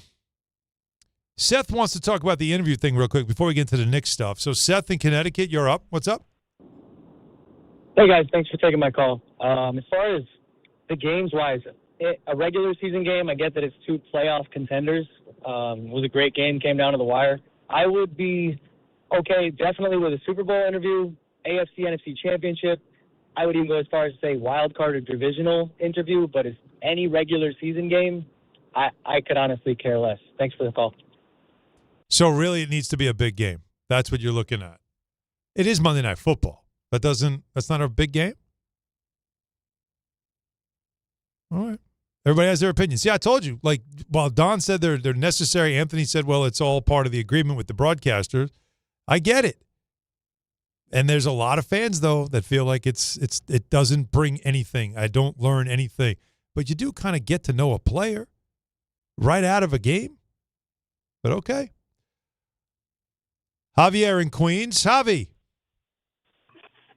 Yo, no Javier? What's going on? Javier, my man. That's right. I am. I was taken aback by that last call, so that's yeah.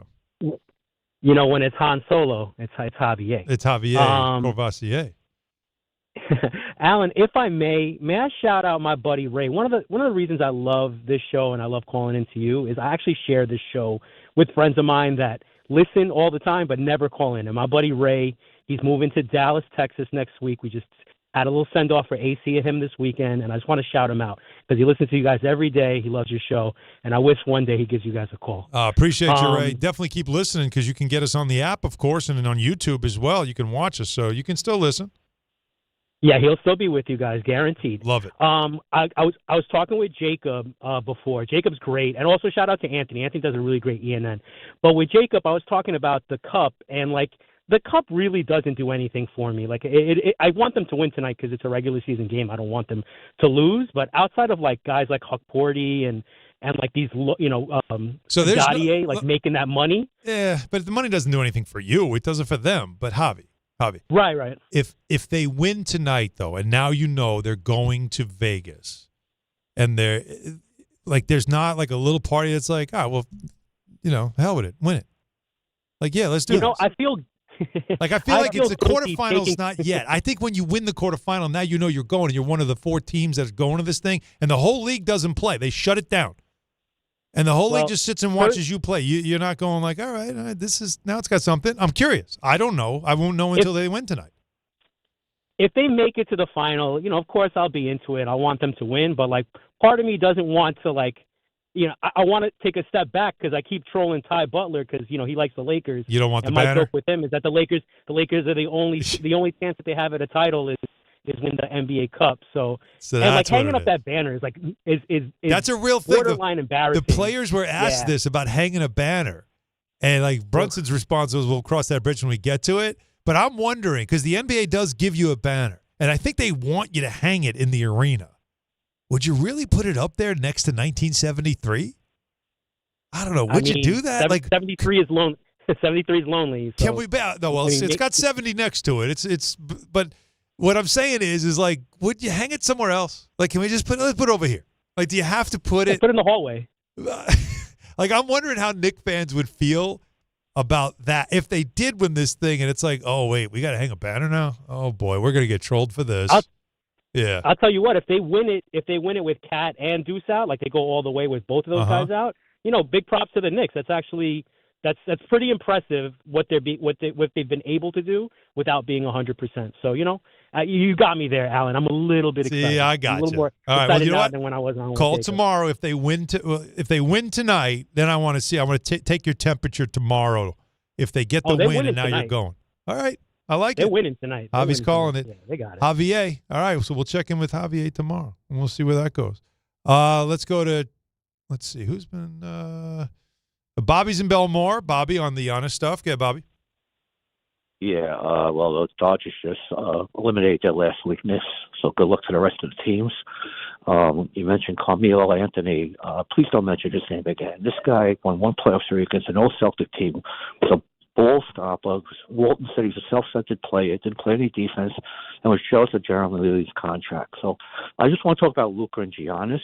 There's no guarantee. Luka went to the first-round playoffs last year, got bombed, and he also plays for a moronic culture. Actually had the nerve to say that Larry Bird couldn't play his league today because he was too physical. I mean, this guy is smoking. I don't know what he's smoking. But does he know the league's a lot softer? And Bird would be averaging 40 points a game. And they gave this Reddit guy his extension, and I want to talk about Giannis. I'm a little concerned about this leg injury. He's past 30. I know it's not a death sentence for a basketball player, obviously. But you know what that could lead to with calf issues. And there's no guarantee, I know Cat doesn't play defense and in the playoffs and he disappears at times. But if Giannis has had injury issues the last few years, off and on, and in the playoffs too. So I'm just a little worried about that. What do you think? No, I mean, that's going to be the issue when you make a mega trade for a superstar that does have some injury history, especially one that's currently injured. And, of course, if I told you he had like a sore elbow, you're like, all right, whatever. But because we say calf and we know that it feels like lately the calf strain has been the precursor to an Achilles, that's, of course, where everybody's, your concern comes up. And you have every right to be that way. But the stuff with Melo, man, that sounds personal. He's not a bad guy. And some of the things that happened back then still have been misconstrued that I've tried to explain away, and still nobody wants to believe what I'm trying to tell them about those years. Lang in Connecticut. What's up, Lang? Yeah, Alan, when we're looking at championship aspirations, whether it's the Cup or the real championship, there's one glaring deficiency with this Knicks team, and it's been in place ever since the trade when we got rid of Dante and Randall. All right, and it has to do with toughness. Yep. And teams have taken notice, and they see that anytime they feel the slightest discomfort, they play differently. It affects their game. And we were supposed to have a tougher guy in Yabusele, and that's been obviously a huge underwhelming thus far. And when I look at the other night, and Bane literally uses the ball as a weapon. I'm not over-exaggerating here. I one time had a person use the ball as a weapon with two hands. I swiped in. He clamped my thumb with it because he said, don't reach. And, we had some choice words. And not one player on the Knicks got in Bane's face. All right, and OG, who's the mildest guy on the team, had to kind of fend for himself, and that's not his role. And he gave a half-hearted push. He was better off not even pushing him at all. It was an embarrassment to watch that. Well, I need to know more about this incident you had with another player. So what happened? Where was this and what happened? I'm curious about this moment. All right. Lifetime Fitness, Harrison, New York. Oh, yeah. Arguably the best shape of my life at the time, was training for something. Mm-hmm. And I was a little bit slim in terms of muscle mass. I did too much cardio, but that's just miscalculation on my end. Oh, sure. And, he was in the triple threat position, took a swipe. So I'm defending him. He was kind of three-point line, elbow. And I took a swipe at the ball. And as I'm swiping at it, I've never had this happen to me in all my years playing pickup. He used the ball with two hands. He had larger hands on the larger side. He used it as a hammer, and he basically did a Marcus Morris, where he hit Marcus Morris, or was it Markieff, hit the defender in the head with the ball without letting go of the ball. Yep. And he basically, I don't know if he broke a bone in my finger or my thumb, but he did something. It still hurts to this day. It's been 6-7 years. Wow. Anyhow, so I found it disheartening that no one came to OG's defense, and OG, don't even push the guy at that point. What even was that? It was like a love tap. All right, so I was right there, right? That's where I'm stationed, in that corner. And everyone burst out laughing. Everyone. At first, OG stopped and got up and looked at him like, what the hell was that? Now, here's a little note for everybody that thought this should have been a brawl. Desmond Bane and a lot of Knicks players have been friends for years. They all know each other. And they know that he's a cool guy. And he is cool. He's a cool guy. He's a down-to-earth guy. And so that's why OG got up, looked at him, and go, what was that? And then he kind of smirked, and then he kind of gave him a light shove because he knew, I'm not going to start a fight with you. Right? What are we doing? And then Bane just kind of laughed and pointed to something about how, it's our ball. And Josh Hart's hysterical laughing. Brunson's like, what is this? Nobody knew what to do because it was such a bizarre, crazy play. It's not like it was like if it was Lance Stevenson, then I think you'd probably have a brawl, right? If it was Dylan Brooks, you probably got some people getting in his face because that looks like you're trying to start a fight. Patrick Beverley, somebody is an antagonist. Desmond Bain's not that guy. It was the most bizarre play. And everyone after the game, I'm telling you, I was in the locker room, thought it was funny, including OG.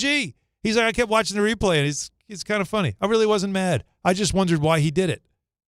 So for everybody that thought it should have been a brawl and saying that if that was Oakley and yeah, of course if it was Oakley and Barkley, because those two guys were antagonists.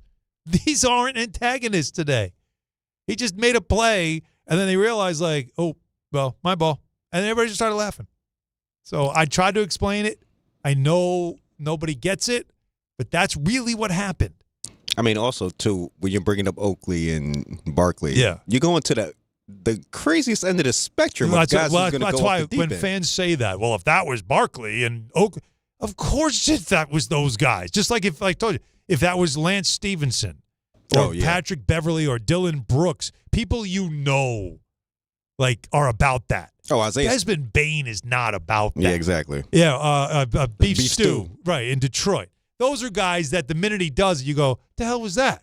And then you kind of like have some words. But Desmond Bain, they turn around like, that's my boy. What are you doing?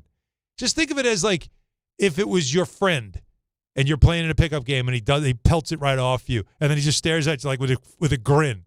He knows it didn't hurt you. He didn't hit you in the head. He hit him in the back. I don't know. That's what I saw. And everybody laughed. But everybody was mad about it, including Lang, who had this happen to him and his poor finger. My God, what a story that was. Listen, lifetime at Harrison, I've heard about those runs. You got to tie them up tight if you're going to play in those runs. LA Fitness, watch out. You got to watch out. We got more calls to get to. Last call crew, 800-919-3776, a whole bank to get to. So stay with us. Han Solo on Don Hahn Rosenberg, ESPN New York. Individuals and businesses with tax problems, listen carefully. Do you feel like you're losing control of your finances? If you owe over $10,000 in back taxes or have unfiled tax returns, we can help you take back control. The IRS is the largest and most aggressive collection agency in the world, and they can seize your bank accounts, garnish your paycheck, close your business, and file criminal charges. Take control of your tax problem now by calling the experts at U.S. Tax Shield and take advantage of the Fresh Start program and new laws that may allow us to negotiate a settlement for the lowest amount possible. Our team of tax attorneys and enrolled agents can stop collections and get you protected so you can take control of your financial future. U.S. Tax Shield offers a price protection guaranteed quote to get you protected today. U.S. Tax Shield is A+ rated with the Better Business Bureau, so call now. 800-687-5192. That's 800-687-5192. U.S. Tax Shield. 800-687-5192. Finding great candidates to hire can be like, well, trying to find a needle in a haystack. Sure, you can post your job to some job board, but then all you can do is hope the right person comes along, which is why you should try ZipRecruiter for free at ZipRecruiter.com/ESPN. ZipRecruiter doesn't depend on candidates finding you. It finds them for you. Its powerful technology identifies people with the right experience and actively invites them to apply to your job. You get qualified candidates fast. So while other companies might deliver a lot of hay, ZipRecruiter finds you what you're looking for. The needle in the haystack. See why 4 out of 5 employers who post a job on ZipRecruiter get a quality candidate within the first day. ZipRecruiter, the smartest way to hire. And right now, you can try ZipRecruiter for free. That's right, free at ZipRecruiter.com/ESPN. That's ZipRecruiter.com/ESPN. ZipRecruiter.com/ESPN. ZipRecruiter. Some stages celebrate. This one tests everything. Every drive, every approach, every putt. Pressure builds, resilience matters, and history waits for the bold. In June, the 2026 U.S. Open Championship returns to the Hamptons at the iconic Shinnecock Hills Golf Club. Experience the world's best golfers competing on one of the sport's most storied stages. Don't just watch greatness, experience it live at the 126th U.S. Open. Daily tickets are available now on SeatGeek.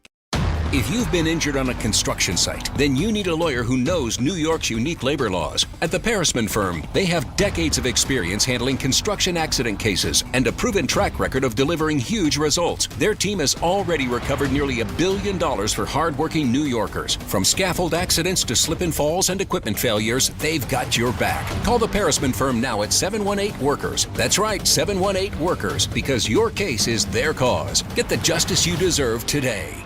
Every 40 seconds, a child is reported missing. That's 2,000 children every single day. It's a heart-wrenching reality that we can no longer ignore. Find the Children is a non-profit organization dedicated to helping find missing kids. You can be a part of their mission by donating your unwanted vehicle, running or not. Call 1-800-294-0222. We guarantee that you will receive the maximum tax deduction. We provide fast, free pickup with 24-hour response. Call 1-800-294-0222. Find the Children provides crucial resources to help find missing children and educational materials to teach kids how to recognize and avoid predators. Our recovery programs have a proven track record of reuniting kids with their families. It's time to act. Donate your unwanted or unused car. Help us build a world where every child is safe. Pick up the phone and call 1-800-294-0222. Together, we can bring these kids home safely. This advertisement was paid for in partnership with Cars R Us and Find the Children.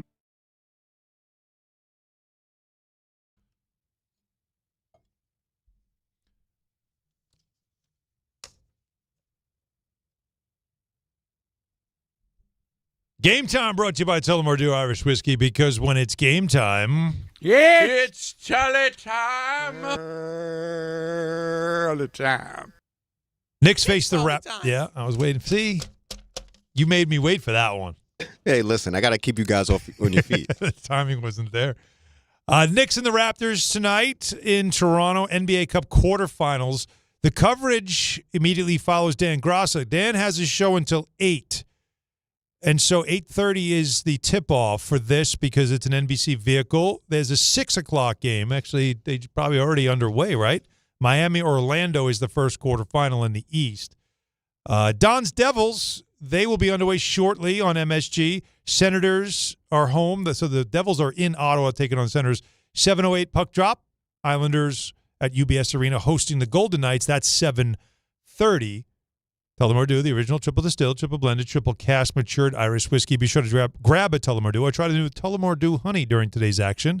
Glasses up to enjoying Tullamore Dew responsibly. May I remind everybody, of course, the ESPN New York holiday party will be here on Friday. Don, Peter, and myself will be bringing you holiday cheer at a place called Your Mother's House in Garden City Park, Long Island. It's on Jericho Turnpike for all you Long Islanders. Easy to get to. Easy to get to from the city, too, because there's a train. One of our listeners actually tweeted saying the Maryland Avenue stop on Long Island Railroad, that's the one you want. How about that? Just take the LIRR from Penn Station, Maryland Avenue, get off there, boom. You'll be hanging out with us in no time. We're again collecting unwrapped toy donations this year to benefit the Garden of Dreams Foundation. Everything kicks off at 1 p.m. Why 1 p.m., you say? Because Michael K. will be there, too, doing his show from 1 to 3 before we get started at 3 o'clock. It's this Friday. That's December 12th. It's at Your Mother's House. For more information and to purchase VIP access, check out the ESPN New York app. As always, of course, you have it on your phone, right? So just go to that, and you can get all the information you need. It's brought to you by Amazon Pickup, Security Dodge, and Spiked Aid, made for the big city social stamina. So we finish up with some calls. That's right, baby. Dave in Queens on this this Bane play with OG I was just talking about. Go ahead, Dave. Hey, what's up, Alan? So I think the Bane play is, you're looking at it as a Knicks thing, but I think the Bane play is just kind of an example of some other issues. One, he's done it a couple of different times. It wasn't just with OG. We've seen him do some ridiculous plays like that a couple times. And then, two, the league is just getting really ridiculous and soft with the players, and the refs don't make proper carry calls or travel calls. It just feels like the whole thing is coming apart on its seriousness, to be honest, right? Well, a good smack in the face might let some people know, like, stop playing around. Well, that's the truth. Well, first I'm going to say, Dave, when you say the league's getting there, they've been there, man. Like I believe they've been there. It's been there. Like they're not. Like the gather rule where guys are taking 5 steps and no travels. Like there's so much going on in the game there. You're like, what the hell is this? But this is where we are. And another place we are right now is a lot of these players are friends. They have grown up together in the sport. This is, believe it or not, it's a tiny world. Even though it seems like massive, there's thousands, hundreds of players. But a lot of these guys have played against each other since they're 12 years old, in AAU, in college, in different places. So they know Alan, each other. Let me finish. Like so you understand that there's like this kind of, they all are in it together. They know what guys are about deep down. No one's a stranger, really. The ones that are, like, if you don't know somebody, that's when you kind of look at them different.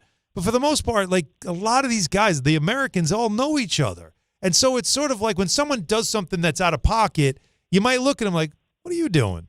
Like, you're not about that. Like, rather than start a fight, it's more of this generation's different. They almost like talk it out and hug it out versus an older generation, which was more, we were more punchy about things. Like even a friend, if a friend, I remember in practice, great friend of mine, Rich Faccio. He was a great player. And he and I sometimes have to go up against each other. He was much stronger than me. But if he caught me with an elbow, I'd throw an elbow back at him. Now, this is one of my best friends, but that's just how we were. Today, they don't do that. It's just different. Yeah, and Alan, but you know what it feels like? It feels like the league, and I was a big fan of Silver his first couple of years as commissioner. Big fan. I thought a lot of the changes he did and steps he took immediately were pretty great. These past 8-10 years have just been like stripping the league of any level of seriousness, and it feels like the league is more for the players, and I know it's a players' league, as you say, but I mean it's like it's more for them to play basketball. You're right. Than it is for the fans to watch basketball. And that's just not a good place to be. You're not wrong. And when we get to the playoffs, though, we know it changes because we know it's much different in the playoffs. It gets real. Like Halliburton and Brunson and Hart and all, they're all friends. But when they play each other in playoff series, you don't see friends. I mean, it gets nasty. So that when the playoffs begin, it's different. But I can't argue with you, Dave, that during the regular season, there is this sense of guys are just trying to get through it together, right? It becomes like, guys, like, come on. Like, let's not get hurt. Let's not do dumb things. That is a real thing. Now, there are some teams, Houston, Detroit, they're in your face. And they've got an attitude and a snarl about them that makes you don't like to play them. And there are certain teams and players that there's a rivalry about it. Jaylen Brown doesn't like the Knicks. He makes it clear. He doesn't. He's got – now, there's respect between them, but they're not boys. So when the Knicks went to Boston and in the first quarter, the Knicks were making a laugher out of it and mocking them. And then Jaylen Brown got mad and, you know, instead of like, you know, rubbing the Beijing all over somebody's jersey, instead, like my man was like he was calling out matchups. I'm taking him one-on-one now. And he was just destroying them because he got mad. And after the game, he talked about how much he enjoyed it, right? Like, so that still exists in the league. But on a given night, you're still going to have guys who have known each other for years, who understand each other, and know, like what Bane did, while it was jarring. But then you stopped, and you're like, what was that about? And then he just kind of like made a face and pointed, and guys are like, oh, that's him. He's just like that. And they don't get mad. Now, again, I wonder if in a playoff series he does something like that. It's a little different. But on this night, everybody got to laugh. So can the Knicks advance in the NBA Cup? Enjoy the game tonight.